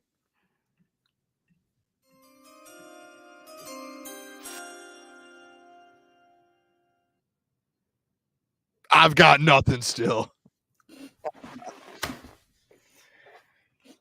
Jesus. Well, oh, who is this? Okay. Who is this? what? What? Is this what the hell are we doing? Who's what? Did someone get drafted? What? Bro, What? look at yourself right now. Oh, you're talking about who is this? Who is me? Oh, I'm Booner. Come on, man. Let me be me. Okay, just spit some bars. I mean, that's what I'm getting from this right now. Mom Bro. spaghetti. Dude, you got the headphones on and everything. I gotta realize the chain too. Dude, I know the chain you got on, dude. That's why I call him your boondoggy dog. Boon Dizzle. That's Boon Dizzle. D-O-double-G. Mm-hmm. Dude, who did the Cowboys pick? Okay, I got it. Press it. Hit it for me. It's The Brendan. 174th pick of the 2024 NFL Draft. The Dallas Cowboys and Jerry Jones has selected corner Kalen Carson out of Wake Forest.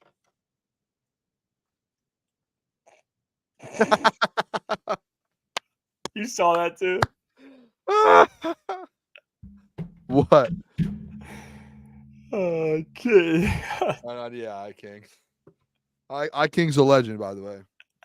A legend. That was kind of creative too. Paul's kind of hating. What do you think of Paul calling out your sources? Acts like he has connections. The only person he knows is the janitor at his local gas station. That janitor must know a lot, Boone, because you're getting the janitor knows a lot. He must be the janitor for every single NFL GM out here. Really interesting. A lot of very, very interesting. Paul, you just looked at someone. Who's over there, Jeff? You're muted. well, there you. You're talking to someone over there. It's Jake. Oh, what up, Jake? What up, bro? A legend. My dog, dude. Oh, the slow burn. What'd I tell you about that slow burn? Isaiah Davis. Wait, what? What does that mean, dude?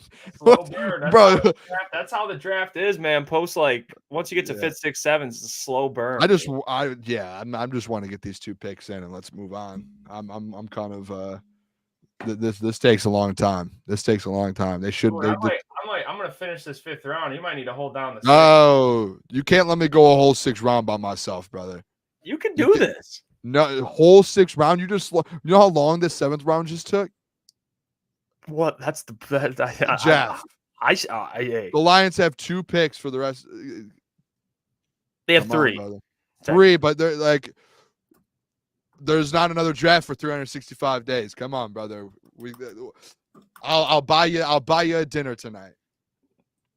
No, it's not. It's I'll not about. bring you some It's Red not Bull. about I want to or not. I'm unable to. I can't stay. I cannot.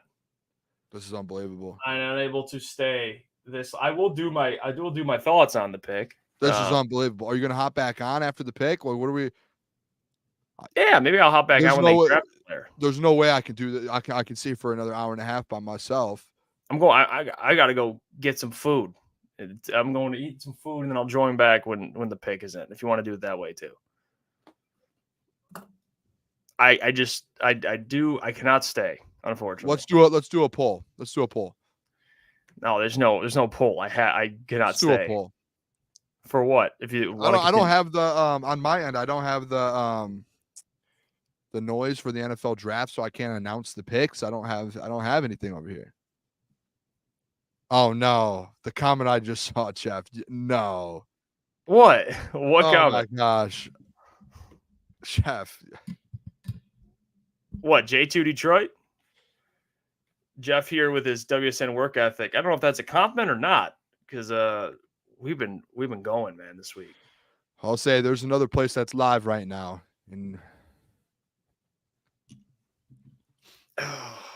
Yeah. Well, I mean, at the end of the day, as much as we probably streamed, we got what? 10, 15 hours the last 3 days, but I do have a life. I do got to do stuff, I as much as I want to do this. So, I got to get out. How do I get the ring? How do I get the ring? It's easy. It's right. Where?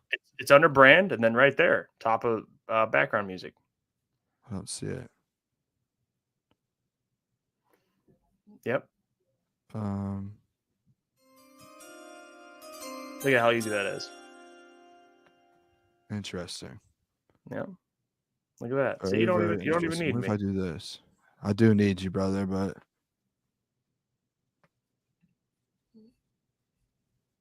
hold on. Oh. Shout out Steve Wilds, man. Dude, Steve, Jesus. Thanks for the coverage commitment, guys. $50, man. That's unbelievable. Steve Wilds. So man. Jesus, Steve. That is unbelievable. Sorry, Jeff. We don't Go take a deserve you, break, Steve. bro. Why don't you do this? Go take a break. Come back for the picks. Deal? You've got probably 30 minutes, 40 minutes. Come back for the picks. We can work. I'll talk to the people. I'll let the people let's do a Booner Q&A, and I'll announce the picks here. It'll just be a weird thing. I mean, our viewership might drop a little bit, but I'll announce the picks as they come in. I'll do a Booner Q&A, and Jeff, come back so we can talk about these Lions picks. If not, I understand. I'll break them down myself. Or are you staying till the end of the 5th, or are you leaving now? Yeah, I'll stay to the end of the 5th. I don't have a problem with that. We've got two picks left here. Yeah, I'll do that. Saints and Jets. If the Lions trade too, man.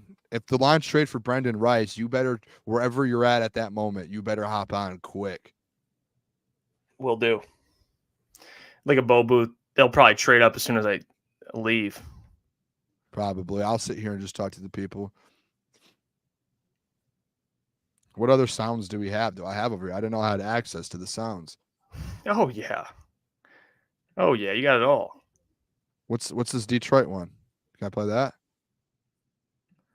No, That's the buzzer, I believe.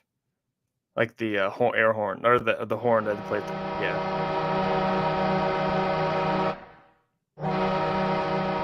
Unbelievable. That's great. He's like, dude, now he's having fun with it.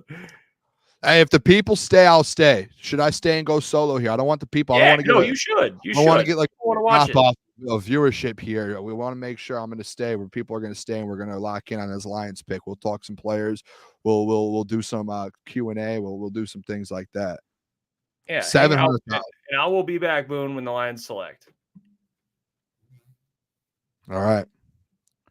Let's see who the Saints pick. You got 2 more picks. Come on, brother. No. But when I leave, I will be back. I promise. when the Lions select, I got you. I got to run. I'm going to go get some food. Step away. I've been staring at a computer screen since this morning. And then I'll be back. It's all right. Me and you, Boone, we me and you talking for 4 hours today with the people. Hanging out with I the people. brought food. Oh, you got it? See, geez. I can't watch I had you. everything. I had everything over I here. know. I've had to pee for like 3 hours. Jesus. I drink that coffee on Jesus. here. I've drank a bunch of water. I've been holding the pee for 3 hours for the people. He says, I've been holding in beef for the last 3 hours. Jalen Ford, linebacker out of Texas. Two-time first-team All Big 12. It's interesting that he fell that far as a linebacker. He's an absolute dog. Two-time first All Big 12. Yeah, he was.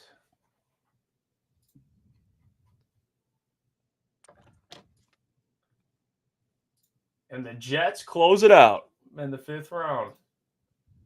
They had 3 picks in the last 6 picks. 3 of the last 6 they had. And they take 2 running backs, Braylon Allen and someone else. I got CK Booner. If you were really committed, you'd be wearing a diaper. No diaper for me over here, brother. Oh my gosh, man. That's funny.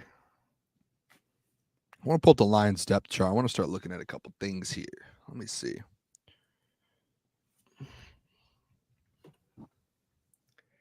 TK85 lives. What does that mean, Bo Booth? What does that mean? Is TK? Oh, what did we miss? You don't draft a wide TK85? receiver. You got TK85. Was there some news on him? No, you don't.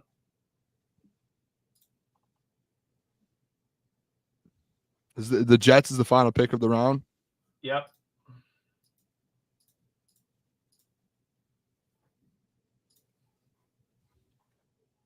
I wonder who they go here. Best available. Still on the board.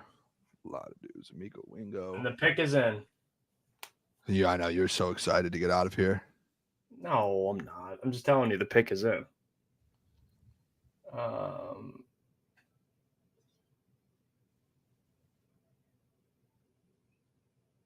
They took, well, let's see what the Jets draft. I mean, some of these comments, dude. Oh man.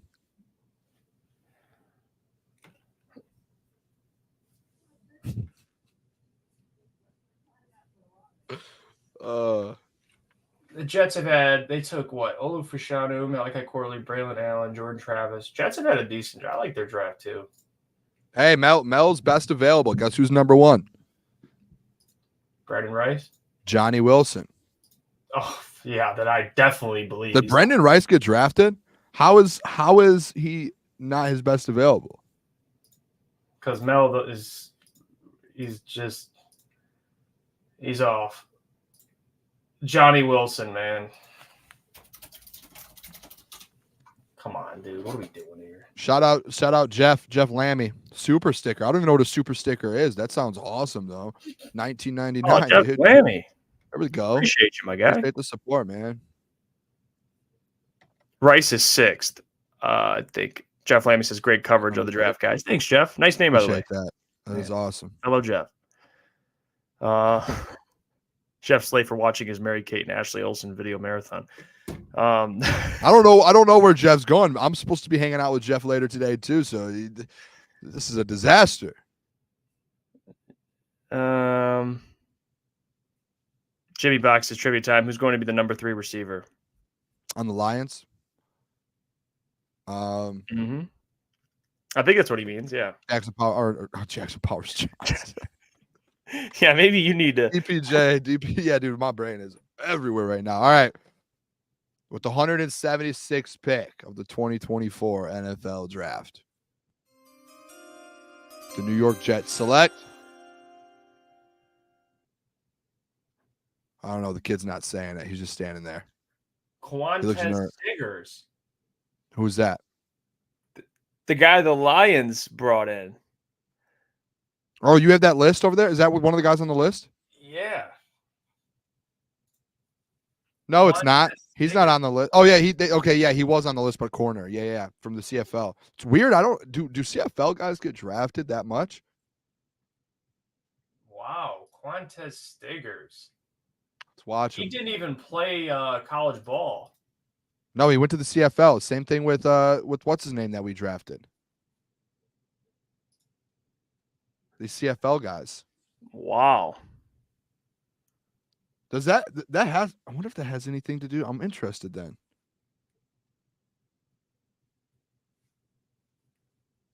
Does that mean Betts is actually pretty good? Giovanni Manu was it wasn't he a CFL guy? Yeah, but Giovanni Manu is like a physical freak. Like Yeah, I get that, but then Quantez Stiggers, he's a CFL guy too. He just got drafted.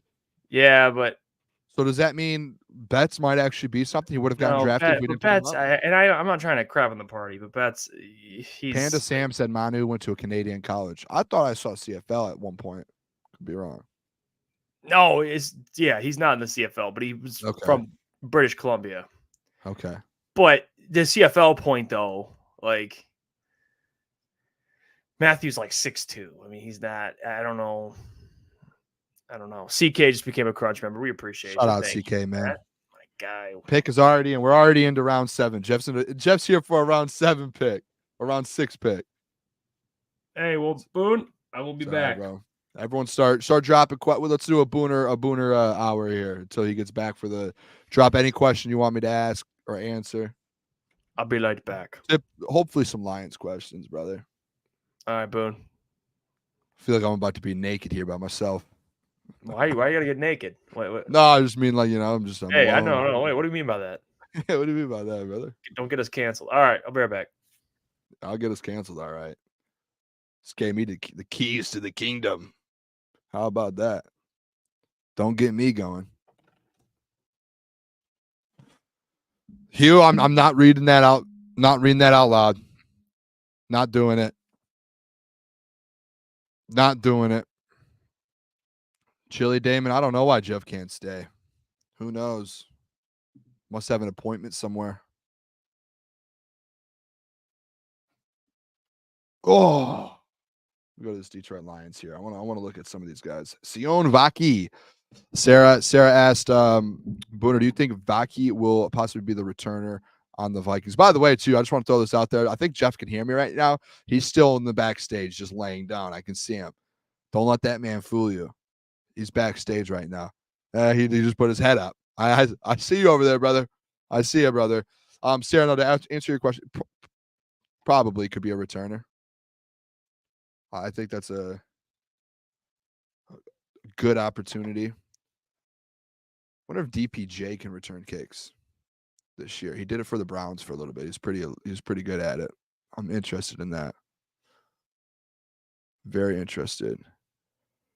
Derek said, let's look ahead this season. Who do we think we play Thanksgiving? It's going to be an AFC team. I don't know who it is. Do we play the Bills this year? Oh, I got to pick. I'm going to do picks by myself here. The Pittsburgh Steelers have selected Logan Lee, defensive tackle out of Iowa.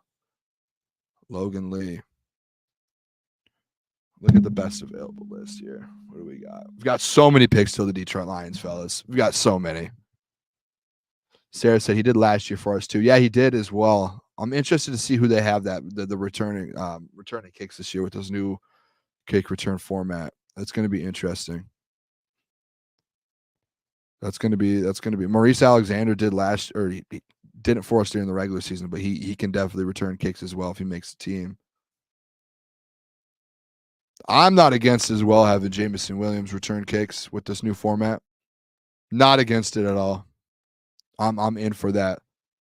Maybe Simone, though, is someone who can do it too. You're just giving yourself some options. Or Sione Vaki. Sione Vaki.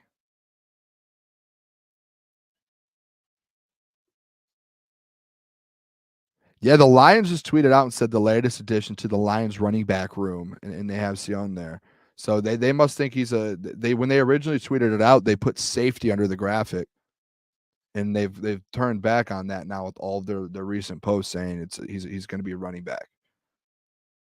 He switched on that. They switched on that quick. They switched on that really quick. All right, let's read some more here.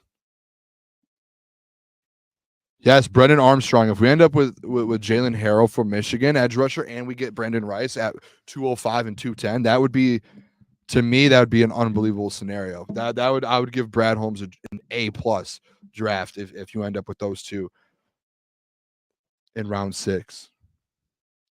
I would love that. All right, let's keep going through these. Is this true? Is this true, Grant?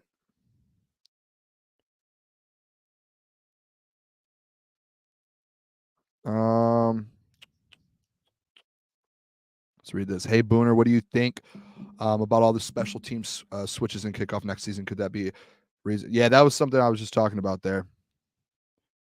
That'll be interesting to see. I think I don't think Gibbs will go back there. I see that Chili Damon. I think it's going to, if you do put a guy, I think it's J-Mo. Do you guys remember that end around versus the 49ers? That made me feel like the new kickoff, the kick return situation and kind of scenario. And he just took off and no one could touch him. If you get J-Mo in that position, just let that man just take off, find a hole and go. They will not be able to stop Jameson Williams. That feels like a free 30, 40, 50 yards there. If I had my own flavor of Kool-Aid, if the Kool-Aid came to me, the company, whatever the company is, came to me and said, Booner, we want to make a Kool-Aid flavor for you. What do you want to do? I would just do it with Man of the People. It'd be a Honolulu Blue flavored Kool-Aid. Because they don't have that. They don't have that actual flavor.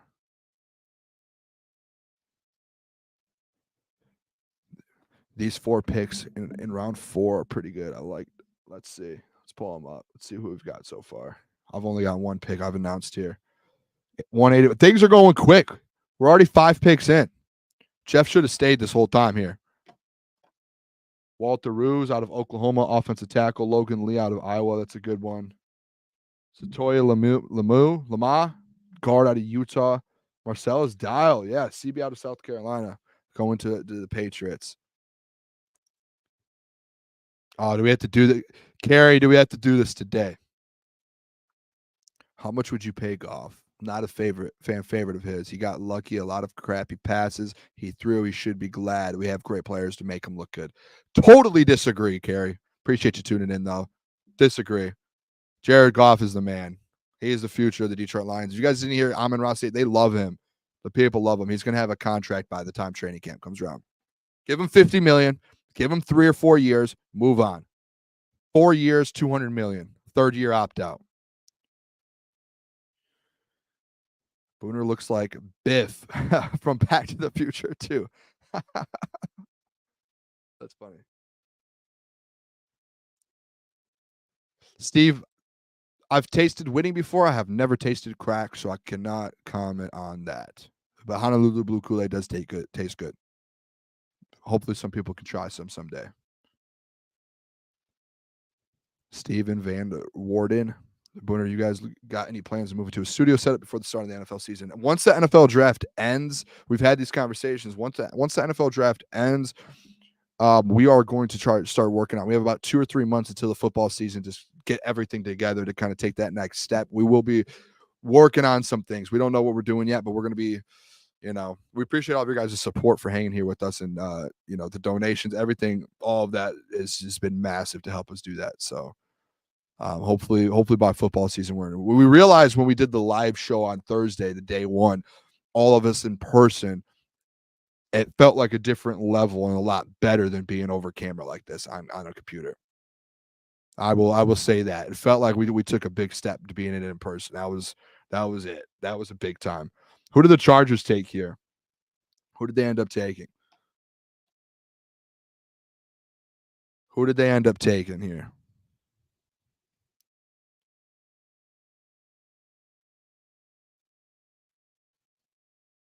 Kamina Vital, Troy running back. Don't think I've seen Jaquan Jackson, Tulane wide receiver of the Titans. Things are moving. We're going to be at the pick before we know it.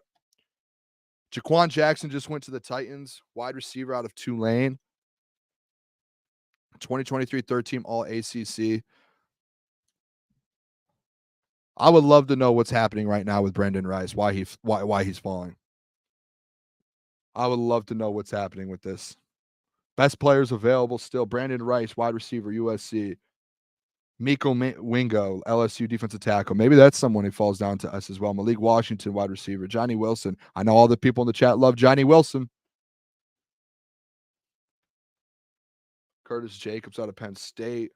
Gabe Hall, edge. Gabriel Murphy. That's an interesting one, too.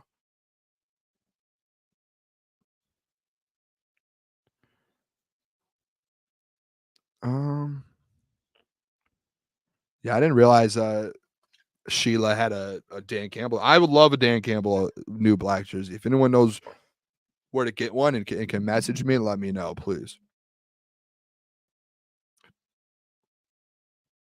Let's keep reading these here. Yeah, Jimmy Bach, I agree with you. There's a lot of people out there who still won't give Jared Goff the credit and will pay him. That's someone, it's just like keeping Amon-Ra. It's like keeping Panay. It's just someone in your building, a captain, a leader, who has built everything from the foundation. That's a foundation piece at this point, in my opinion. You saw Amon-Ra, the way he acted on stage with the Lions when they opened the draft up chanting Jared Goff. Like those guys love Jared Goff.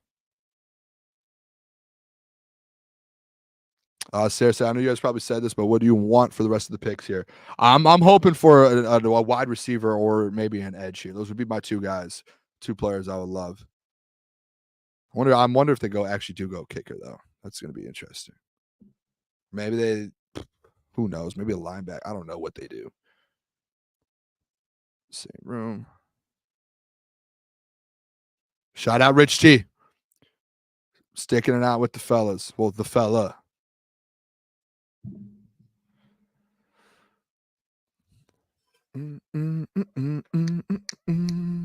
Derek Lash, shout out. Oh, tasty water.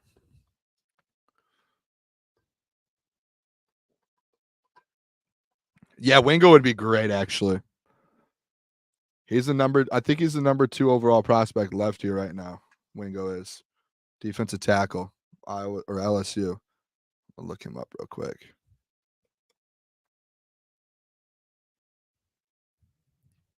There's no chance, right? Brendan Rice and Wingo fall all the way to 205. 0 chance, right? There's no way.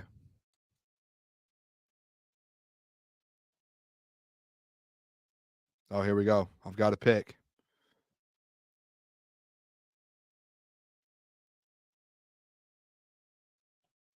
Got a pick.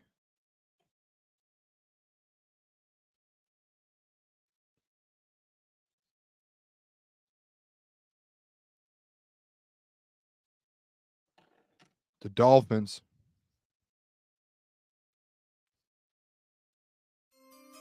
There we go. Dolphins select Malik Washington out of Virginia, wide receiver. He was 3rd left on the board here. Second best wide receiver left. Malik Washington's gone. Jeff actually talked about Malik Washington a couple times. He was a Malik Washington. I think he was a Malik Washington guy, saying that he liked him. Came from, I think he was Northwestern first, and then to Virginia. Pretty sure.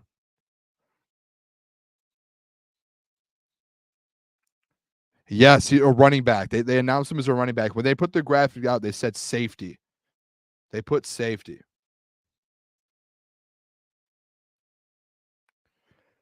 Steven, can we talk about this kicker thing here real quick? I would rather have Jake Bates, but if you're going to draft a kicker, I feel like just do that with your 7th round pick. I don't see are these kickers going to be gone by the time you get to them at that 7th round pick. I know it's a late 7th as well, though. That's the problem.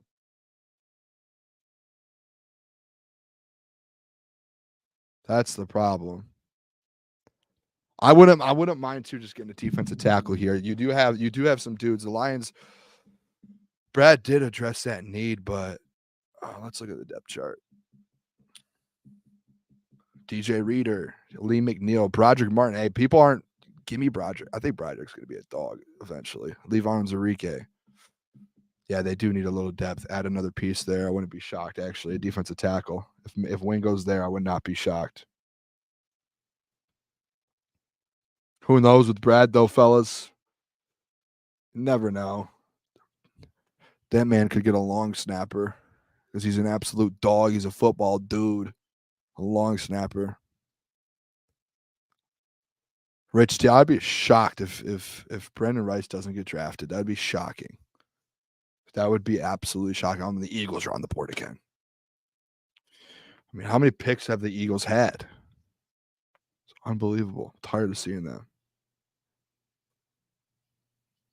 Let's see. 1-2. Quinyon Mitchell, Cooper DeJean,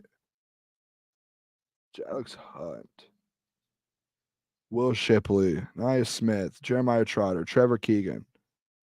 7 picks already, and they're about to have 8. And they're done in the 6th round. They get to go home early, like Jeff.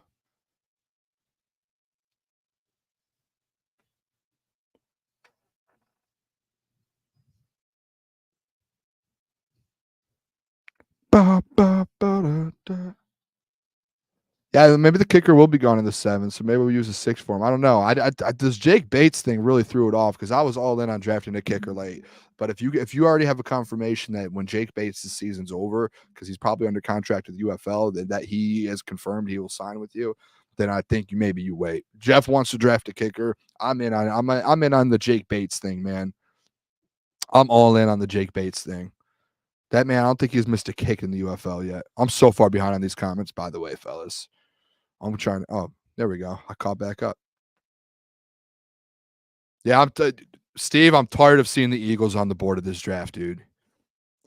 I feel like we've barely been on the board, and the Eagles just keep trading back and adding picks. It's unbelievable.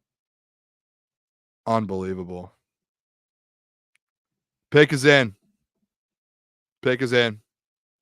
Who is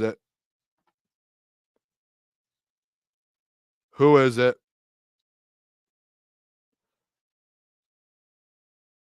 Malik Washington to the Dolphins is quietly really good. Mike McDaniel is probably going to have an absolute day with him. Jalen Waddle, Tyreek Hill. They drafted who did they draft? The running back. They already have Devin Achane, Raheem Mostert.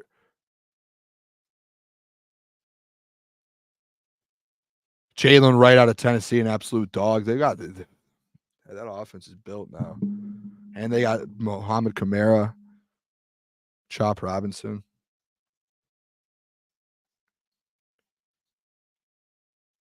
$110 catches in one college football season. That is unbelievable.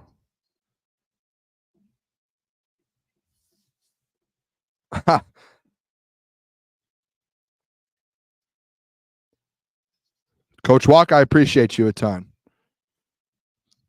Awesome.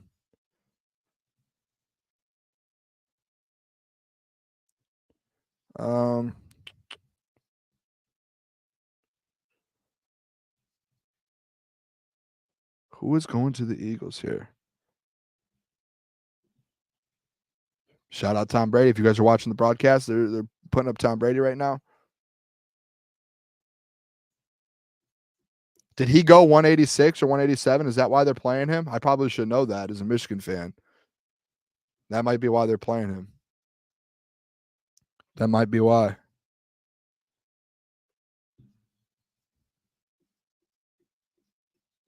Johnny Wilson to the Eagles. You guys got that before me. My TV didn't show it. Johnny Wilson to the Eagles. Johnny Wilson. Oh my gosh. I hate.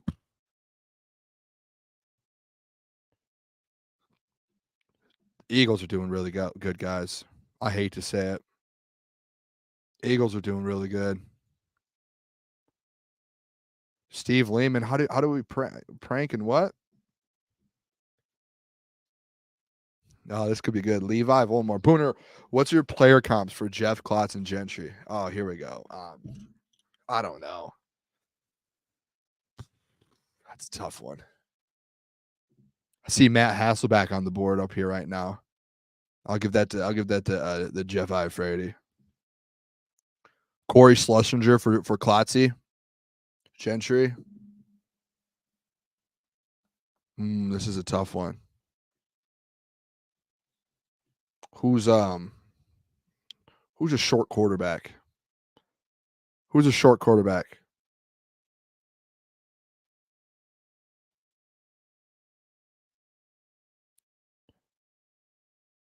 I know J2 Detroit. I'm 3 picks behind. I'm not getting any updates over here. This is unbelievable. Jace McClellan from Alabama, running back, going to the Falcons. Falcons are going back to back, and it looks like they already picked 187. I have no clue who they've picked. I need some help over here.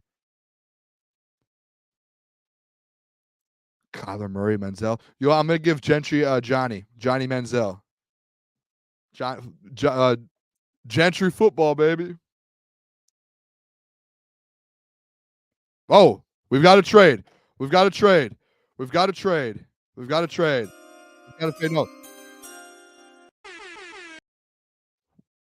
Got to trade. Detroit Lions just traded up. The Detroit Lions are on the clock. We are on the clock officially. Great head on. We are on the clock. It is time. It is time. We're on the clock. I hope Jeff shows up here. We're on the clock here. We're on the clock. Here we go. Did they move? Did they do it? Did they move up for Brendan Rice? They want someone. They want someone. I'm shutting the chat off just for a little bit. No spoilers. No spoilers. No spoilers. What did we give up? This is the question. What did we give up? Lions are on the clock. Lion 189. We're on the clock here. We're on the clock. Brad Holmes has been working, by the way. He's been absolutely working right now. Brad has been working. We've got Jeff Iafrate back. Jeff, this is unbelievable. We're rolling. All right. Brendan Rice? Is this a Brendan Rice trade up? I mean, he's been saying that the last 3 selections, so I would hope Wingo? so. I would hope so. I shut the chat off just for spoilers, Jeff, just so you know. No spoilers. I'll announce it to you when we get it. I'll announce it. I'm going to announce it. This is unbelievable. Please.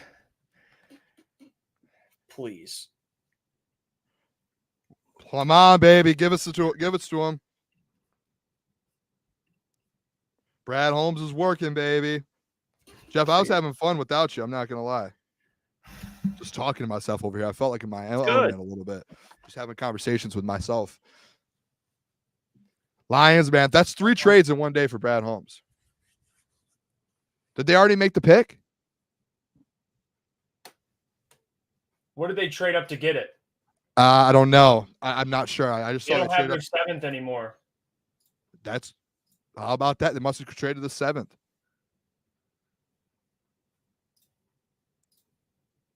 This is exciting. So the 7th is gone? Yep. He's working right now. Who did they trade with, though? Is it 189 or 190? Because I saw someone say Tom Pelissero said Lions on the clock at 189. Philly trades again, but the Texans have 189. So I don't understand. Rice. Please be B. Rice. B. Rice, man. B. Rice. He's right there. I cannot wait. Right there. He's right there. So, yeah, they traded 189 with the Texans. Casey Washington, wide receiver, went to Illinois. Make him a Lion. Jeff, was there anyone on that list that we still had available? Jalen Harrell and Christian Boyd. Oh, here we go. I think I just saw not the pick, but Jalen Harrell, Christian Boyd could easily potentially be this as well. But I just saw Danny Rogers tweet something out. And I can't see. Did anyone else tweet? Oh, jeez. I haven't gotten anything over here yet. I haven't gotten anything. This is exciting. Here we go, guys. I turned the chat off. Chat, I love you guys. I see there's 53 comments over there. Our views are going up here. People are joining. I'm going to go retweet the stream here. I'm going to go push the stream. Lions back on the board. Lions back on the board. Oh, God. This has to be B. Rice. Oh, I know. Jalen Harrell, Christian Boyd. He met with them.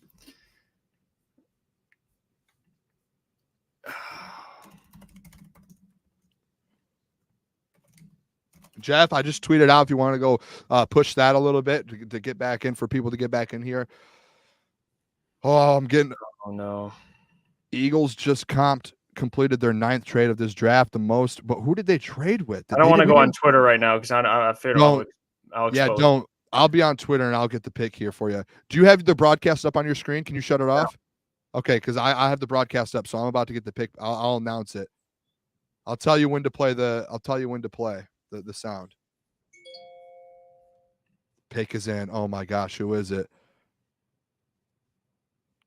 Who is it?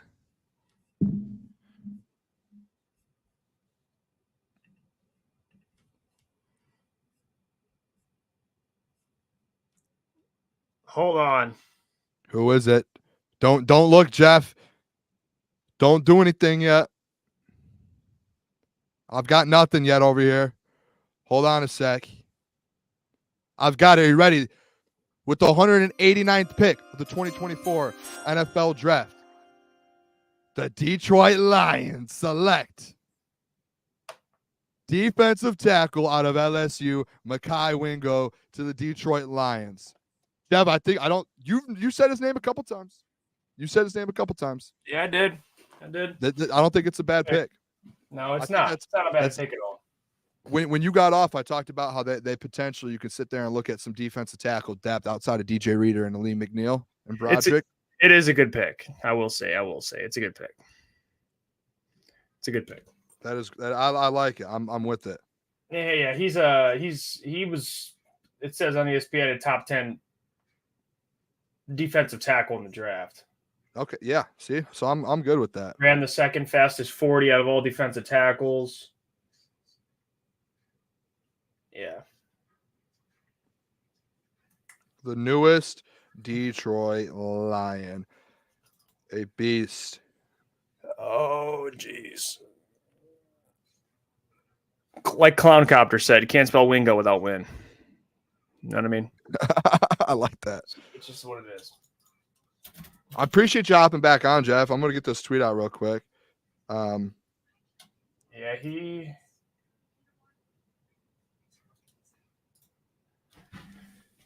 it's a good pick.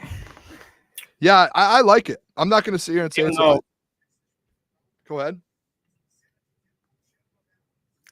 Prefer Brennan Rice, but hey, that's Brad Holmes' guy. Clearly, Rice is not.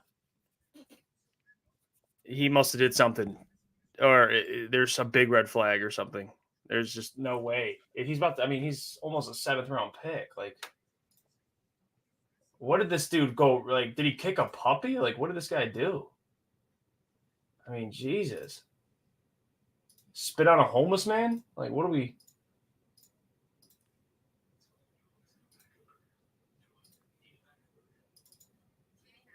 What did he do? Or J2 Detroit, he went to a Diddy party? Jeez. Brad Holmes is working. That's interesting. Wow. I thought they were going to go. I did think they were going to go with Brendan Rice or something. Or Jalen Harrell. They got a defensive tackle. They might go with that 30. What do they got? 30.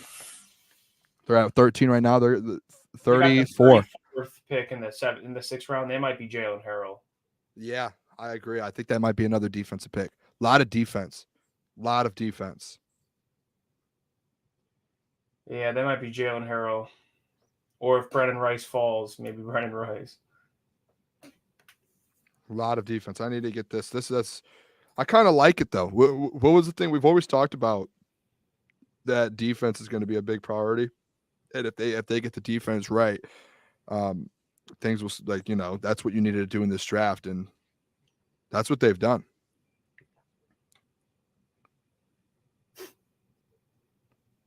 And selected Wingo.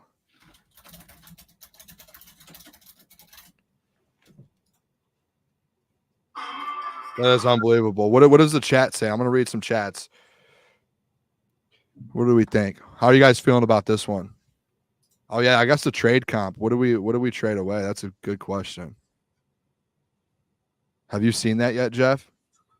What? Here we go. Let's see if Tim 20man put up there.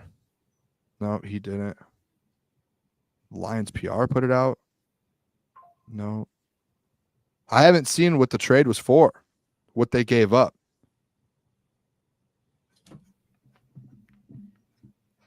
I'm just interested to see what the what they had to give up to do that. Maybe the doc posted it. No. Does anyone in the chat know what we traded up? We gave we just gave our 205 and 240. We gave our 7th round and 205. They're going to be I bet you Brad's done after this next pick then. He just I bet you now he's just going to sit there at 210, pick 210, and then he has no 7. He'll live with it. That Makai the Wingo. Great trade up actually, because he probably wants to get the fuck out of here. That's what that tells me. Yes. That's one last pick for the Detroit Lions then.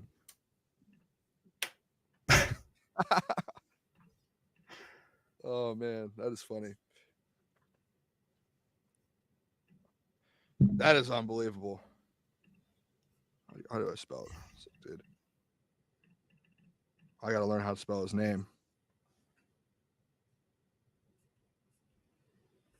Yeah. That was best player available. BPA, Makai Wingo. It for sure was. Yeah, that was for sure. That was BPA.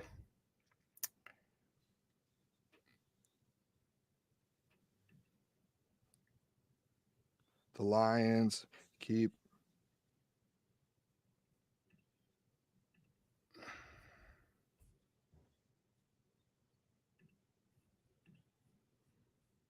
for next season.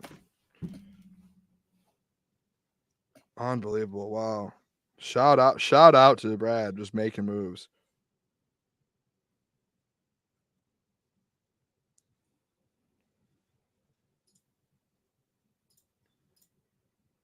I'm gonna post this, get this posted for the squad here.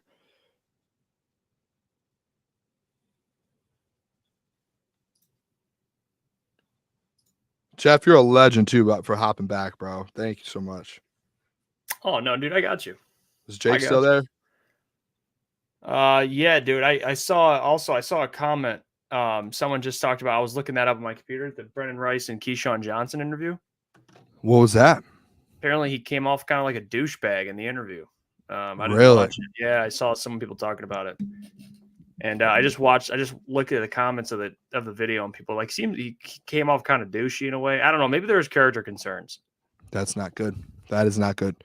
Lions here. They're putting it up on the board. Terrion Arnold, Enos Rakestraw, Giovanni Manu, Sione, Vaki, and Makai Wingo. Yeah, Sheila's wearing a Dan Campbell. That is awesome. Dan Campbell's just giving everyone daps and hugs. I wish I was just a part of that crew right there.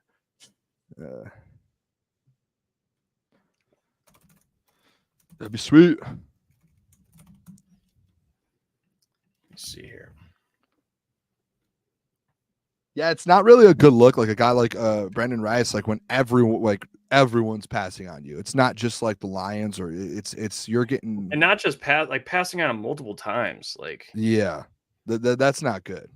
Like multiple times. Like there's teams with like 5 picks and 5 selections and like 10 picks, and they just pass on them like every time. That's not what you want to see.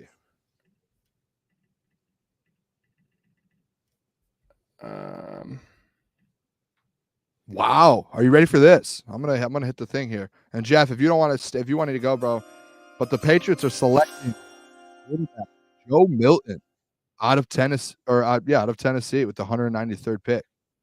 A project, but a talented one. Joe Milton. Joe Milton. Dude's got an arm. That's it.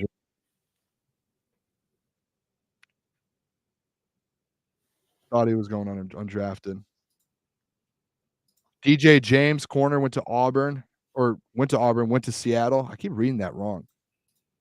Jean Palmer from UAB, wide receiver, went to the Cardinals. Another wide receiver Dejon Palmer out of UAB just went over Brandon Rice.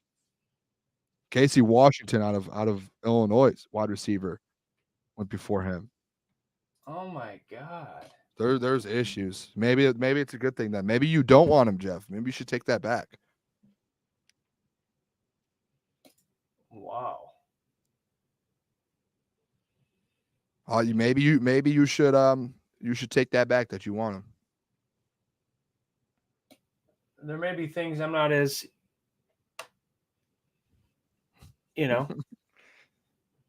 might be things I'm not as educated on regarding his character. Yeah. But I like the player. I still stand on that. But I don't know. The character's big. I get that. If he's cocky or he's a douchebag, yeah, I'm cool. I don't think that'd be a good locker room presence. So I'm all for not bringing him in. But he's still got 34, so probably be Jalen Harrell if I had to guess. That'd be a good pick for them, Jalen Harrell. For who? The Lions. That would be great. And you know what? If they go defense here, Jeff, how many picks did they have so far? 6? 7? Yeah. You essentially just went all defense besides one player. And technically he was a defensive player. Tanner McClellan, Arizona tight end, went to the Bengals. They drafted another tight end. They already got a tight end. Coach Watt, great point, by the way. Said he'll take Brandon. I think something about Rice because we got guys in the locker room that will wise him up real quick. Yeah, you have your culture, Bill. Yeah, I'm in Ross say, bro. They're gonna make sure there's no issues with that. Yeah, that's why you have a locker room you have. But again, I made that same point last year for Jalen Carter, and they didn't take him. So I don't think they even care about that. About the locker room, and they want their guys only. They don't even want a bad egg in there at all, which is fine. Kind of shocking though. That's crazy.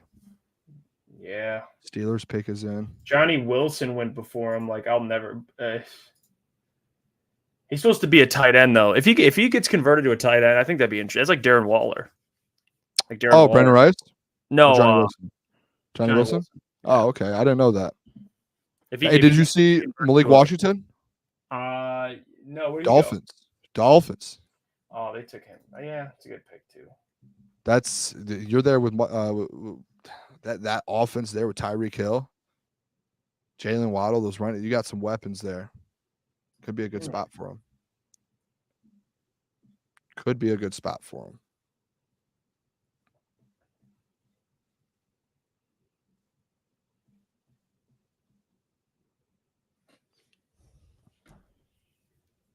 Now I want to know.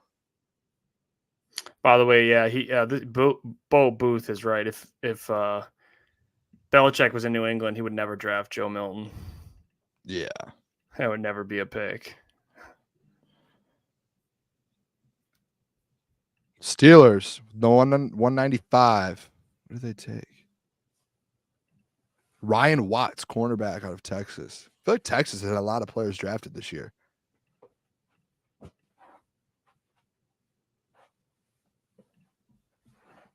Wow. So the pick 193 that Joe Milton took, that they took Joe Milton with, that was the pick that they got for trading away Mac Jones. So they essentially just got rid of Mac Jones and said, hey, we'll take Joe Milton for him. And they took Mac Jones at what pick? 14 or something like that. First round pick. You basically gave up a first round quarterback for Joe Milton there. John G says, are we out of draft picks? No, you pick one left. Yeah, 210. We're about 10 picks away, almost. I think this should be a wide receiver or an edge. Yeah, one of the two. Yeah, Jalen Harrell or Brendan Rice. Those are my two preferences. How do you share here? How do I share this video here on Twitter that I posted? What do you mean, show it on screen? Yeah.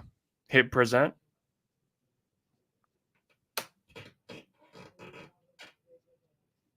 Present. Slides? Nope. Share screen.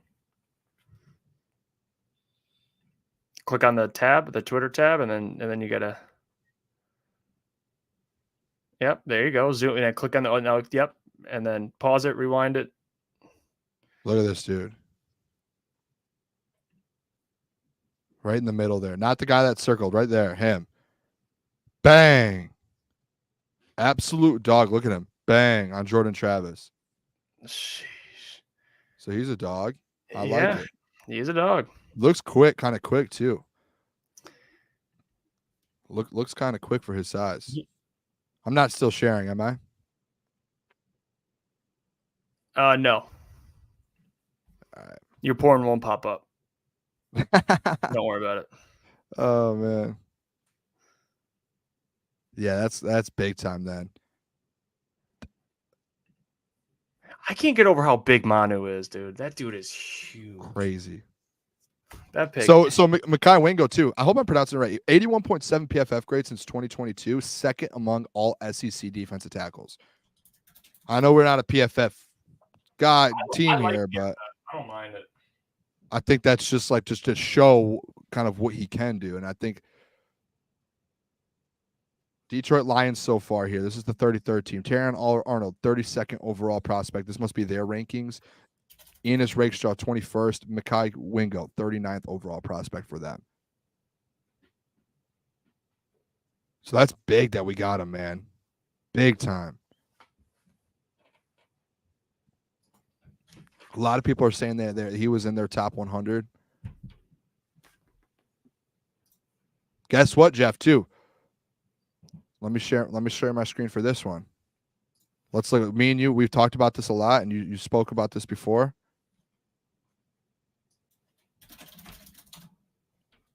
Look at this. Scored an 8.78 raw athletic score out of 10 possible.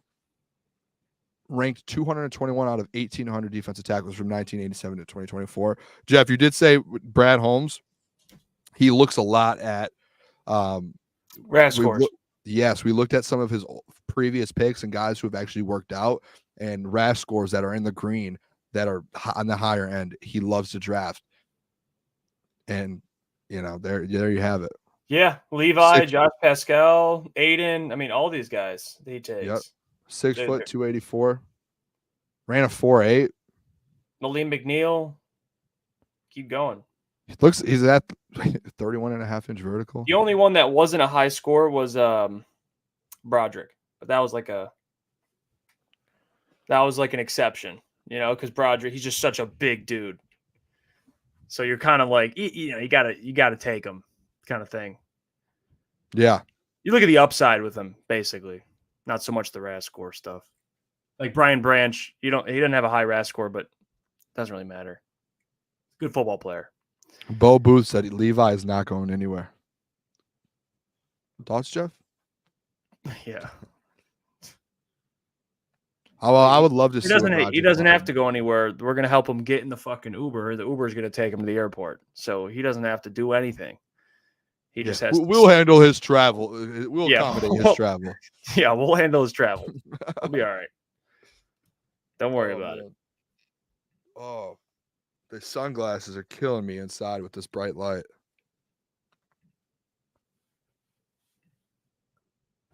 All right. Who was that just drafted? You good over there? I almost called you Klotz. You good over there, Jeff? Do you need to go for a little bit? Let me see. Dante 151. He says they said that you can move home Wingo around the defensive line, so we could technically be the player that could help Hutchinson on the other side. Yeah, love that. He's right. Love that. He looked kind of quick for a D tackle in that video. Yeah, Dave said based on the numbers, defensive tackle depth was scarce.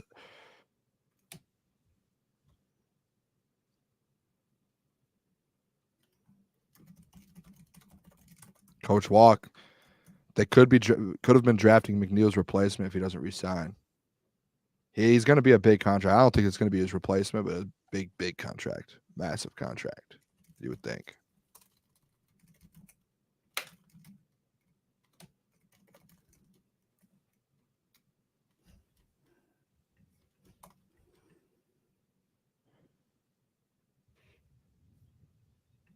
Hey, Coach Walk, yeah. Depends. I mean, Wingo might be taking jobs. Might be taking jobs out of here, man. Oh man. Oh, I'm not gonna lie. We've been like 6 minutes live for 5 hours. Let's go. This is wild. Oh, man, It's been fun. It's been fun. I'm just like, look at my eye bags, dude. Boys, look at mine. See mine? Can't see yours. I need glasses. Yeah, absolute dog over here. It's been fun though. I'm not complaining. Yeah, no, it is. We've got another pick here. We knew the NFL draft was going to be a grind. This is a good time. We knew it. We called the shot. Grant Farragut said our depth is great everywhere now except quarterback 3 and kicker. I don't know if our depth at the edge position. Maybe there is depth. Is a kicker. Maybe it is a kicker. Maybe it is. I just don't know. Like the end. Can you say, Jeff?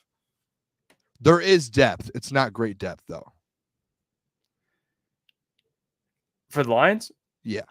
Yeah, there's depth. Like if you're ranking defensive edge rooms around the NFC or the NFL or the NFC North, there's definitely depth. It's just the depth to what like quality depth. I don't know. Yeah, I don't know. They're gonna have to significantly improve.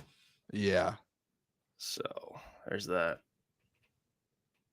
Tyler Davis, defensive tackle, 196 to the Rams. They've taken 2 now, I think.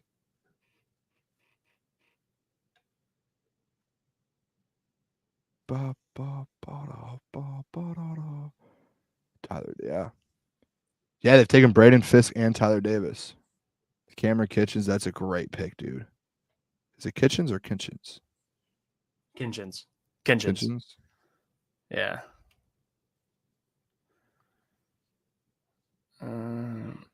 Patrick McMorris, safety out of Cal to the Dolphins. We're almost there. We're almost there, guys. 12 picks. 12 picks. 12 picks. Come on. My bladder's killing me. Yes. Almost there. I can see, like, you know, like when you on your screen, on your computer screen, like you can see only a certain amount of teams on it. Yeah. I can see the Lions now on mine. That's how close we are.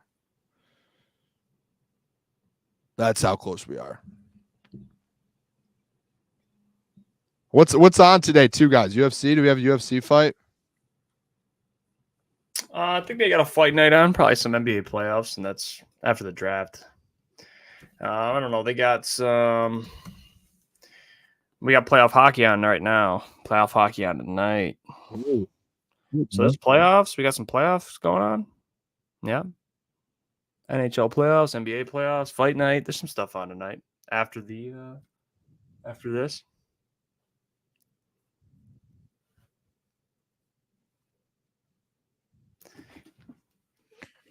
I'm interested. Can we do it? Can you do a poll over there for this last pick? Yeah, let me get the super chats and then we'll get to it. Eli super Shoemaker, thanks for the time you guys put in. Always down for your guys' content. Eli, we love you. Thank you. Shout out, man. Appreciate that. Jimmy Bach, he says, appreciate it, guys. It's fun watching a draft for a winning team for once. I agree with you, Jimmy. Thank you for the $10. We appreciate you. It's way more fun. And you got a good general manager, not just a winning team, but a good GM. I'm with you, Jimmy. What do you want, Boone? Let's do a so can we just look here? Like,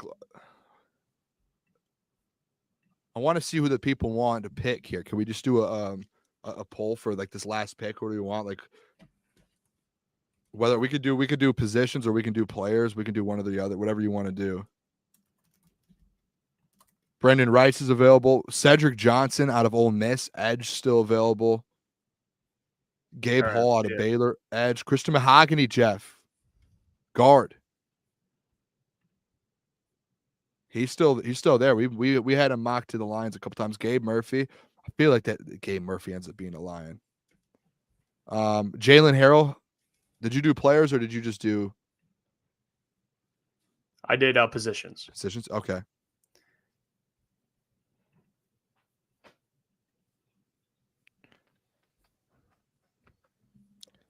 Oh, here we go.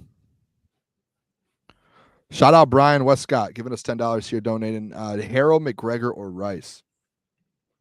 Harold feels like this. This feels like this is a Harold pick. Yeah, I would. Given the potential concerns with Rice, you probably go Jalen Harrell. If it's as bad as people think. I would agree, though, Stephen Clark. I do deserve Brennan Rice, but this isn't about me. It's a very selfless. This is a selfless stream. So, it's whatever best for the team. And I think Jalen Harrell is probably best. If he probably checks those character things. So, can you guys hear me over here? Yeah. Oh, you were lagging a little bit. Yeah, dude. I don't know what happened. You're back. We can't lose you, bro. Oh, yeah. Panda Sampson, Javon Solomon was the Lions interviewed them. They did, but he already got picked. He is off the board. That was one of my late round guys that I would have loved. He is off the board. All right, we're at pick 200 now. 10 to go. 10 to go.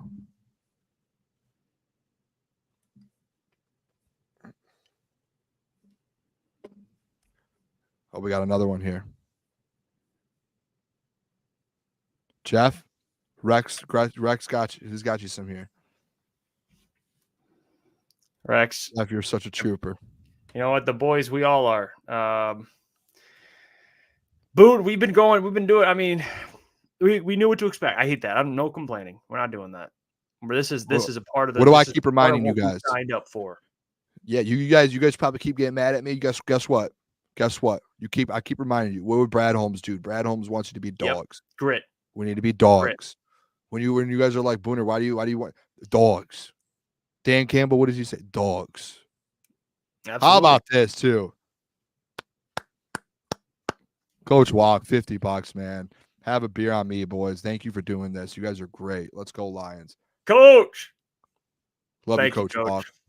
Much love to you. And we do this because we love it. We love it. We love that you guys are here with us. It's so much fun. Yeah. That's why we bust our ass, and it doesn't feel like work. We go and we go. All gas, no brakes. That's how it was on Friday, Thursday, Friday, Saturday, and probably tomorrow too. It's all for the people. For the people. The Saints just took Christian Boyd. It's a great pick by them. It's a great pick by them. Man, shout out to all the people that supported the stream just today and over the weekend. I mean, this is holy shit. Okay. Granddaddy 4. Hey, that we met him. That's my guy. And thank Legend. you. Yeah, thank you so much. Look at that. I mean, you guys, man. Jesus. Oh my gosh. Love you guys, man. Wow. Budget Jim. First draft. Here Here we go. First draft in a few years that I haven't spent in that other channel.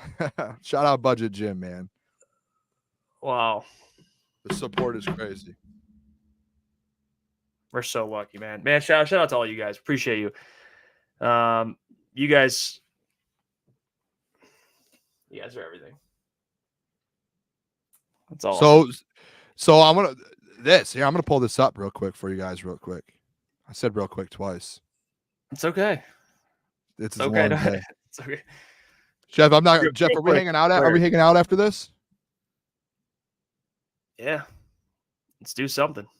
Yeah, I'm gonna need maybe get some food. That's probably next on the to-do list for me after this. How do I pull up a tweet to where like all of my other stuff, like my notifications and stuff, aren't in it? Or do I just have to do that? What do you mean? Like here, I'll show you. Share screen, but all of my my you Twitter. Zoom in. You got to zoom in on your pad. I don't know how to do that. I don't think there's anything bad on here for anyone to see. Look at this. So Nolan Bianchi screenshot it and put it in a new tab. You can do that too. Said Lions draft Mekhi Wingo. With their 6th round pick. Nice steal for a player who was such superb in 2022, but suffered injuries a year ago. Team captain and wore the number 18 at LSU, which is given to the best player that best represents the values of the program. Lions through and Damn. through. That is unbelievable. Brad got a guy there. Brad got a guy. That might be the like James Houston, where maybe not the same player, but that guy you look back on and you're like,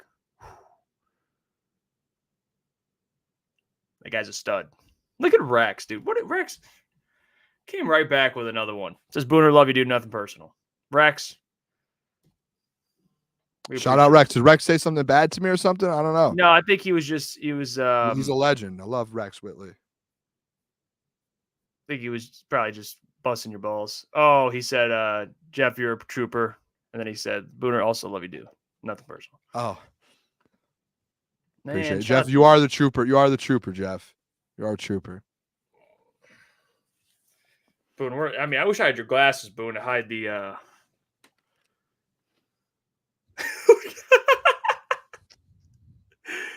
Bro, what? We're live, baby. Packers picks in. Let's see who the Packers get.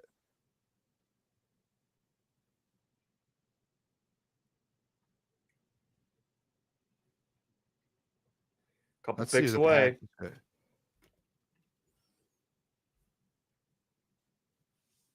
Wow.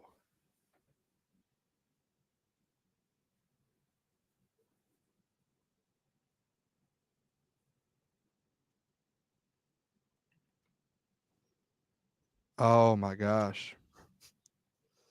What? Nothing. The comments are funny. What'd you Jimmy what'd you Bach? see? No, it is not. I can let you know that. What's that? What'd you see? Nothing. I'm just over here. Just over here. Yeah, I'm hanging out. Hanging out, I'm brother. waiting on it. I mean, it's getting closer. I'm thinking about after the Lions pick if I want to stay going solo here for round 7 and do UDFAs. Do you want to see the people reacting to trading up for Wingo? I got that too right here. Yeah. Oh yeah. This is from Vito, who does great stuff with John. He posted this. The Detroit Lions select Makai Wingo, defensive tackle, LSU. Dog.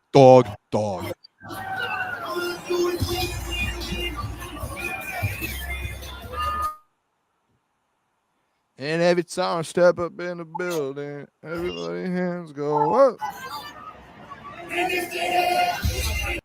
mean, the city getting lit, dude. The city getting lit. Oh yeah. Hey. Oh yeah. And we don't have 2 7-rounders. We have, I think the Lions only have 1-6. They traded them, so they have one more selection. One more. I'm considering over here. I don't know if the people want it. I might stay live for the 7th, Jeff, and the UDFAs after to see who the line. I don't know how long after the UDFA. I don't know. I know we're gonna get dinner, so I don't.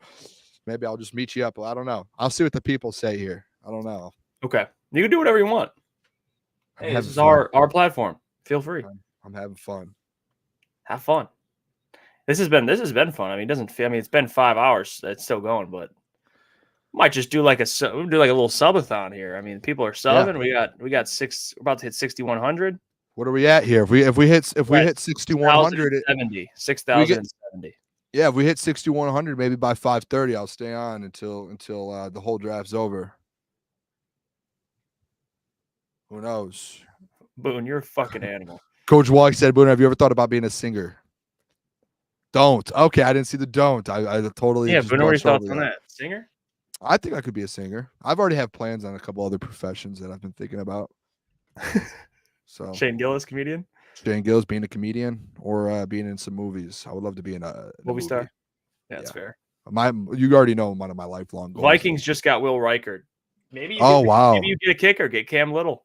That might be it. Once typically in drafts, and I've noticed this. Once a kicker goes, if there's a handful of good ones, they go within the next handful of. Let's check the poll. Let's see what the people are saying here because the poll's live and people are voting on it. Wow! Right now, preferred position for the last pick: wide receiver leads with 43%, edge has 30%, and kicker has 27%. Okay. So wide receiver is the preferred position, edge second, kicker third. I wouldn't be mad with a kicker though. No, I would not hate it. I'm not going to sit here and I'm going to, again, the Jake Bates, when you got off, I was talking about how I'd rather have Jake Bates, but if they went kicker, I'm going to say, okay, there we go. Got someone. That's where I stand with it.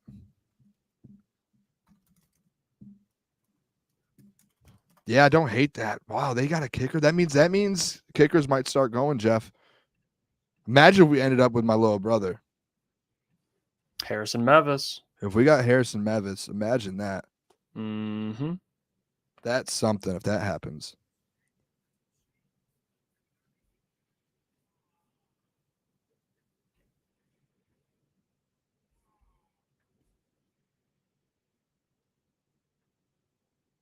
Everybody hands go up.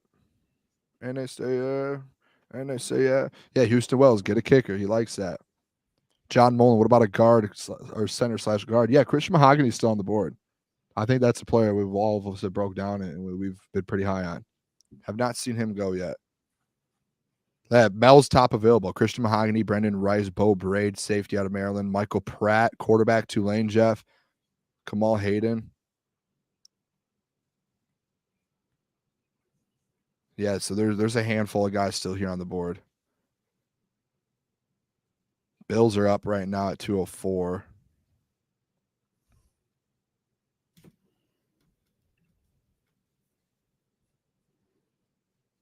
Here we go.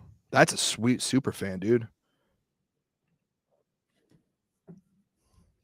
At our event on Thursday too. I don't know if you ever mentioned it. We didn't even mention it live on Thursday. There was like some super fans that I've actually seen on TV before from around the league. They were at the bar and they were like having a good time.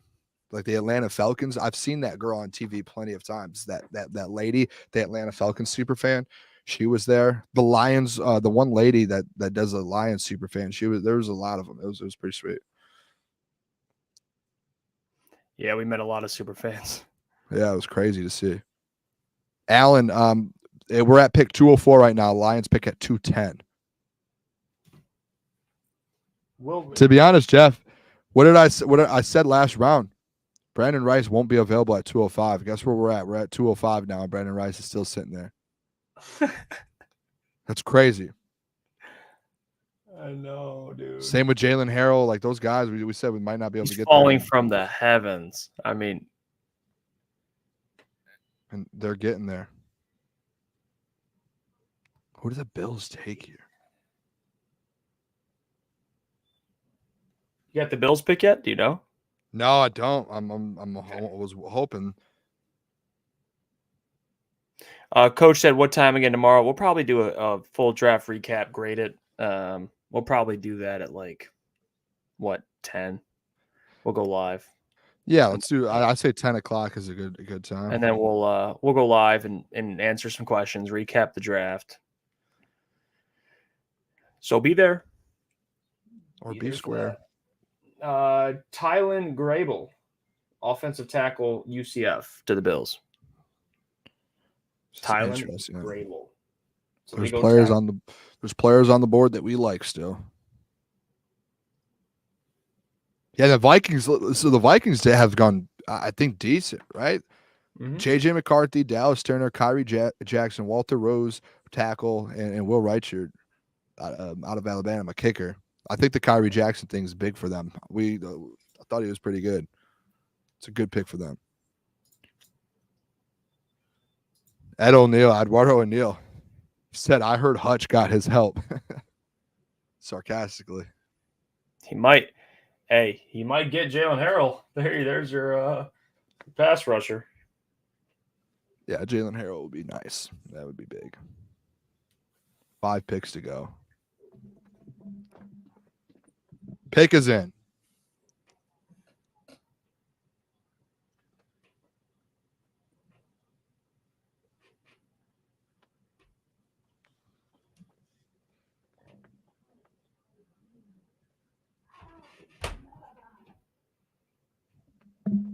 Coach everybody.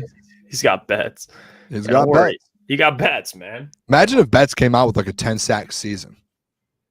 A lot of people would be having to take a step back.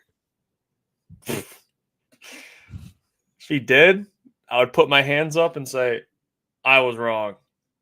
No problem. Might be doing it. Might have to do it. Up, down, down. And they say, yeah. I've got that song stuck in my head. Did that poll end? Did we end the poll? Nope, I'm still letting it rock. Let's see. I'm gonna see what it's at. Let me pull it up over here.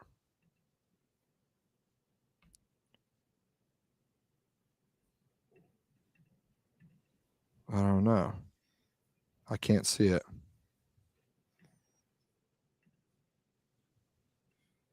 Oh, there we go. 146 votes. Wide receiver, yeah, still on top, 41%. Edge rusher, kicker. If you guys voted wide receiver, throw the wide receiver outside of Brendan Rice that you would want. That's my question. That's the thing. Because if he's fallen, I really don't know if I want him. That's my problem. There's a reason. Yeah, that's the thing. Taj Washington out of USC. I mean, another USC guy. Cornelius Johnson. Xavier Weaver. I don't know. Jalen Coker, I wouldn't hate. Yeah, Jalen Coker. Drake Stoops. I mean, there's some guys, but it's just, to me, is it worth it this late? Yeah, they took Antoine last year. Yeah, I guess so. Someone said Cornelius Johnson there.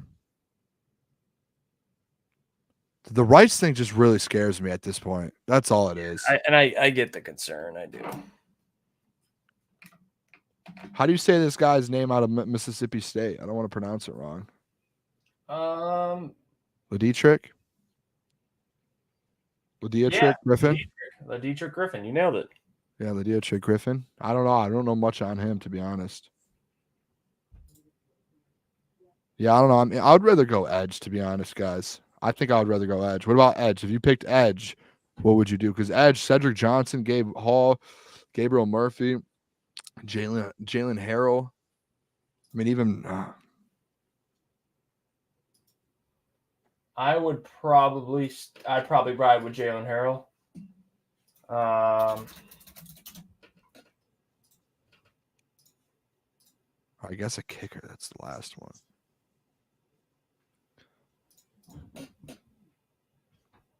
Armenian Man 2.0 said mahogany.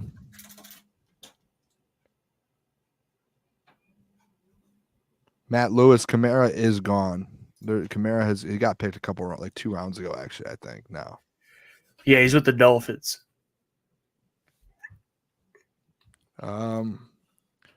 Jeff, we need to get you like a energy drink over there. We've got a whole night ahead of us after this. It's Saturday night, brother. Yeah. Something, dude. Nathaniel Texans. Who? Daniel Watson? Nathaniel Watson just went to the Browns. Daniel Watson. And now the Seahawks are on the clock. We're right there. We're right there, fellas. 3 picks away. One of the guys that we've talked about are going to be available. Christian Mahogany, Brandon Rice, Jalen Harrell. Who am I missing? And one of these kickers. We're almost guaranteed one of the kickers. Yeah, you could. I mean, you could go kick. I wouldn't be mad with kicker. I wouldn't be mad. I would not.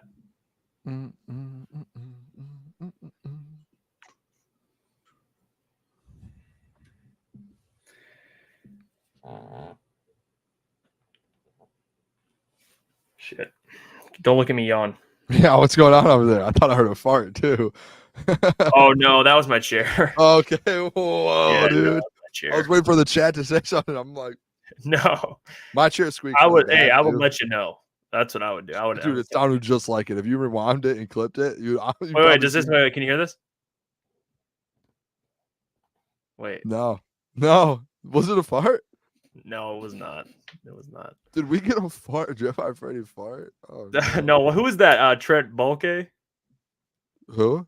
Trent Baalke, who the GM. Who farted? Yeah, at the press conference. Oh, I see don't that? know. I didn't know that. That's Oh. hilarious, though. All I know was. Oh wait, can you hear this? No, I can't. No, Jeff, not Fartgate here. No, it's dude. Oh, Jeff Iafrate, meet It was Dan not. Orlovsky. Meet Dan Orlovsky. Jeff Iafrate. Oh no, No, if it was, I would tell you. dude! Someone Did it sound rewind like that. that? Did it really? Dude, someone Damn. rewind it and clip it and tag me I in a can't tweet. beat the We'll replay allegations. it on here. I can't go Yeah. back. I can't beat the allegations. Oh, kid from the Jeff East. And Orlovsky. how impressed are you guys on how the draft turned out in Detroit, and what big sports events or any event would y'all want to see here? I thought it turned out great. Right now I'm actually, the videos there. It is packed. I think it's perfect. I think there's going to be an NBA All-Star game. Final Fours here in a couple years. Maybe hopefully in the next 10 years we get a Super Bowl.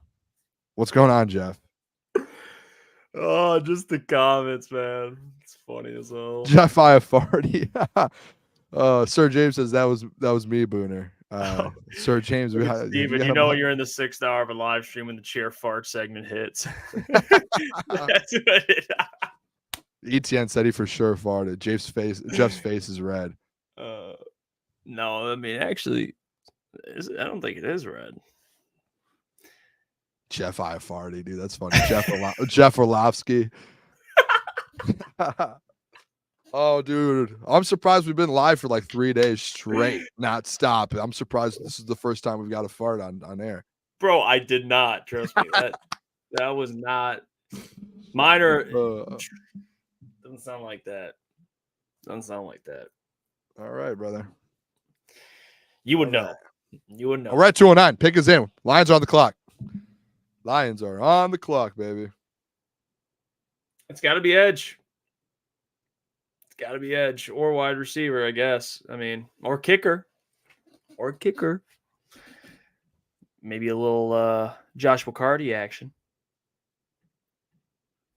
But I'd prefer. Oh, Cam wow, no. Little. Joshua Carty just went to the Rams at 209. Give me Cam Little. Cam Little. Just went to the Rams. Wow. All right, now we're live here, baby. Give me Cam Little right here. Here we go. Rams Little. just picked Bring Joshua him Carty home. out of Stanford. Jeff, I'm shutting the chat off. Shut the chat off. Shut your chat off. Shut your stream down. Your not your stream, but your you know what. Here we go, boys. Yeah. Here we go. Here we go. I'm gonna go retweet the stream. Pick is in. For the Lions? Yeah. Oh, you This better has shut, to be. you better shut that No, down. I can't see it. I just saw the pick was in. I didn't see the pick. It should be. All right. It should be a kicker. Run on kicker. Go Cam Little right here.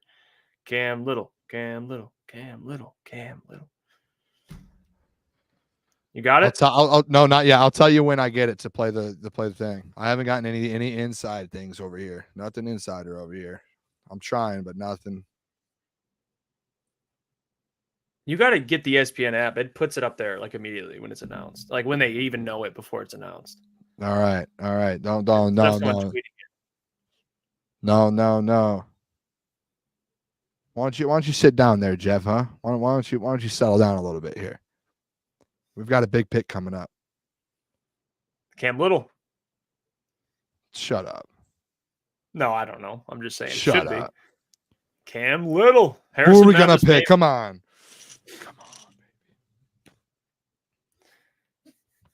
Come on. I've got nothing yet, Jeff. I've got nothing. Just sit back and relax. I Sit can't back and relax. Yeah, It you could be can. anybody. It could be Jalen Harrell, Cam Little, Harrison Memphis, Christian Mahogany. Just sit back and relax for me. Sit back and relax for me, brother. I feel like we have a kicker coming. I don't know why, but I feel like there's a kicker coming. This could be a couple different positions. Cam Little, Harrison Memphis, Jalen Harrell, Christian Mahogany. It's got to be one of those, right? All right, ready? I got it. Okay. With the 210th pick of the 2024 NFL Draft, the Detroit Lions select guard Christian Mahogany out of Boston College. They did it. They went and got another guard here, that kind of a little replacement in the future to have some depth there, fellas. 32 career starts and 33 games played. We mocked Christian Mahogany on a lot of different boards, I feel like, that we did. And if I'm being honest, Jeff, I could be wrong. We mocked him pretty early in like the 4th round at times. Yeah, we didn't go 6, but yeah. Yeah, and he ends up going in the 6th round. So Great pick. Yeah, that's a good pick from them.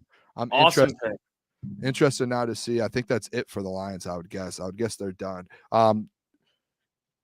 Can you put up before you leave? I'll stay on if you want to leave or give your thoughts. But before you leave, can you put up a poll? What grade would you give Brad Holmes and the Detroit Lions? A, B, C, or D? I'm still gonna stay with the B plus. I think this was a really good draft. So this is interesting. Some things here. So just looking at Christian Mahogany's college here, 2023 first team All ACC, started 12 games at right guard. 2022, Jeff tore his right ACL in June and missed the full 2022 season. 2021, before he got hurt, second team All ACC, and in 2020, his freshman year, redshirt freshman year, started in all 11 games at left guard. So he's played left guard, he's played right guard, ran a 5.13. What was do you remember the number that Scott gave us for the shuttle? 4 something? I don't remember. He was a 4.53 in the 20-yard shuttle. We got to have Scott on actually this week. He'll be a great guest. Yeah, I love this pick. I love this. Yeah, it's a great pick. It's a great pick. 3:15. Yep. What do I have to do to end the stream? Do I just click end stream when I'm done? Yep. All That's all you do. Well, I'll see you later, Boone. Appreciate all the people in the chat. All right. Appreciate you so much. You guys make this thing go. Today was a lot of fun. We'll be back tomorrow. Q&A stream. Go through the entire draft. Us 4. And until then, I love you, Boone. It's fun. I'm staying. I'll hit you up. We're gonna do something tonight. All right. I'm gonna see. I might not make it through some food. Maybe some food. And then I'll check in with the stream, see how you're doing. All right, brother. All right. Good one. All right, people. How do we feel? See you, Jeff. How are we feeling? How do we feel about this? I guess I can pull up here. Tomorrow, Eli. Tomorrow, we are doing it 10 a.m. I believe is what we're doing. So far, in the poll here we have give Brad Holmes a grade. It's A is 63%, B is 35%, C 1%. Someone gave it a C. I'm interested to see if you gave it a C. Throw in the chat why you gave it a C. That's an interesting one. I felt like that was a really good draft. I feel like he killed it. And my guess is it's done. I'm guessing they're done for the day, and we'll see that with and if you guys want to stay around, maybe if Brad gets on the podium, we can watch that, and I'll throw it up there and we can watch it a little bit. But my guess is it is done. Jimmy Block said, "I did Booner. I didn't like the rake straw pick."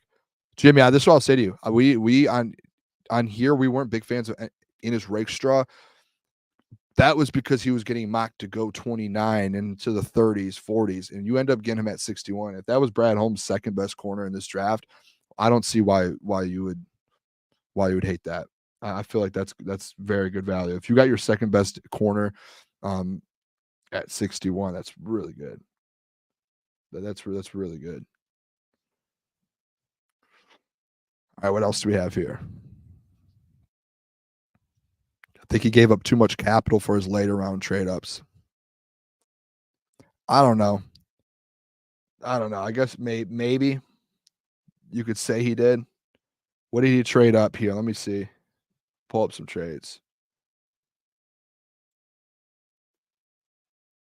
Traded a third for Giovanni Manu. I think you get a third back for the Jonah Jackson signing next year anyway. So I'm sure he has like an idea of what he's doing there. Jaguars. They went Cam Little, Arkansas.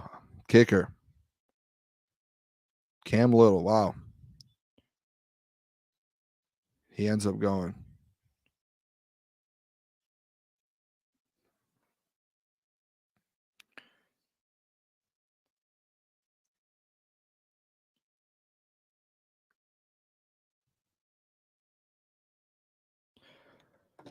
Britt from ISL gave it a B. Liked it. Thrown by pick 61, but going BPA, it makes sense. Everything was BPA. I've been preaching this. for a very long time, for months now with Brad Holmes, is the holes, like he said, the holes will get filled up in free agency, which he was very well known that he did that, and that's kind of how he went about it. And he was just going to go BPA in this draft, and you saw that he drafted 2 offensive linemen. So the final thing here, unless he makes another trade to get back in, 29th overall, Enos Rakestraw Jr. out of Missouri, corner. 20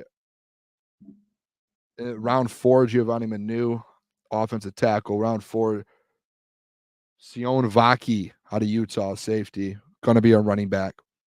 Round 6, Wingo out of LSU, defensive tackle. And round 6, Christian Mahogany out of Boston College, guard.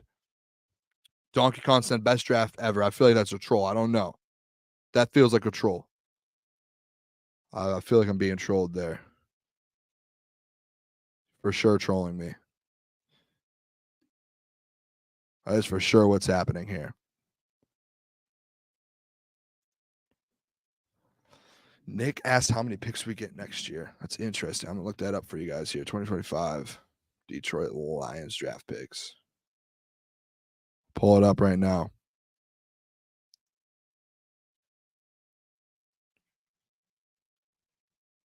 Uh, 2025, you have your first, second, third. I think they traded their third, actually. Yeah, I don't know. This isn't up to date. We'll have to get that.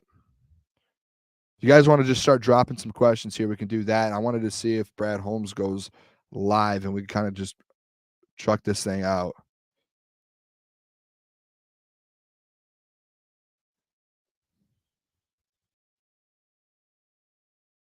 Ben Diesel, Brad Holmes with the steal with Mahogany. Yeah, I thought we did a bunch of mock drafts throughout the last month or so, and we had Mahogany going in like the 5th round, 4th round at times. There was times where we took Mahogany in round 4, thinking that that was a good pick with a little bit of value, and got him all the way in round 6. I think that's unbelievable. I think the BPA that Brad went BPA obviously, but I think the value with some of these guys is exactly what kind of makes this draft great. Nick Sal, give it an 89 out of 100. Tell Jeff to drag you up to Kaysville this year and do a show up there. Maybe we will. We'll pick our around 213. Do you guys think there's any chance of Brad Holmes trading back into the 7th round? Any chance?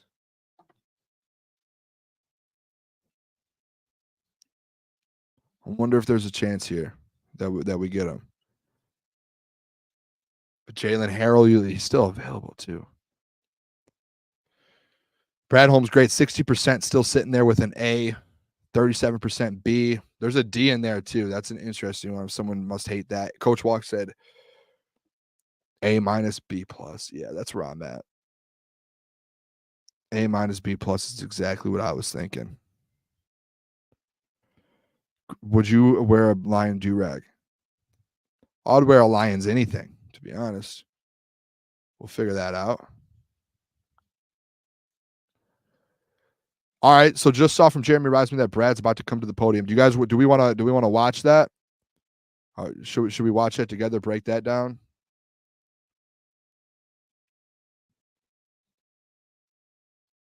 Let me see if I can.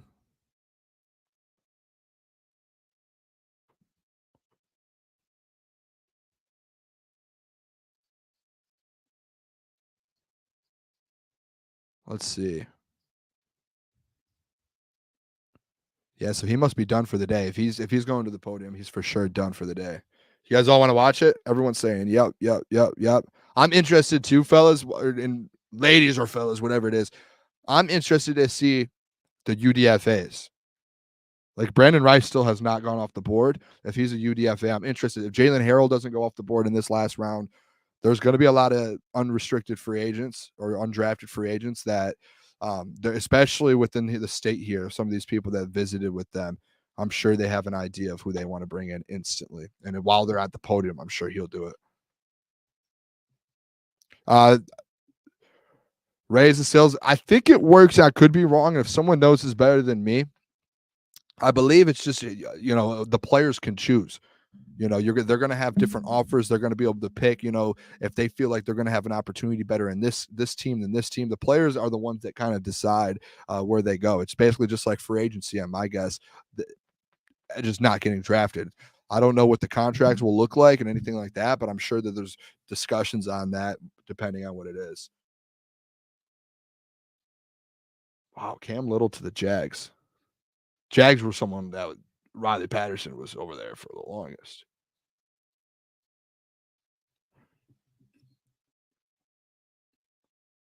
Just sitting here refreshing, seeing if the Lions are going live.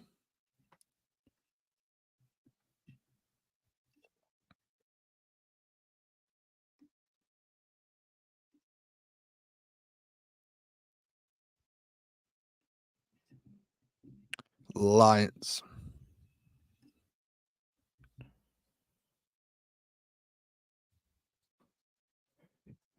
Jimmy Bach, you think DPJ or Khalif is going to make the Pro Bowl? I don't think. I don't know. I would say no if I had to bet my life on it. Hopefully, I mean, they're both dogs, though. Both absolute dogs.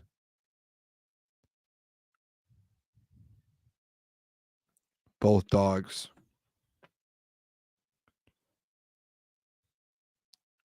Anad Nathan said 4 minutes, Brad Holmes. All right, that's what we're watching here in 4 minutes then.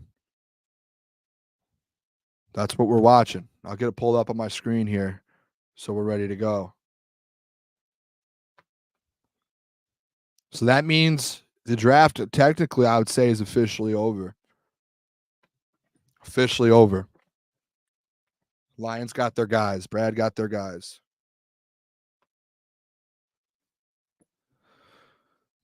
Biggest surprise player of the year. Out of the draft, I would say I guess Terrion was the 24th overall pick, so I wouldn't say him, but I would say Terrion's going to be an absolute dog. Carlton Davis, CB1 to start the year, and I think by the time the year comes around, I think Terrion could be CB2, fighting with the Meek Robertson.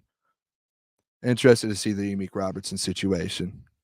Think it's good to have the competition, though. Really good. Oh, we're losing people here. Stay with me, fellas. Let's go. Stay around. We're losing people over here. We are losing people.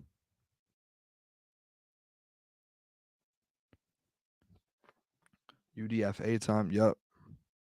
This is something that Klotz was talking about yesterday, moving Rakestraw to safety. I think someone, I could be wrong with this. I think there was someone that comped him to CJ Gardner-Johnson and saying that he can move. And that's kind of where they would like to see him kind of move around, maybe moving Brian Branch to safety. I don't know. There's going to be a couple things here that's going to be interesting. I think all we know now is Aaron Glenn has 0 excuses going forward. You've got dudes in that secondary now. Got another defensive tackle. The only thing maybe is that edge, but that's the only thing I could think of that he didn't get was an edge.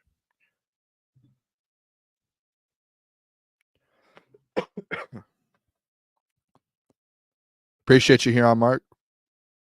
I am the last man standing right now. Let's go. I don't know where my hat is. I lost my hat. All right, how much time do we have left? It's 5:40. They said 5:40. He's on. He's up. 5:40. He's up.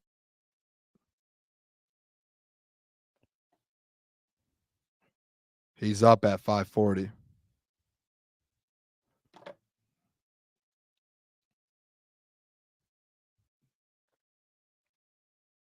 Jordan Whittington. Did he go before? He did. He went to the Rams. The Rams got another weapon. He went before Brandon Rice, too.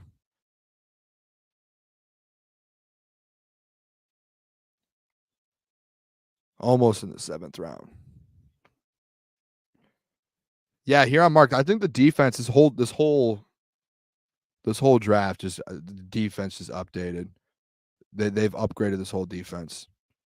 And then you're going to add some undrafted free agents as well, which I'm hoping they get a couple. I hope they get a wide receiver and that just an undrafted free agent. That's where I'm at.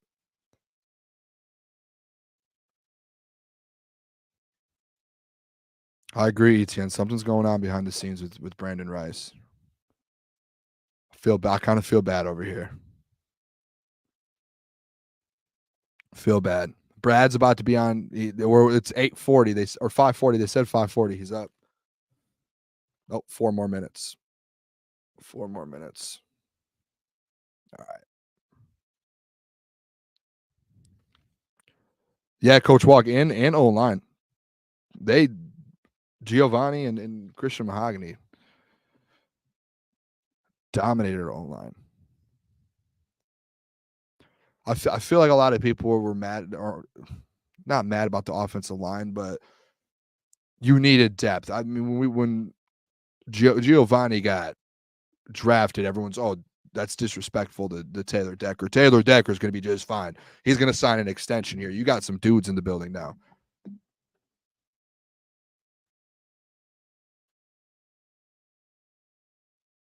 Any update?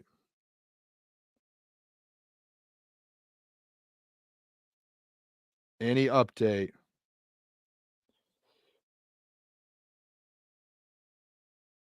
Rams boat.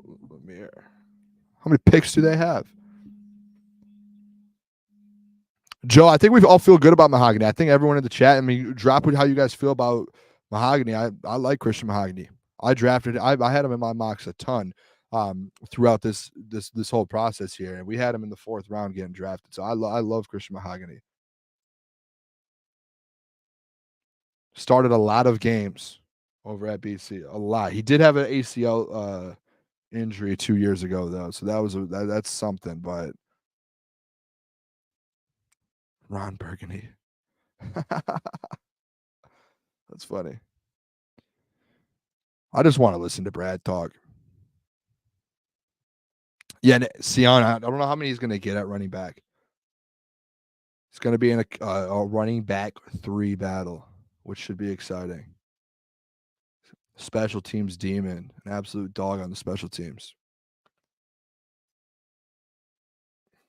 I wonder how fast this 7th round is going to go.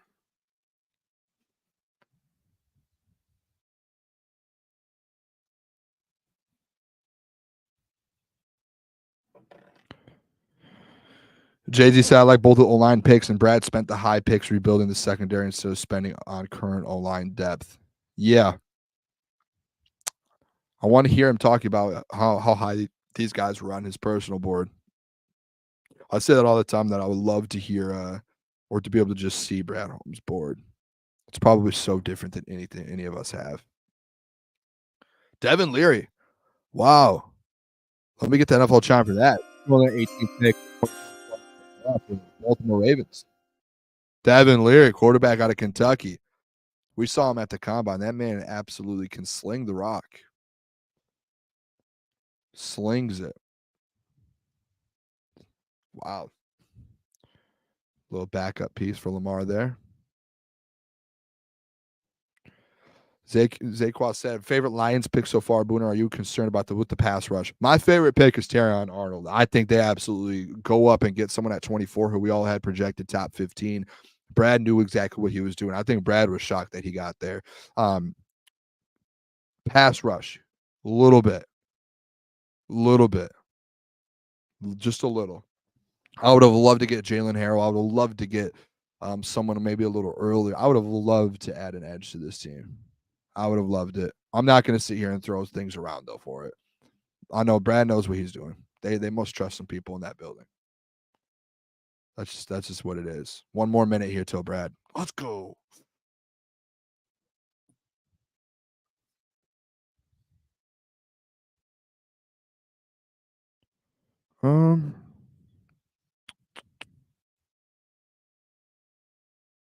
Yeah, Anna, can we do have another round? I don't think Brad's about to. He's about to address the media.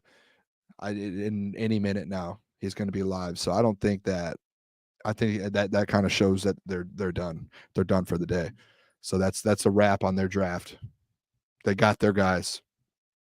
Now you just hope a couple of these guys, Jalen Harrell, falls out of the 7th. Oh, saw best available list. I thought Jalen Harrell went.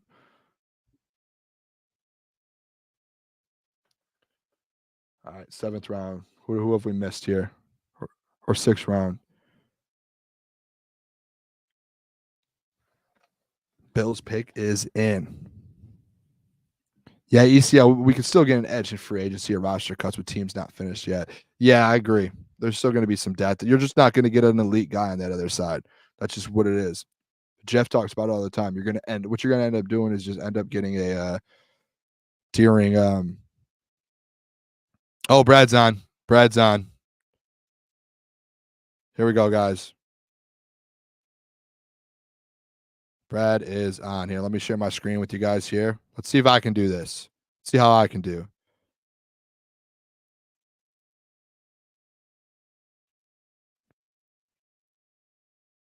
We get a thumbs up, you guys.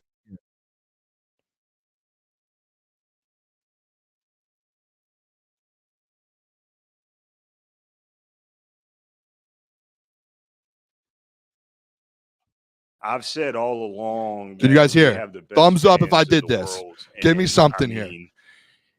And the anticipation of having the draft here just meant so much. We talked about it. Just we good. being able to let the world, Man, and the looks NFL world, get a taste great of in the Dan what Campbell Detroit's about and what this culture is jersey. about, and great for our city, great for our franchise.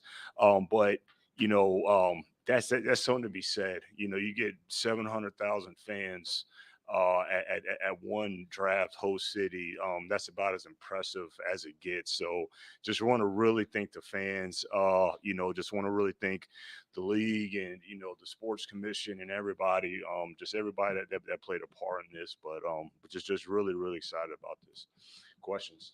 I want to ask you first about Giovanni. That's not a guy you can miss when he walks into a room, but just the uniqueness of the scouting process with that. That's a different level of football. Yeah, a little trickier to find. So what is the challenges there in finding that guy, one, and then projecting him going forward? So that was it was a cool little story because John Dorsey, absolute dog. He kind of got wind of, he had a really good workout, and he kind of got on the workout circuit, and really starting back with a Demi Smith who scouted him, and then Dorsey finds out about the workout, and then Dorsey and Ray talk, and Ray comes to me, Ray Agnew, and then he's telling me like, man, I think you probably got to take a look at Giovanni here, and so then I watched the tape, and it's what it is. It's a low level competition, but still a when I dog. watched the tape, the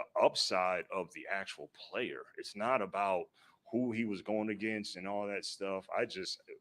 We just kind of got enamored with the upside, and then when we reached out to his agent and tried to get him in for a visit because he wasn't at the combine, we couldn't hardly get on the dance card. The whole dance card was filled up. So he came in on a Sunday, like a Sunday afternoon. And that was like visit number like 9, just like, and he came in and he did a great job and sat with the coaches. And we felt really good about him. We felt really good about his makeup. He's wired the right way. He's got a really cool story. Oh, Brad. And, he's been through some things, but we were so blown away about just his makeup, his character, the way he's wired, and he's got a lot of upside. It's not a whole lot about right now with him. A lot like we talked about Broderick Martin last year. This is more of a down the road future deal. But the upside is enormous. And the people who said really, I was being really disrespectful to Taylor Decker, thank you, Brad Holmes. Thank you. Him and Vaki, exactly what I'm talking about the there. guys that going to bed last night, I literally going to bed, I was like, we're not trading we're not going to trade in the 4th. I was like, we're just going to sit back and wait. But when I woke up, that's when I was like, man, it's those 2 guys that if they don't make it, those are going to be some gut punches. And so when I finally got to the facility and I went to Dan and I said, Dan, dude, there's 2 guys that, and I told him 2 guys, and Dan was like, those are the same 2 guys that I was thinking about this morning. And I was like, let's go get them. Like, let's not mess around. And again, you always get the answers to the test after you pick them. And if we would have waited around, then they weren't going to make it. So went and got his guys. That's all it was. A versatile guy, do a lot of stuff. We talked Love to hear that. about the Unbelievable. special teams portion of it. Appreciate that a ton, ECL, by the way. Means a lot. Appreciate all the support. About his ability to be really a three-phase kind of guy. Yeah, ECL is a legend. That's what first stood out is, you know, we thought he was one of the better special teams players in this entire draft. You know, all 4 phases of special teams, and especially with some of the changes that are coming about, he's really, you know, he started even coming to life even more.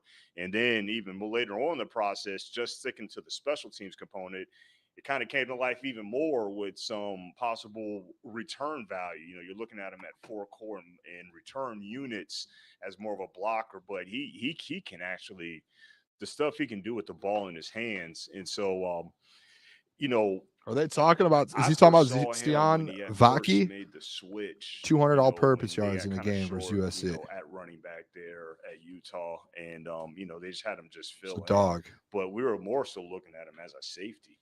But he looks so natural as a runner. And I was like, wait, where did these backyard instincts come from of him just running the ball and making these plays? And then not only is he's got these instincts that are just very natural that we thought, he's not even majoring in it. Like he just did that just because they kind of got shorthanded. And he's like, oh, you need down for running back? Oh, well, I'll help out. And then he starts making these plays, run the ball and in the passing game. And when I saw that, I was like, wait, he's not even majoring in this, and he's looking like that. And then you get more into his background, and, you know, he was more of an offensive player in high school.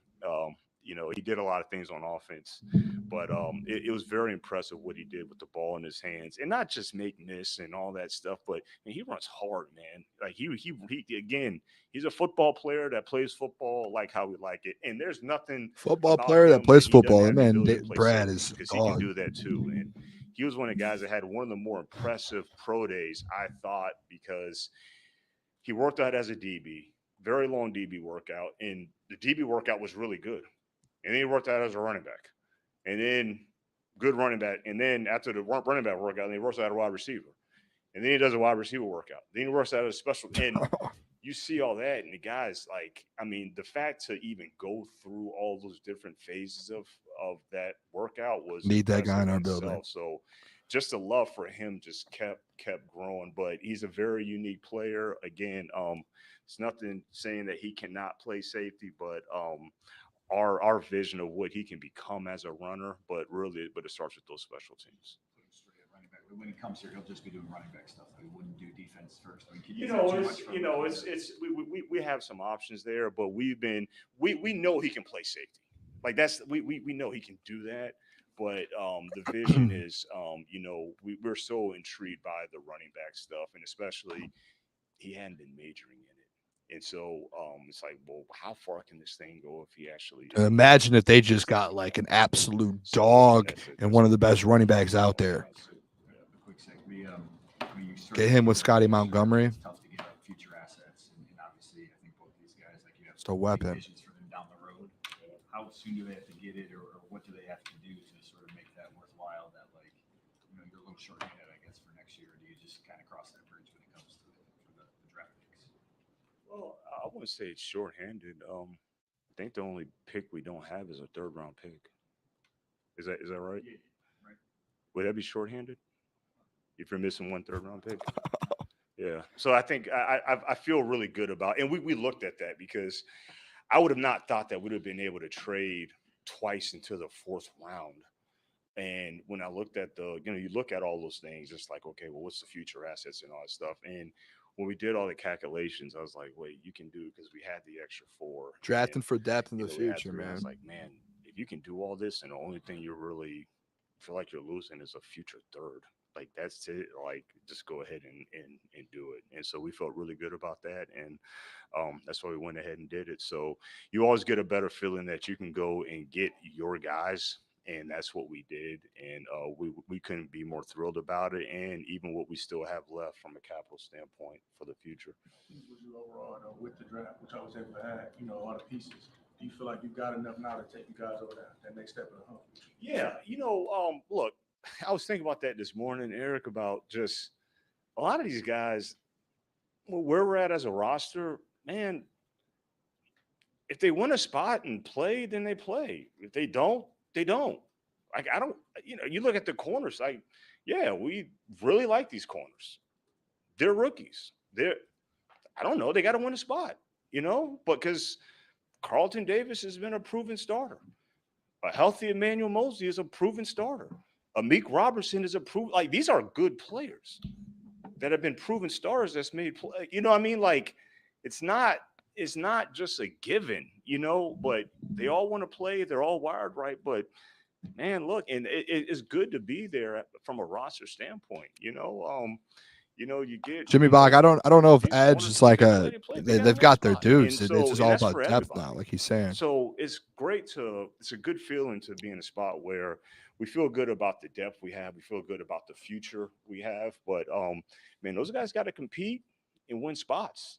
But I know that we're a better football team now to take that step, like what you were talking about. But it's going to be really up to them now. We're going to do our part and make sure that they're surrounded with the resources to be set up for success with their development. New but defensive line those guys coach. got to compete. Brad, do you have any insights on Christian Mahoney falling? It seems like he was somebody that was supposed to be drafted much higher. Is it Mahoney or Mahoney? A lot of places had him as his 3rd round pick. Yeah, Kind I of was shocked.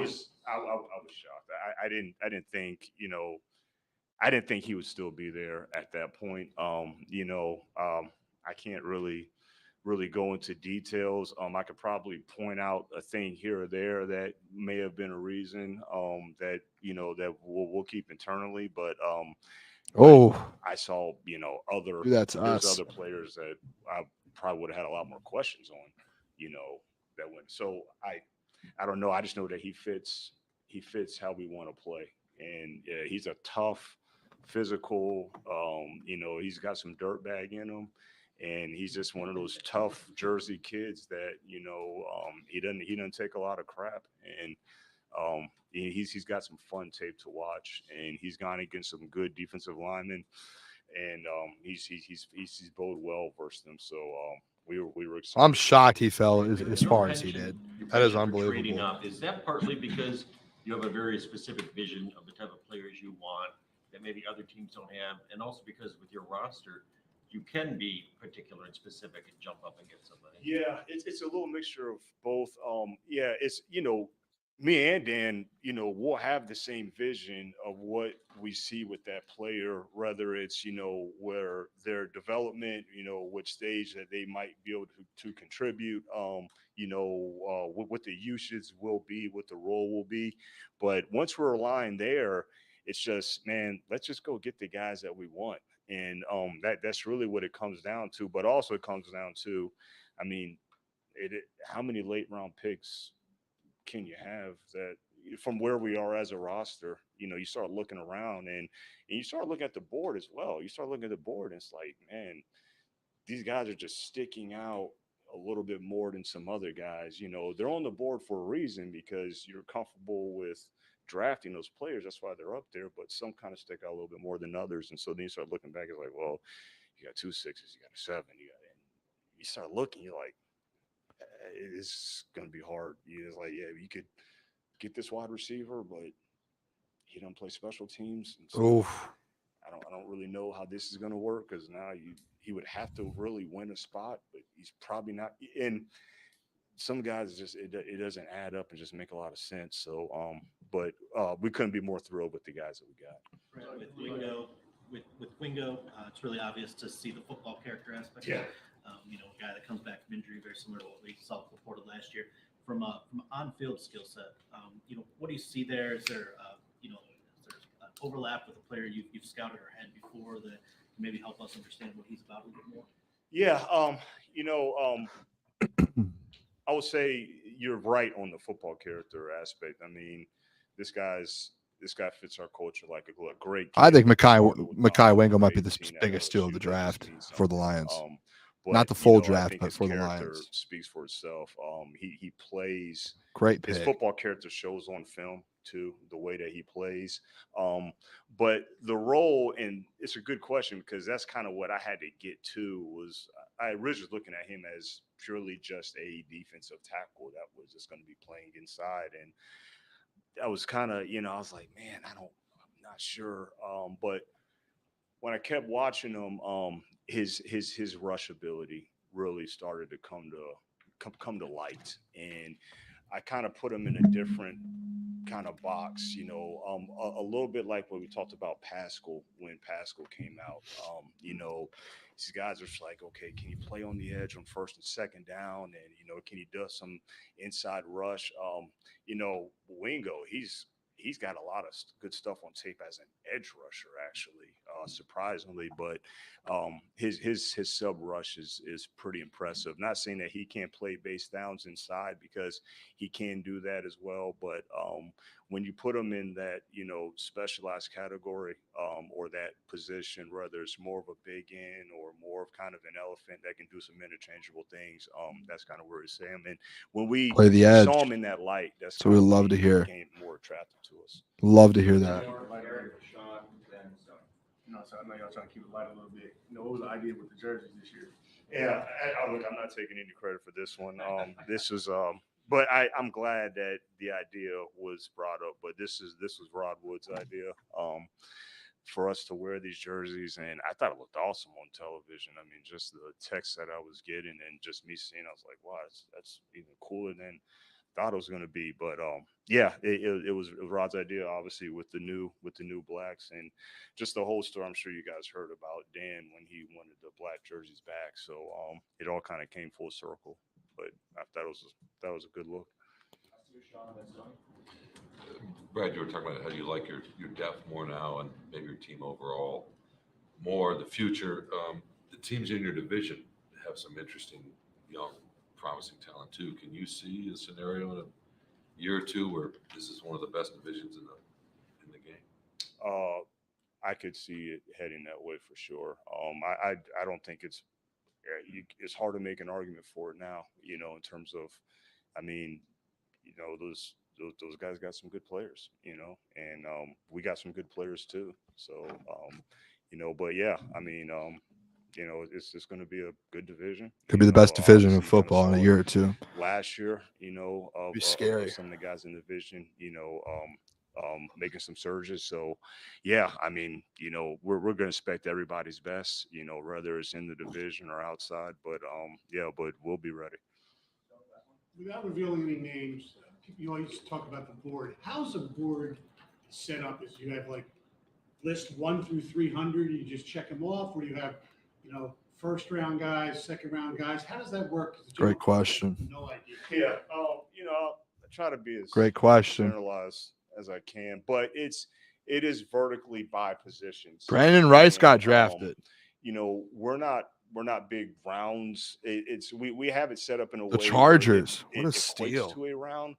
We just don't use the word round, just because when you start, and this is the same thing with our grading scale. We don't use rounds on our grading scale. Sometimes I might say we got a second round grade because that's kind of what makes sense. So, but the reason why we kind of stay away from the whole rounds thing is that when they become on your roster, they're either a role, they're either a starter, they're either backup. Great They're timing not a on that. round anymore. Anand, It's not a Nathan. fourth round receiver. It's not a sixth round safety. He's either backup or he's a high end backup or that's what it is. So, but yeah, it's vertically by position, from top to the bottom. Is there a big gap like between, again, just using terms that we would understand, first to second round, or that blue chip versus whatever the next year, like how big is that, when you drop from one tier to the next? Yeah, it's really more so the grade will reflect what the upside and the role is, and then that's where you kind of get the separation and gaps. And really, it's actually cool to look at it horizontally than it is to look at it vertically. You do so much work over the whole year. By the time you get around to like March, you have a good feel of how it looks vertically. But sometimes you got to look at it horizontally with different positions. And then that's when you can truly kind of get a sense of, like, how good is this draft? How strong is this draft? We were looking at the whole thing on, I believe it was Monday, and you could clearly see, we have it split with offense and defense, and you could clearly see we had a whole lot more names on the offensive side of the ball than we had on the defensive side of the ball. And so that's when you kind of got clarity that, yeah, this is a offensively strong draft. Went corner back to back, first 2 Yeah, picks. so if you have, if you have everything Interesting. stacked vertically by position, you got your running backs, quarterbacks, and wide receivers. Well, you got them vertically stacked, but also when you look at it next to other positions, so it's like, okay, what's this wide receiver that we got, in the same bucket as this guard? What's this D tackle? And then that's kind of get a good feel. That's one little tool.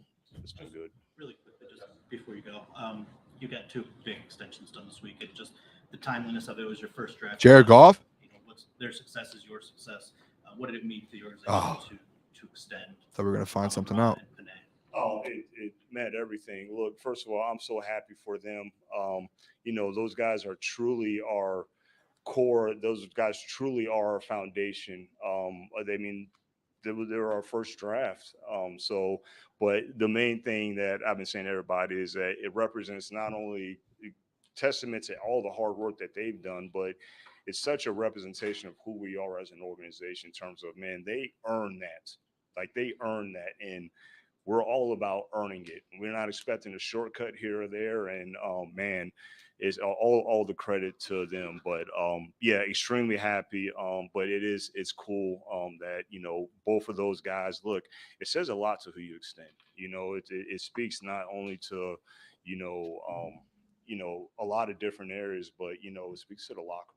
And who you pay, who you draft, who you extend, who and so I do think I kind of saw the clip of our other wide receivers, celebrating, St. Brown outside in front of the facility. And I just think that's really cool because, I think that, he's highly respected. And I think, no one would argue that he has truly earned that. And the same thing with Panay. I was talking to Panay and after he got done signing his contract, it's like, man, it's like 3 years ago, he was here with his parents. We had just drafted him. He's here with his parents, and now he's got 2 kids running. Biggest around offensive line contract of all he's time. Highest paid tackle. But no, those guys represent everything that we're about. They embody everything that we're about, and it was a no-brainer in terms of making the decision to do those extensions. Obviously it's business that comes involved. We thought we were actually going to get it done a lot earlier, but the business just kind of takes a little bit longer. But those are easy decisions. We're happy for those guys. Huh? I said it wasn't purposeful to do it Thursday then, first day of the draft. No, it really wasn't. It's just we kind of got wind that it was getting close.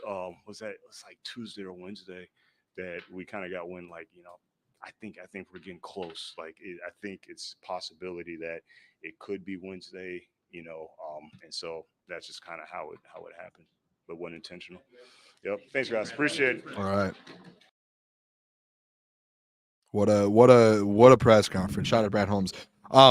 We could do a couple more questions here. I'll do a couple questions and I'll be done here with the stream. Appreciate all of you guys tuning in for this whole. I mean, we've gone for over 6 hours now streaming this whole day 3. So if you guys have any questions, I'll answer some more here and do a couple of little quick Q&A, and then I'll probably hop off after a couple minutes here. It's been a long day. You guys have been awesome kind of tuning in here with us. If you guys can like the stream or the stream, subscribe, all of that, man, that'd be unbelievable. If a couple questions come through here, I'll answer some. I think Brad Holmes, to be honest, I think I give him an A-, B+, more so towards the A-. I think he got some pieces that we like.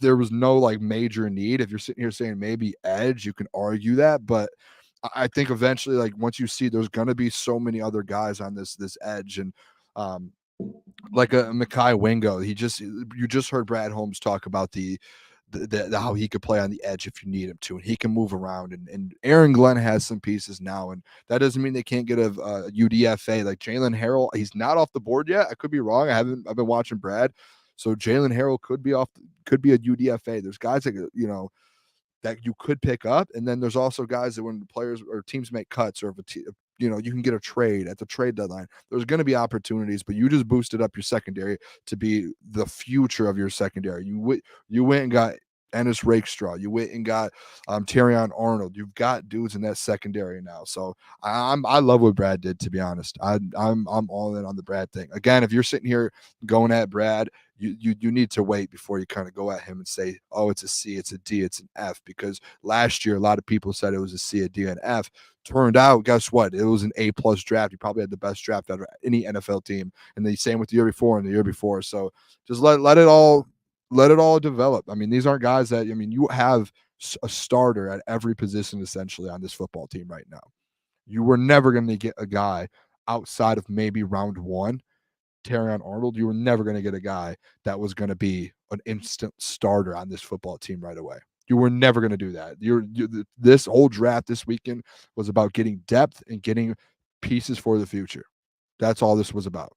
So, favorite piece, I think someone asked favorite piece added to this team.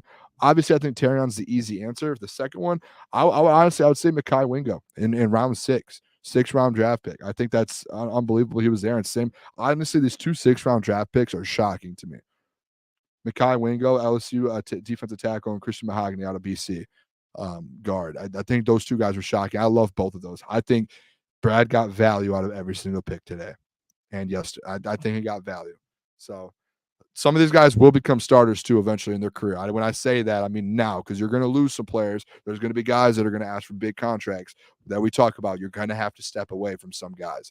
That's when you have a good franchise and a good football team. You have to step away, and you're going to have to cut ties with some of these guys that you like. Some of these players in this draft right now that we just took are going to take those spots, fill those voids. So here, another question. Jay-Z said, it's a good one. A free agent position player now to keep an eye on. Still need another safety. Maybe another safety. You can move some guys. Brian Branch potentially move to safety, and Enos Rakestraw can step in. There's just different things you can move around. I would like to see maybe like a DJ Chark, one of those wide receivers coming. I like the DPJ thing. I like that. But if you can add another weapon, you have the same wide receiver core as last year, minus Josh Reynolds. So there is that argument to where you did lose a 600, 700 yard receiver. So you're going to need someone to come in and fill that production. DPJ may be able to do that. Yes. But you still need another piece. So I wouldn't be shocked. The reason they never went wide receiver here is there's probably none they felt could replace that or even be a wide receiver 4. So I think they get a free agent wide receiver, or maybe they'll bring a UDFA in. A couple more here. Phil said, have you rated these players on the Booner Path? Every single one of these players are part of the Booner Path. There's no rating. When you're on the Booner Path, you're on the Booner Path, man. We're full steam ahead. Super Bowl season. All these players probably will get a Super Bowl ring next year. Nathan said, it's not cutting ties. We're going to seed the NFL with former Lions. That is what good teams do. Yeah, I mean, you're going to lose some guys. Good. You're going to lose some good players because you're getting better players. For sure. Jimmy Bog, all they need is a number 3 DPJ 8. And DPJ will be a good player this year for the Lions. I do believe that. I think he will. It just, to me, you're asking a guy JMO and DPJ to be number 2 and number 3 when we haven't seen JMO as a number 2 yet, and DPJ we've seen him as a number 2. But since then he hasn't been that. But he's going to be able to. I think. I believe he'll be able to. I would just like another weapon. You have to continue to keep this offense top 5. To do that, I think you need to continue. You can't lose a wide receiver and not replace him. You can lose him, but you just can't replace him. So I think he'll be a fine 3/2 with JMO.